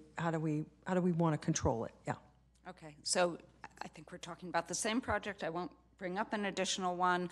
I would, as a part of that, though, I might like to see some sort of post-occupancy evaluation when we have reduced parking on apartments. How is that working out? How do neighbors, how is it working out with neighbors? Are our streets becoming parking lots that we can't change to bike lanes or slow streets or whatever? Or is it really working out? No, that's what I really meant about metrics. Okay, great. We're on the same page, so I won't bring up. And then, so, let's see, I was going to also ask about something related to the Prometheus projects, but that's been brought up. And I guess the last one, I will bring up storefront activation, a comprehensive storefront activation project, which I described before as one of the most effective things I've seen to cut down on vacancies and make, areas like our downtown and village centers more vibrant. So, and then, Councilmember Matichak, you brought up one. Did you say you were going to bring up a second one, or? I have one more? What's my one more? Oh, I thought you were going to bring up a downtown office cap. Okay, I'll bring up a downtown office cap. Okay, it can be yours. Downtown office cap. Okay, so I am willing to go along with Councilmember Ramirez. It's okay. It's 11 o'clock. Idea of taking all these, telling us which ones are viable, which ones are not. It's 1, 2, 3, 4, 5, 6, 7, 8, 9, 10, 11, 12. It's 2 more than we said. We fine with that? Okay. So we'll take them all, and you'll... Clarifying question, yes. I'll be quick. Thank you. I have a question about the parking evaluation or review because I'm a little confused. I initially thought we were talking about parking enforcement and parking compliance. So what does the 72-hour parking ordinance do and achieve? But it sounded like we're talking more about parking standards, right? So when there's new development, that's what it sounded like the mayor was talking about, but I think I'm confused. I think we're talking about both. I think we're talking about parking, we're looking at our parking regulations, and then we, over time, we will want to be seeing, well, how are those regulations working? And how are they working within changes that we've had? Like we have changes in parking minimums, and after some of those buildings are built, we might want to see, well, what happens in those neighborhoods? Does it work? Are our parking regulations still adequate, or do we need to revisit them again? While I do support evaluating parking standards, I feel like that's a very different category from what do we do about the guy who's operating the business and using public right-of-way to store vehicles, right? Where the 72-hour parking regulation really doesn't address that. Or like you and I had talked about, somebody who's maybe an inhabited vehicle where there's, encroachment onto the street, right? The storage of like a generator. Right, like a holistic parking regulation is sort of all the regulations that deal with parking. Okay, thank you. Period, yeah. Okay. So we are now moving to the final discussion topic of this study session, which is gatekeeper projects, and staff will review the recommendations and discuss questions. So, do any council members have comments or questions on the gatekeeper process and staff recommendation? And I think this time I'm not going to take questions separate from comments. I'm going to take them all together. So, do any council members have comments or questions on the gatekeeper process and the staff recommendation? Councilmember Abe-Koga. Thank you, Mayor. So I've already said some things already about this issue. I don't really have comment about bringing gatekeeper back this year. My comment had more to do with the type of projects that we should see or allow in the gatekeeper or consideration. I think that one thing I think with the gatekeeper that can work or does work, or has worked, can work, maybe we have to, as council members, we have to be more clear on is what kind of projects we want to see, so that we already have that discretion. The whole point of gatekeeper being, right, if we think a project is compatible or worthy of staff time to be allotted to continue forward. And more and more, I think the issue of community benefits is more important. So I think we already have that discretion to say, if we wanted to say we only want to see residential for now or mixed use for now, or we can say that. So I don't think we need to limit what kinds of projects come in. And I say this because I think there are commercial projects that we should be looking at. I know that office has been a challenge because of the jobs housing ratio, but I think some of us went to the State of the Valley presentation, and this is something that I remember, like a former city manager, the first one I worked with, talking about was with commercial buildings, even office buildings.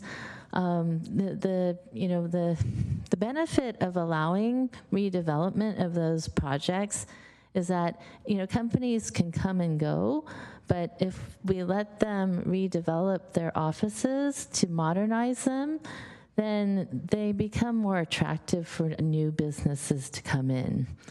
And I think that also we've jumped to also the types of buildings.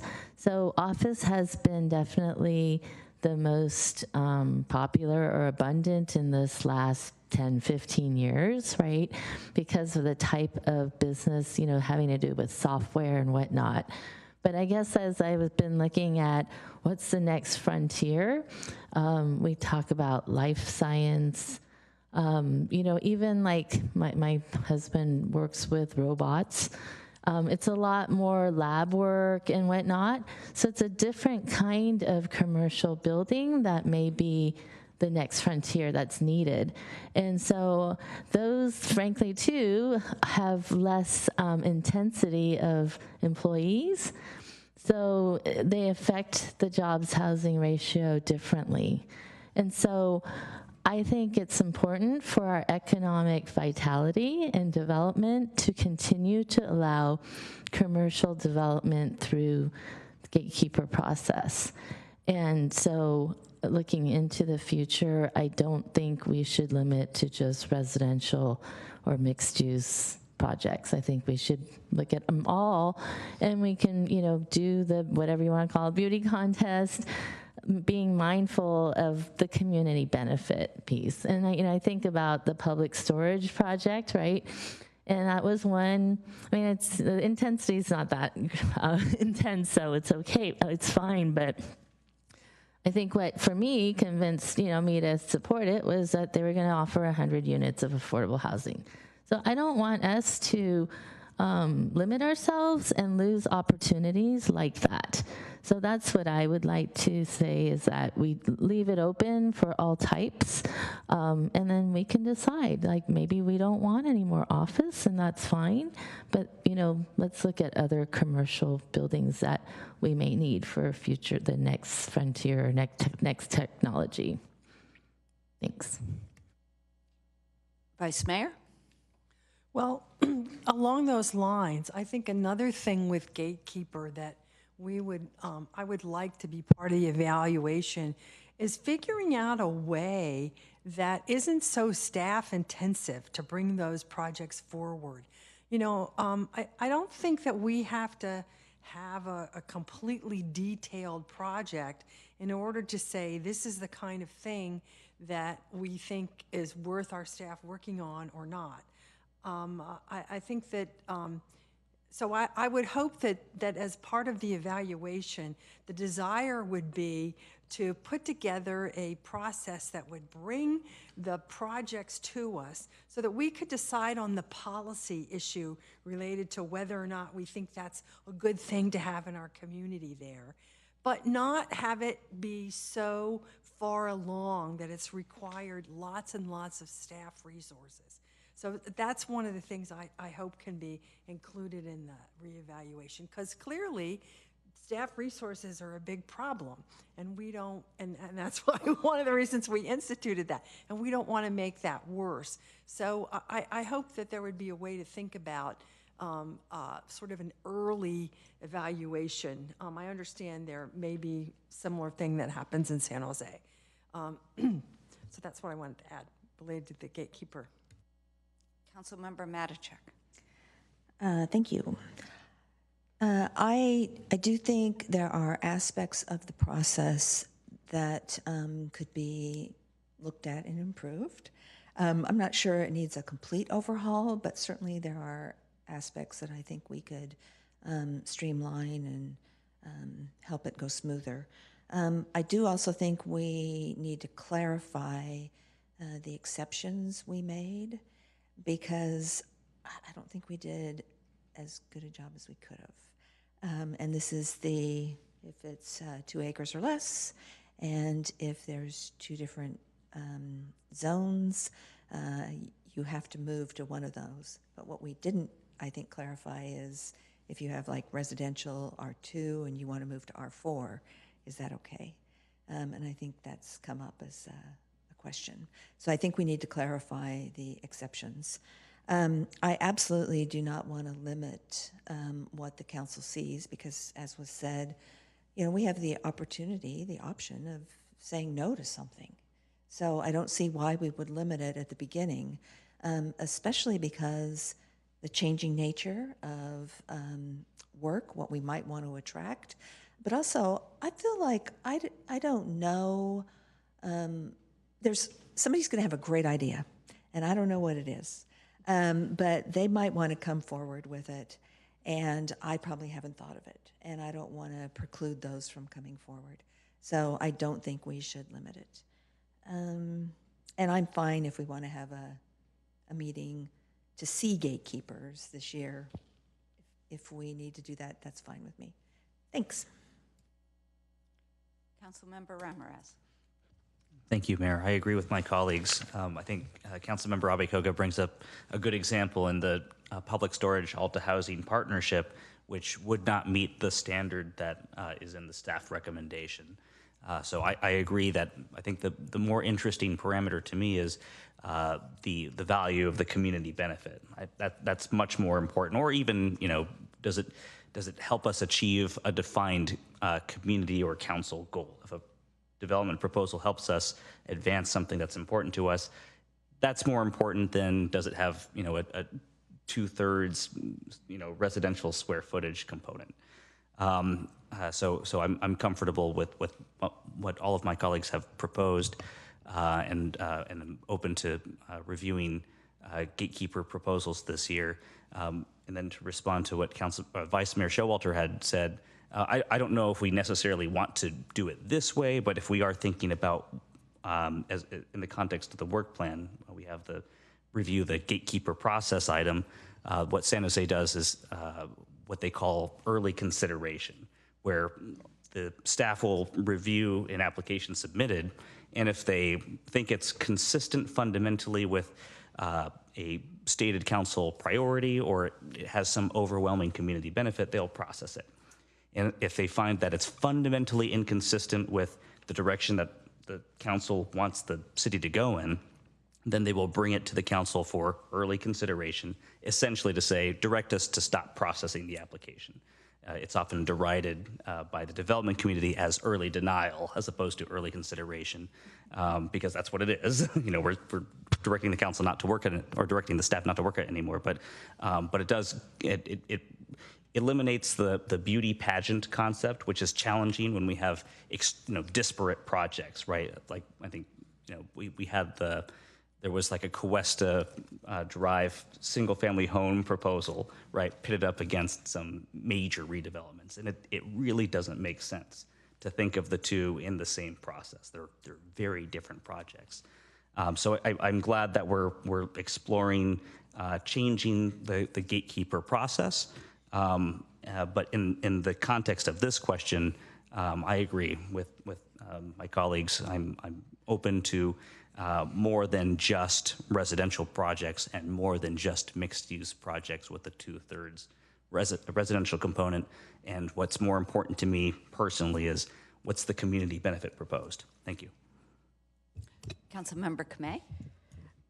Thank you, Mayor. So I think that what I would propose then, hearing all of my colleagues, and then I'll add my comments, is for the staff recommendation, maybe just it's to hear the gatekeeper requests in Q4 of 2023 and then remove and limit the requests portion. I think just hear gatekeeper requests in Q4 is fine with me. And then just a couple comments. I had a nice history lesson with a former council member who was part of the council in the 1990s when the gatekeeper process began. And I think my understanding of the historical context was, how do we evaluate a project that is outside of our current general plan and precise plans? So to me, I really don't feel it's accurate to say it's a beauty contest, because it's not, to me, what it looks like. To me, it's how does it benefit our community, our residents, and how does it fit into the character of the neighborhood in a way that is above and beyond? Because we spend years, decades doing planning documents for the general plan, the precise plans. Many of us have been on the planning commission, where we worked on both, and to me it's about the above and beyond, the parameters with which we already have set out the roadmap of what we'd like the city to look like. So I just kind of wanted to at least share, to me, the semantics of it are important. To me, it's not the outside, it's the inside, right? So I think that's how we need to be thinking about the gatekeeper process. So I'm open to hearing them at the end of the year, and that's the tweak that I would make. So I don't know if that's a motion which needs a straw poll. I look to the mayor and staff, but just wanted to put that forward. Okay, I'll make my comments now. So I think I'm the only one who was a little more attracted to the staff proposal than the rest of my colleagues. I do like the emphasis on, I would like to tell developers early and often, with emphasis on early, what we're looking for. And I do feel that we need housing above all else. And I would personally, and no, other people may not agree with me, I would like to give that signal in some way. I guess the other piece of it is that I'm wondering, is that something that the rest of my colleagues feel, and would we be miscommunicating if we didn't specify that there's some kind of preference for housing? And now that I've asked that question, I'll say maybe it's because I haven't been through the gatekeeper process before, so maybe it's that I don't exactly, either on EPC or council, I've never done it. So I guess I should ask a question. Is there a way of spelling out what our preferences are as we begin the process? If we're not doing it, it sounds like the majority of us don't want to go with the staff recommendation, but is there some way of, when we get to Q4 or whenever we're doing it, of saying that we have some kind of preferences, instead of having a bunch of people do a lot of work and then finding out that, most of them we really have no interest in. Mayor, so when this comes to you all, and it could very potentially be Q4, you all will have the ability to prioritize the gatekeeper projects because they are outside of the general plan or outside of any precise plans. You can choose whether you want to hear them, whether they are in different categories, whether you like all of them, but you like, one or two more than others. And I would just note that these projects historically often take longer just because they have typically been more involved. Like the example that Councilmember Abe-Koga raised has taken a long time. I have never seen a process, and this is, 2 rounds of me working for the city of Mountain View. So we will just need to take it back and look at what the process was and what it could be now to be better for the future. But you all will have the ability to prioritize which projects you like better than others. So I know that if we were to do this in Q4, that a bunch of projects could be submitted and we could all sit here and say, I like this one better than that one, and that one no way, and so forth.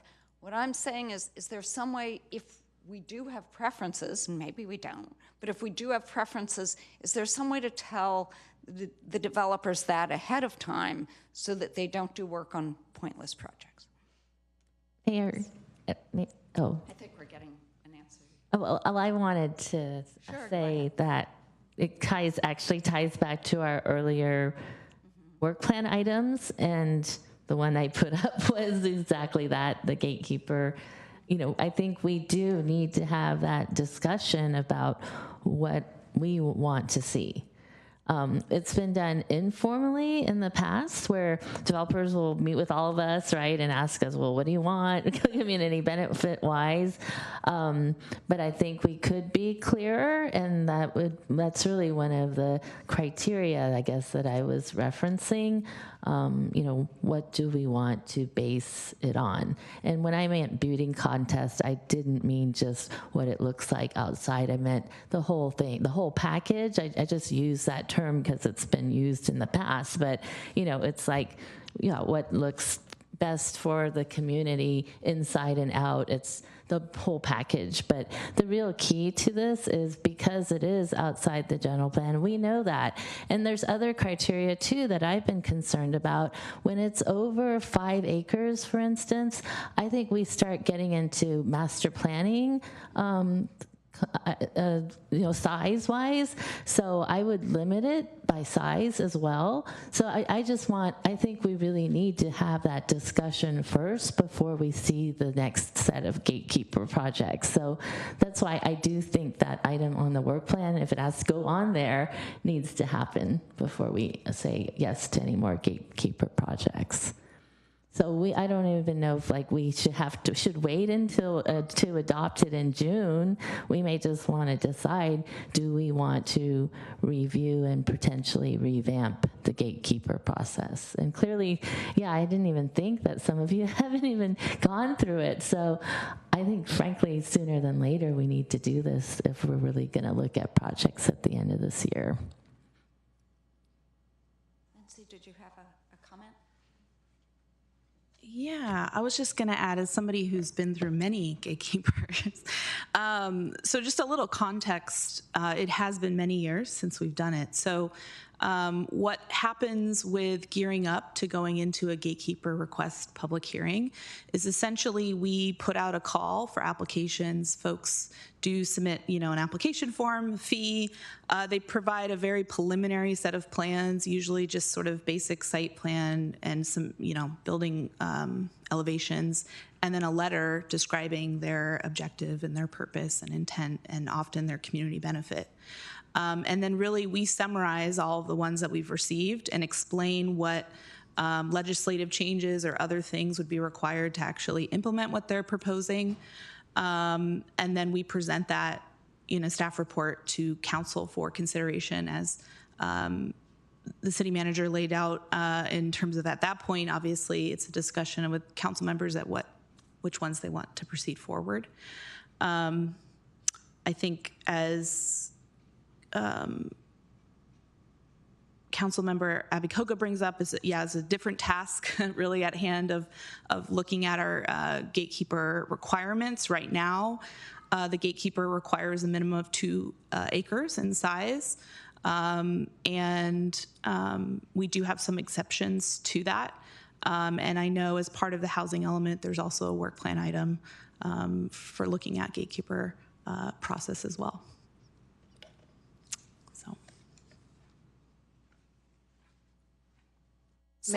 Mayor, may I? So what may be helpful is to get council direction on whether you want to go ahead and open that call for gatekeeper projects this year, or you would rather determine what the process is going to be first. Because I don't think it's realistic to do probably both before the end of the calendar year. It's a lot of staff work. So I've heard 2 different things, but people may have changed their minds since they said them. One, Councilmember Kamei said hear requests in Q4, and Councilmember Abikoga said figure out the process first. I guess those are the 2 possibilities on the table. So, okay, the Vice Mayor has a comment. Well, it seems like since we're all rather rusty on what is the gatekeeper process, I'm wondering, is there a document that describes it? Is there like a memo that says this is the gatekeeper process? I certainly haven't seen it in a long, long time, if effort. Lindsley, is there such a memo? Yeah, so we have done some memos in the past. So they are available online. We also have a web page dedicated to the gatekeeper process and explaining what the requirements are. And then it is in our city code ultimately. Okay, well, I would suggest that we have a memo prepared that brings this information together to us and circulated, and then we have an item. It seems like it wouldn't be that much work to prepare a memo. Have an item, and then I kind of question if our desire is to use the criteria or change them some. What really hasn't worked is the time frame. I mean, we haven't had one of these in what, 3 years, 5 years, 3 years, I think at least. So that's particularly bad. So I would think if we start out with a memo, that would be a really good first step. Okay, so I'm seeing a lot of comments, but I was thinking of bringing it to a vote. I mean, they're two different things. Is that what you were going to do? Okay, go ahead. Well, I just had a question. So to staff, since given all of this discussion from council, I'm trying to channel my best Chris Clark here. Could we take the pause on the gatekeeper discussion? We could get the memo from staff, and then on the April 24th, we could have had the memo, and then we could talk about it. Having seen the memo, we could decide which path we want to go. Is that something that staff feels like could be a feasible option? Would colleagues be interested in that? So we could get like the refresher and then vote on it. Councilmember Abakoga, you have a comment. I think that's fine. I just, I'm concerned about the time. So if staff thinks we can wait until April, get the memo, wait until April to decide. And, if we decide to look at the process, I would like to know then when we could actually see gatekeepers. In my mind, having done gatekeepers, like the whole point of gatekeeper is to basically determine, whether a project's worth letting it through to the next, to put staff time into it. So it really shouldn't be taking that much time. And I was just thinking, can we just schedule a study session before summer break so we can have a chance to just discuss, and even get a tutorial on how the gatekeeper has worked. And then we can talk about what has worked and what hasn't worked and what we want to see going forward and if we want to add any criteria. So I guess maybe because I'd like to hear from RT, but I don't envision this being a huge effort. But, I could be wrong. So I guess I would like to hear from staff. Maybe in that memo, staff could explain what it would take to review the gatekeeper process and potentially revise it. Okay, so what I'm hearing from the past several comments is that the project that Councilmember Abakoga brought forward earlier of overhauling the gatekeeper, when this all comes back, that comes back along with the possibility of when we could possibly schedule one, that all comes back to us at the same time. And if that is okay, I see a couple other comments, but that seems yes, to be thank where you, we're Mayor and Councilmember Abakoga. So the timing was such that I believe we were going to issue the call for proposals next month in March. Tomorrow, I guess, is March 1st. So in March. So that's why I was saying that just the timing would be sped up, because I'm also hearing that council is interested in making some changes to the parameters and the criteria. So that's what I was referring to when I was saying it could take some time, because we need feedback from you all to approve any change to the criteria. And then we would need to then say, okay, here's what the process is going to be, and then open the process up. So if you're okay with how things are now, we were going to move forward in March to then have gatekeepers come to you all in the fall. And we can still do that and include all the gatekeepers, not just housing. But if you're really wanting to make changes to the criteria, we would need to do that first before we issue the call for proposals. That's what I was referring to. So it's kind of two separate timing items. Councilmember Matich. I just have a clarifying question. When you're talking about the criteria or changing the criteria, is that defining what kind of project we want to see?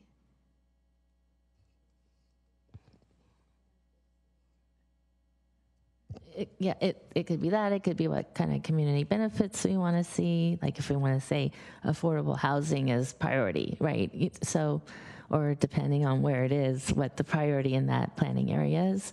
So that's, So to or me, size even. I would say that the criteria might change over time. And so I wouldn't want to define a process where the criteria is fixed. Because this year we might be looking for something, 10 years from now a different council might be looking for something else. So I'd want the criteria to be flexible. But I also wouldn't want to be so specific that we shut out opportunities that we haven't thought about. And so I don't know how you do that with criteria. Is it like we often do, or propose an alternative that we'll consider? But then it's like, is the criteria meaningless if we say that? So I don't know. It's a tough one. Mayor, our Community Development Director, Artis Srivastava, has been moved over to speak. So if you can hear me, Ms. Srivastava, and you can weigh in on this. Hello? Yes, we can hear Hello, you. can you hear me? Great. Yes. Thank you, City Manager and Mayor.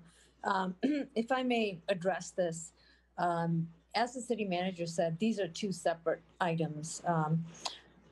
The council can tonight or in April make a decision on hearing all gatekeeper requests in the fall. Typically, it takes us about 6 months because it takes about 3 months for people to put their projects together.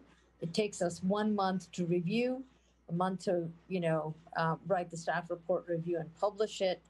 And that brings us probably to a fall review where council can look at everything. Separately, as part of the housing element, we will be recommending in our latest draft that is to come out, revising the gatekeeper process specifically for residential projects and looking at exemptions. And so before the council makes a decision on making changes to that, we would request that we go through the housing element, get HCD approval, and then it can become an implementation item, at which point the council can look at other non-residential criteria as well. So the review of the gatekeeper process and the revision of the ordinance can become an implementation of the housing element project. And I would recommend that we wait until we get our housing element certified before we move on that. But that doesn't preclude the council from hearing all the gatekeeper items in the fall.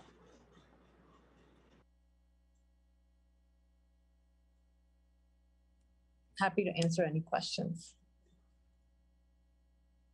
So I'm trying to see how that fits in with where I thought we were going. I'm hearing that we could hear all of them in the fall, and that we could also have a study session on what we want the gatekeeper process to be, and that when we bring all this back, the work plan back, all of that could be scheduled. Am I? Yeah, if I may just confirm, Mayor, yes. So for tonight, you can decide you want to hear all the gatekeeper projects for this upcoming year. And then as part of the housing element, we're going to be revamping the gatekeeper process for residential projects, including looking at exemptions. And as part of that, the council can also look at other items. So it's going to become a housing element implementation item, just the review of gatekeeper items in the future. And so I'm requesting that we do that as part of that project. And that will include a study session. It'll likely happen in the fall because I want to make sure ACD certifies our housing element before we move forward on that project. And that's likely going to happen in June, the certification. Okay, so correct me if I'm wrong. What people are talking about now is hearing the hearing gatekeeper projects in Q4, but also having a study session on what the gatekeeper process should be in the future at some point as part of the housing element, and it may have other aspects as well, as far as I can tell. Right, and both of those can happen in I would say probably closer to Q4 of this year, given that we are trying to gear up for a whole bunch of other housing element implementation items. So this year, the council can hear everything and decide which ones they want to forward, and then we'll have a study session on the process separately. Mayor, so if council is comfortable, I think we can still get you all the memo within the next month so that you can talk about this in April. And now we know it's a 6-month time frame for staff to basically release the call for proposals, do the work, the analysis, and then bring it back. So if you all are comfortable with at least providing the memo to you all before April, you can at least see what the parameters are now. And then if you're comfortable moving forward with the parameters now, then we can just issue the call for proposals shortly after that, which is going to put us more towards the end of the calendar year. If it's not necessarily about the calendar year, we can then still schedule a study session if you all want to change things, and then we can issue the call for proposals right after that. So it may not be all in this calendar year, but they can be in fairly quick succession if you do want to make changes. Otherwise, we'll give you the memo and we can release the call for proposals so that you get things before the end of this calendar year. So when you say give us the memo, that's not something that happens during a council meeting? No, we'll prepare it for you and provide it offline, and we can prepare it in advance before your meeting, which is April 25th? 25th, yeah.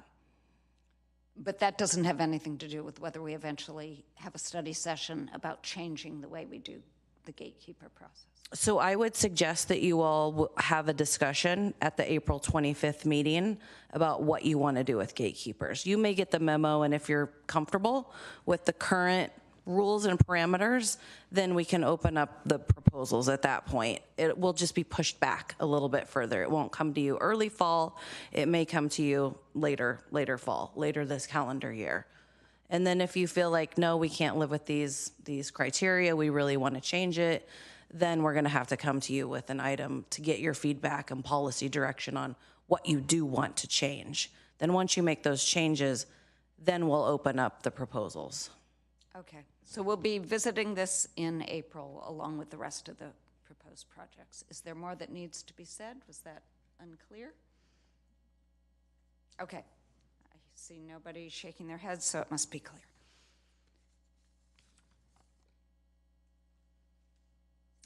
So next we're going to item 7.1, fiscal year 22-23 mid-year budget status report, etc. City Manager Kimber McCarthy and Finance and Administrative Service Director Derek Rampone will present the item.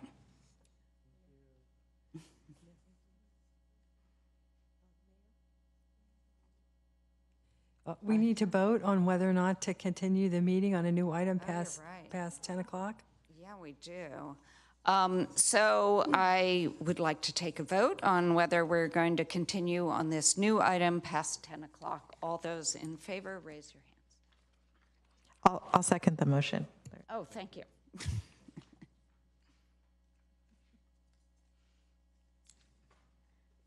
Okay, so Vice Mayor, you're up here? Is that because you wanted me to?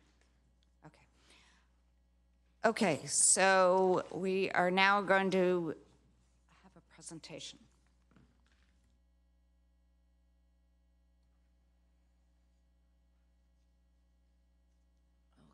Okay, I realize the late hour is upon us, so I think we will try and move through this presentation rather quickly. So I'm very thankful to be here with you all tonight with our new Finance and Administrative Services Director, Derek Rampone, and also with our Assistant Director of Finance and Administrative Services, Grace Zhang. So we will be presenting to you the mid-year budget report. Next slide. So I just briefly wanted to give an overview of where we're at right now and just kind of a picture, lay of the land. So as we've heard and we've been talking about, the city is back to business. This didn't just start. We've been back to business for quite some time. The city has returned most of our staff working quite some time ago, well over a year and a half ago. We actually were doing a lot of stuff in person well before many other cities were, just in terms of our operation, bless you, and our service to the community. As we also have heard, the state of emergency ended today. So this is something that I think is a monkey off of all of our backs, but really just solidifies that back to business approach that we're taking. In terms of where we're at economically, the changing nature and the paradigm of remote work is not only affecting us internally, but I think we've touched a little bit on how it's also affecting our private sector companies. So that is an uncertainty that does kind of hang over where we're at with our budget, because as we have less people here in Mountain View or working on site, it can affect certainly our finances, our business license tax revenue, which I mentioned earlier. But all in all, the economy is continuing to recover fairly well in our region. Right now, we are at what is considered full employment. So even though we've seen a lot of these corporate layoffs, we have really relatively low unemployment numbers. But there is that uncertainty on the horizon, which Mr. Rampone will talk about. So we're not completely in the clear, but things are going well. But we need to be very prudent and disciplined about how we're budgeting and how we're approaching our revenues. Next slide. So one of the things that we wanted to make sure we mentioned was that the city of Mountain View historically has a very sound approach to how we budget and how we handle our finances. Our budget principles are really rooted in the fact that we budget with ongoing revenues for ongoing expenses. We only use one-time revenues for one-time expenses, which we call limited period items. We adopt structurally balanced budgets every year, and that is when your revenues and your expenses match. We make sure that we are prioritizing paying down our long-term liabilities, which the biggest one is our PERS, our pension liabilities. And this is something that cities all across the state grapple with, and we will have more of a discussion about our pension liabilities when we have our budget or the recommended budget discussion. But PERS has not made their investment return assumptions the past several cycles. This is impacting cities. It is impacting us. Our annual payment is going up. So really prioritizing paying down those unfunded liabilities faster than normal is something that we're really going to have to think about on the horizon. And then lastly, we always maintain adequate reserves, and that's part of what you all will be deciding on tonight. Staff is recommending putting funding in reserves. Right now, we have a healthy operating balance, and we are recommending setting aside around $11 million in our reserves. And this, again, is historically what we do to just really maintain fiscal sustainability for the city. And then the next slide is really just recognizing that this is a partnership between both council, staff, and the community, that we really take this seriously. We win awards annually for how we budget, not just our budget document, but also our end of the year annual reports, our procurement practices. This is something that we take very seriously. Along with that is our AAA credit rating that not very many cities can boast about. And the fact that we do all this, taken at the same time with making sure that we are funding our reserves and paying down our unfunded liabilities. This really means that we also consistently receive clean audits, the way we do things, our processes, our procedures. So I just kind of wanted to start off this presentation for council and the community with that foundation to know that we are, at least right now, it appears that we are on solid ground and stable ground. So it's both how things are going right now and also the history of how we do things here in Mountain View. So with that, I'm going to turn it over to Mr. Rampone to kind of walk us through the details and the numbers. And then, of course, at the end, I'm happy to answer any council questions. Thank you, City Manager McCarthy. Good evening, Mayor Hicks, Vice Mayor Showalter, and council members, staff, and public.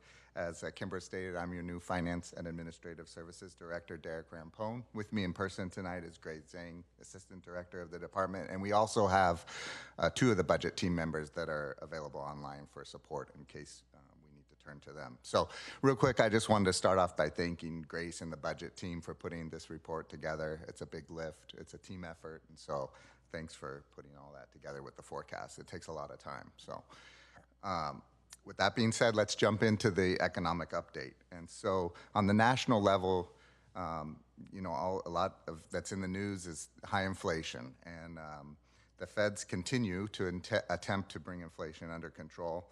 And it's expected that the feds will raise interest rates a few more times to help lower inflation.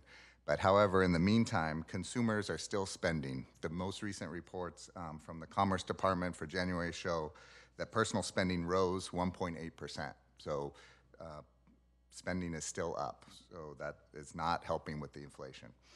The continued supply and demand imbalance has also not been helping ease inflation, as we all know. And then the upward pressure on labor costs as businesses compete for workers and increase their wages to close the labor gap, also not helping inflation.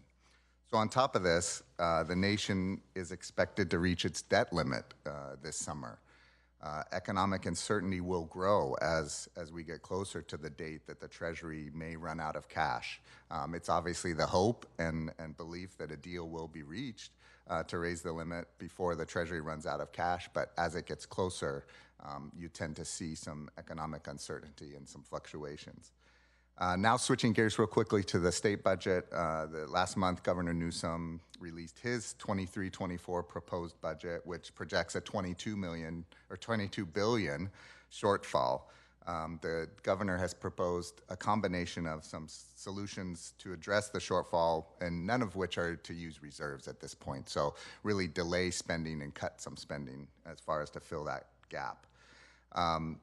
But however, with the possibility that the inflation could fall slowly more than anticipated, or the Federal Reserve tightening its monetary policy more than necessary, poses a significant risk to the governor's budget forecast. And due to this uncertainty, there is no recession currently built into the state's budget.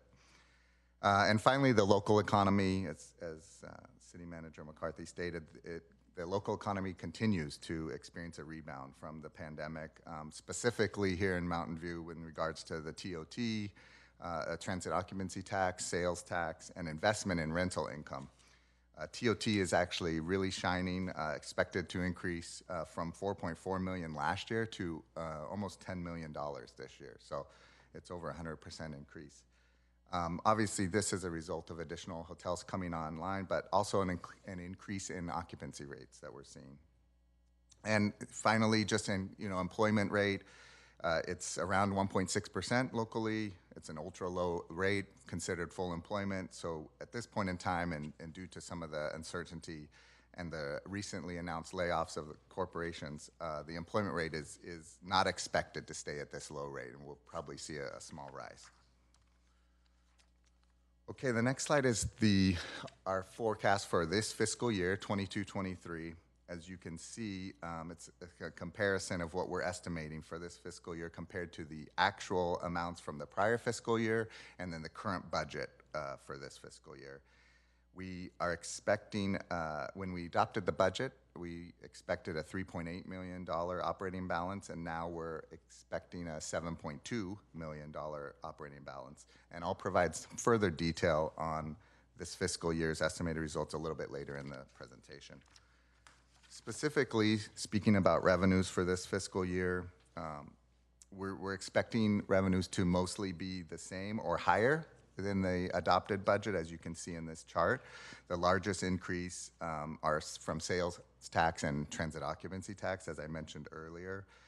Sales tax is expected to come in $4 million higher than the budget, and that's due to strength in new auto sales, fuel service stations, and restaurants.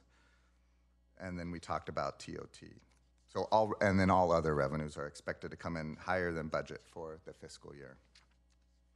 Turning to expenditures for this fiscal year, as you can see on this chart, a majority of the general operating fund costs are salaries and benefits. As the city continues to experience vacancies and retirements, these are the largest drivers of our expenditure savings. To put it into context, there were 138 vacancy events in calendar year 2022, which is a 33% increase from 2021. And 20% of those vacancies were from retirements. On a positive note, over 40% of those vacancies were due to internal, primarily promotions, so internal movement. And then this slide, these are other funds that we wanted to just give an update on. I'll mention real quickly the Development Services Fund, as this is a large fund of the city. We are expecting revenues to come in below budget in this fund, as well as expenditures, but we are anticipating that this fund will have an operating deficit in 22-23. So we believe that the fees are insufficient to cover the costs currently. And so, as you may know, we are in the process of developing and issuing an RFP for a fee study. So part of this fee study will focus on development fees and other city charges and other fees, and we'll ultimately ensure that the city is recovering all related costs of providing specific services. This slide is just really a summary of our recommended mid-year budget adjustments. A majority of the adjustments are one-time items and in other funds. So really the impact to the general fund is on the top left there of about $139,000 in ongoing costs. Here's a breakdown of our recommended mid-year adjustments for reserves.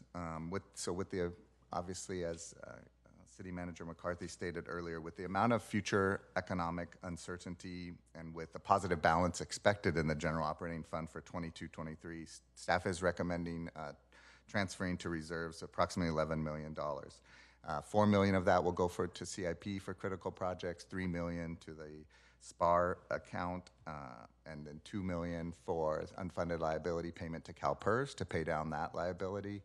$1 million will go to the reserve that's been set up for the public safety building, and then $1 million for future claims and liabilities in the liability fund, future claims and settlements. I do want to just briefly highlight the budget adjustments that tackle the council priority to enhance downtown vitality and ramp up resources for the interim Castro Street pedestrian mall. So staff is currently recommending an increase of 3.25 full-time equivalent employees to help maintain and manage the pedestrian mall, as well as $50,000 for supplies and services that are for pressure washing, lighting, landscaping, and banners. And then in addition to that, another $13,000 for live entertainment and other new activities. Now we're going to turn our interest to the 23-24 forecast. So as you can see here, we are preliminarily projecting a $9.9 million operating balance. However, this will change. This is our first step at establishing a forecast and does not include any of the budget requests for 23-24 that have been submitted to the city manager for approval. So we are expecting that number will go down once the recommended budget is prepared in June. I just briefly want to touch on some assumptions and risks and unknowns. Nobody has a crystal ball. We're using current data with input from economists to build our forecast, as well as historical trend data that we have. You can see our assumptions on this slide. Overall revenue, we're expecting to revert back to pre-pandemic levels, as we're already seeing, obviously. We are forecasting business license revenue to cool 15% due to announced corporate layoffs. TOT, as we stated earlier, is probably hitting a peak, but we expect it to be status quo in 23, 24. And then, there's a lot of unknowns at this point. Some risks that we've identified are the severity and timing of a possible recession or slowdown, how long will high inflation last, and then also any increased conflicts internationally that could impact the economy, global economy and local.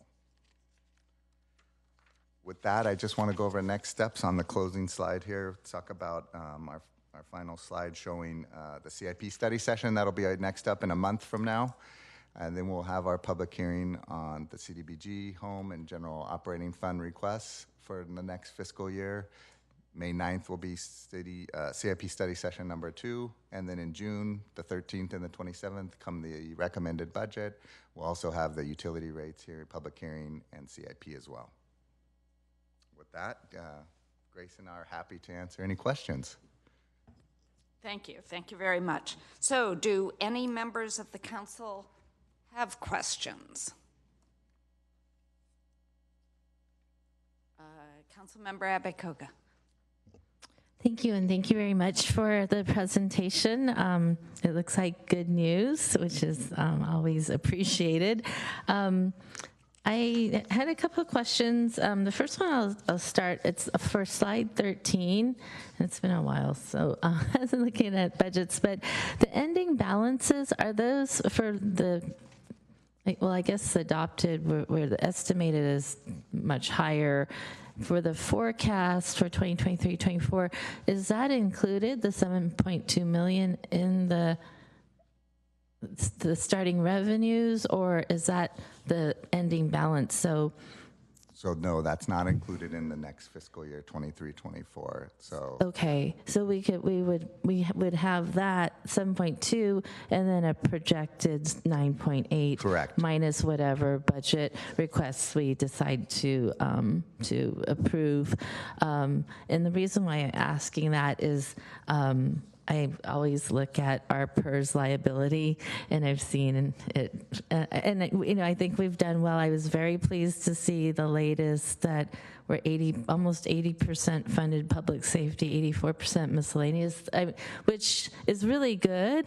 And having talked about this over the years, in different agencies, and I have one agency where we're fully funded actually.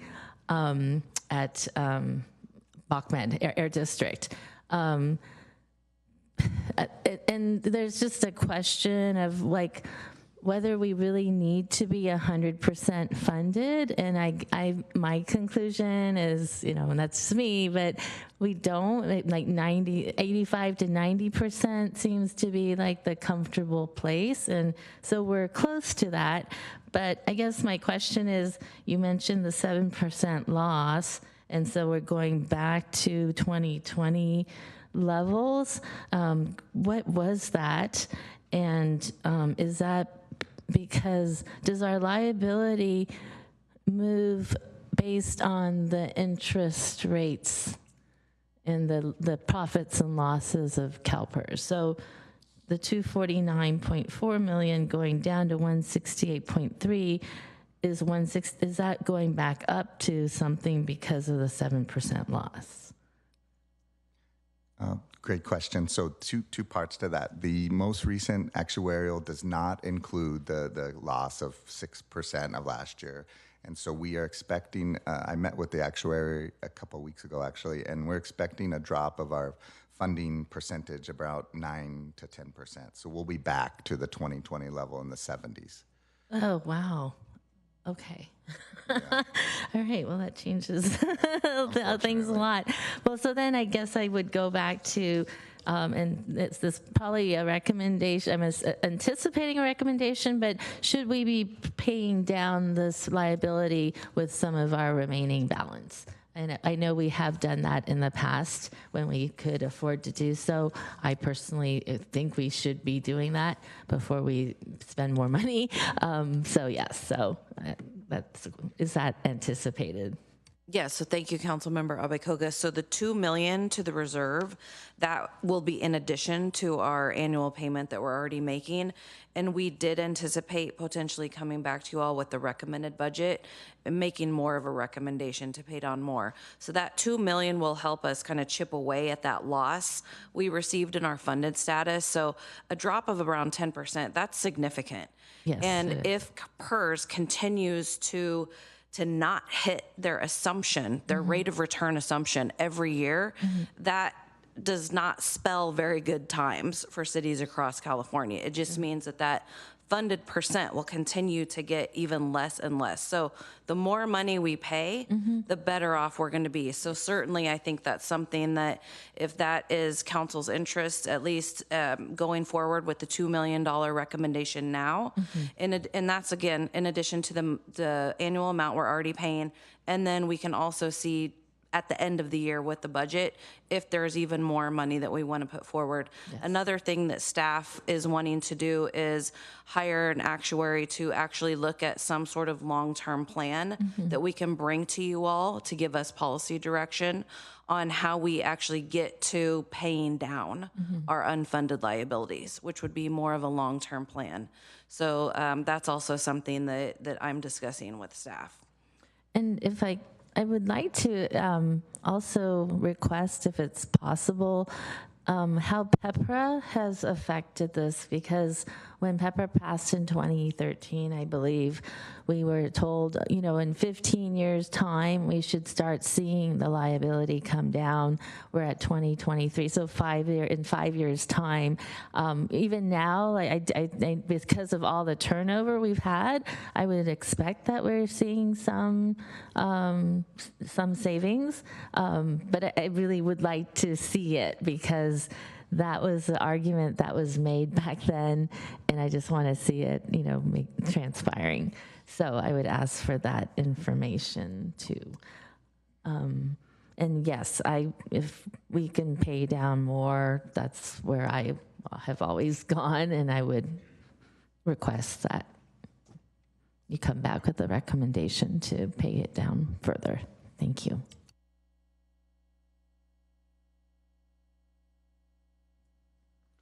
I'm going to ask a question if I see nobody else.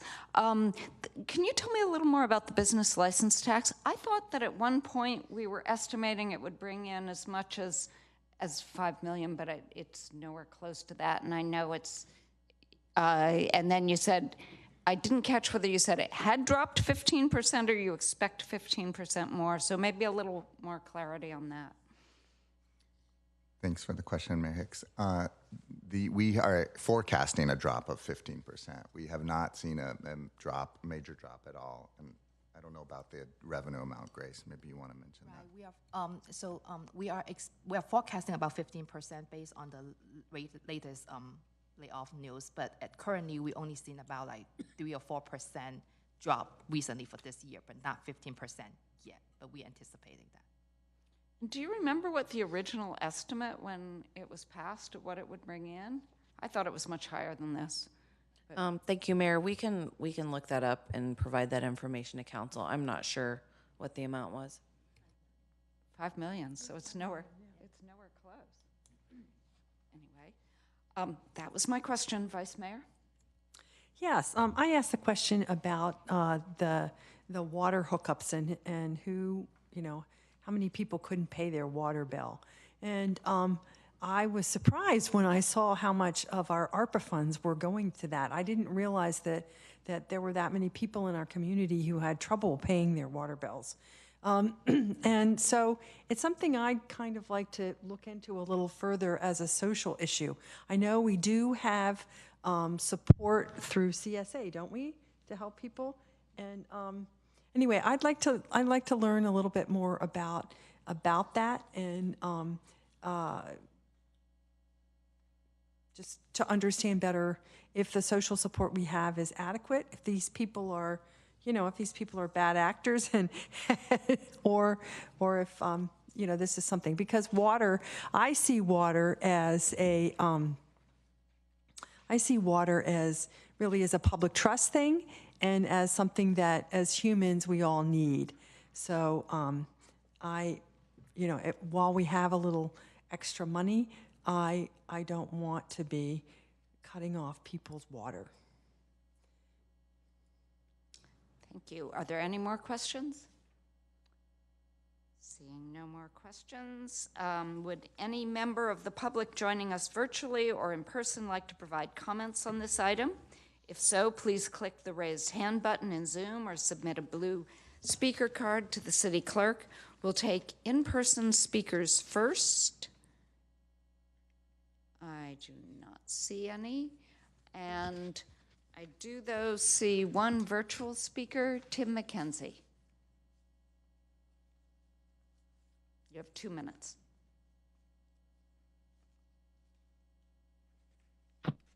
I don't know if it's officially a barn burner when you guys vote to continue past 10 o'clock or past midnight, but we're there either way. I wanted to raise an idea. I think I brought this up in one of the displacement response meetings, but I wanted to raise it in this venue in council about a possible revenue generating thing if we're worried about not getting as much revenue from the business tax due to possible layoffs in the future. Well, one, I know that the topic has been brought up before at council of vacancy taxes on storefronts, and I'd also like to perhaps see that for landlords. But additionally, analogously to the business tax, that's sort of per employee, I would like to see some sort of tax on landlords that are given a certain size. I don't know exactly what it would look like, but I'm sure there would be a reasonable way to figure it out to help support mom and pop landlords or things like that are helping people stay housed, but discourage multinational corporations from buying up housing stock, as has been going on in the U.S. in the past couple of years, where corporations are buying up housing stock, driving up prices, and then just extracting rent from the community members. And putting some sort of tax like that would be nice. And it's great to see attempts to hire more staff. It seems to be a premium staff time, and it's too bad we have to spend so much time having people enforce the 72-hour rule. Thank you. So we're now coming back for council deliberation and action. Motion to approve the recommendation should also include reading the title of the resolutions attached to the report. And I see that Councilmember Kamei wants to make a motion. Thanks, Mayor. I was just moving for approval. I do see a colleague in the queue, but can I read it? Yes. First? Okay, great. Adopt a resolution of the City Council of the City of Mountain View appropriating and transferring certain funds for specified purposes to conform the budgeted amounts to actual expenditures that are anticipated to occur during fiscal year 2022 through 2023 to be read in title only, for the reading waived, and adopt a resolution of the City Council of the City of Mountain View authorizing the city manager or designee to amend the classification and salary plan for regular employees for fiscal year 2022 through 23 to be read in title only, for the reading waived. Thank you. I see Council Ramirez seconding. Councilmember Matichak, do you want to discuss something? Yeah, I do. I didn't have questions, but I did have some comments. While I appreciate the discussion about our unfunded liability, and I do support, if there is the opportunity to contribute more to that, to do that, I also would like us to consider putting some money into affordable housing. We know we've got several lots that are being dedicated to the city, and it is going to cost money to build the affordable housing. So I wouldn't want to necessarily put all the money into PERS when I think we can make good use of it for affordable housing. I also would like us to consider the Visual Arts Committee is working on a public strategy. Not a public strategy. A strategy for public art. And one of the things that they're considering is, how do they get revenue for the public art? And so I think it'd be nice if we kind of kick-started a reserve for public art. I'm thinking somewhere in the neighborhood of $500,000 to get that thing started. Of course, it would depend on when that strategy is completed, and if we're ready for that. It might not be this year, but maybe next year. But I'd like to toss that out as something I think we should consider doing. And, I'm just throwing out the number 500,000, but I'm open to other numbers on that one. And I think that's it. Thanks. So are you making those as friendly amendments to the current motion, or is that something you're suggesting for future budgets? Well, since this is estimated and we haven't allocated like 7.2 million, we talked about putting additional into PERS. I would like us to, as we look at what the actuals end up being, allocating some of it to affordable housing and a public art fund. So I can't give you the exact numbers yet because we don't have the final numbers. But as we're looking to finalize it, consider those. Okay, so that's for the upcoming budget process, all those comments. Okay, Councilmember Kamei, did you have an additional comment? Sorry, the late hour got me. So just wanted to comment on the vacancy tax idea. I thought that council might discuss that as part of the economic vitality report back. And so that's why it didn't come up as a work plan project, and why I didn't bring it up in any comments is that that's where I thought it was going to revert back to us. So I just wanted to put that out there for a public commenter about why I didn't bring that up. So thank you. Thank you. Now we can vote.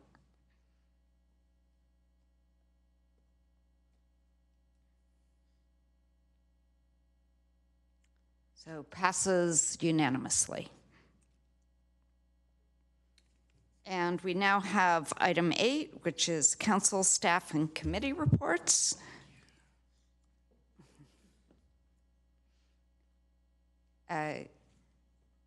Councilmember Ramos? I just wanted to report back that I went to the Avenidas Board of Directors meeting as the council liaison. It was really quite wonderful, and they passed a strategic plan, and one of a very important plank that they added in was diversity and inclusion. And so that was quite wonderful. And as they mentioned it, they talked about how important the Rose Klein Center here in Mountain View was toward that. So that's my report back from Avenidas. Thank you. Councilmember Abekoga? Thank you, Mayor. I wanted to report that I was invited to attend the Cities Today Institute Leadership Forum on mobility. I mentioned that earlier. It was a 2-day conference in Houston, and they had called me in the fall asking about what the transportation issues in Mountain View were. So we had a little interview, and then soon after, I was invited to actually participate in this conference, and it was very interesting. Some of the topics that were covered so it was in Houston. So Houston was kind of a model city in terms of how cities collaborate with transportation agencies, and then we talked about traffic management. A big discussion on, frankly, recruitment and staffing and the challenges there. Everybody is experiencing the same. And then, as I mentioned, there was a workshop on micromobility in Denver, and they were the case study that showed this huge rise. They have a bike share program. It was hovering about 20% users, and then when they added e-scooters, it jumped by almost 6 times that. And so that's why I'm now on this e-scooter kick. But it was interesting, as they had shared that there was a huge rise in usership with women. One, because it allows you to wear more different types of clothing with a scooter as opposed to a bike. And then they used to have a curfew on these at 9 p.m., but there were a lot of folks who worked like the swing shift who take transit to work, but then couldn't get home.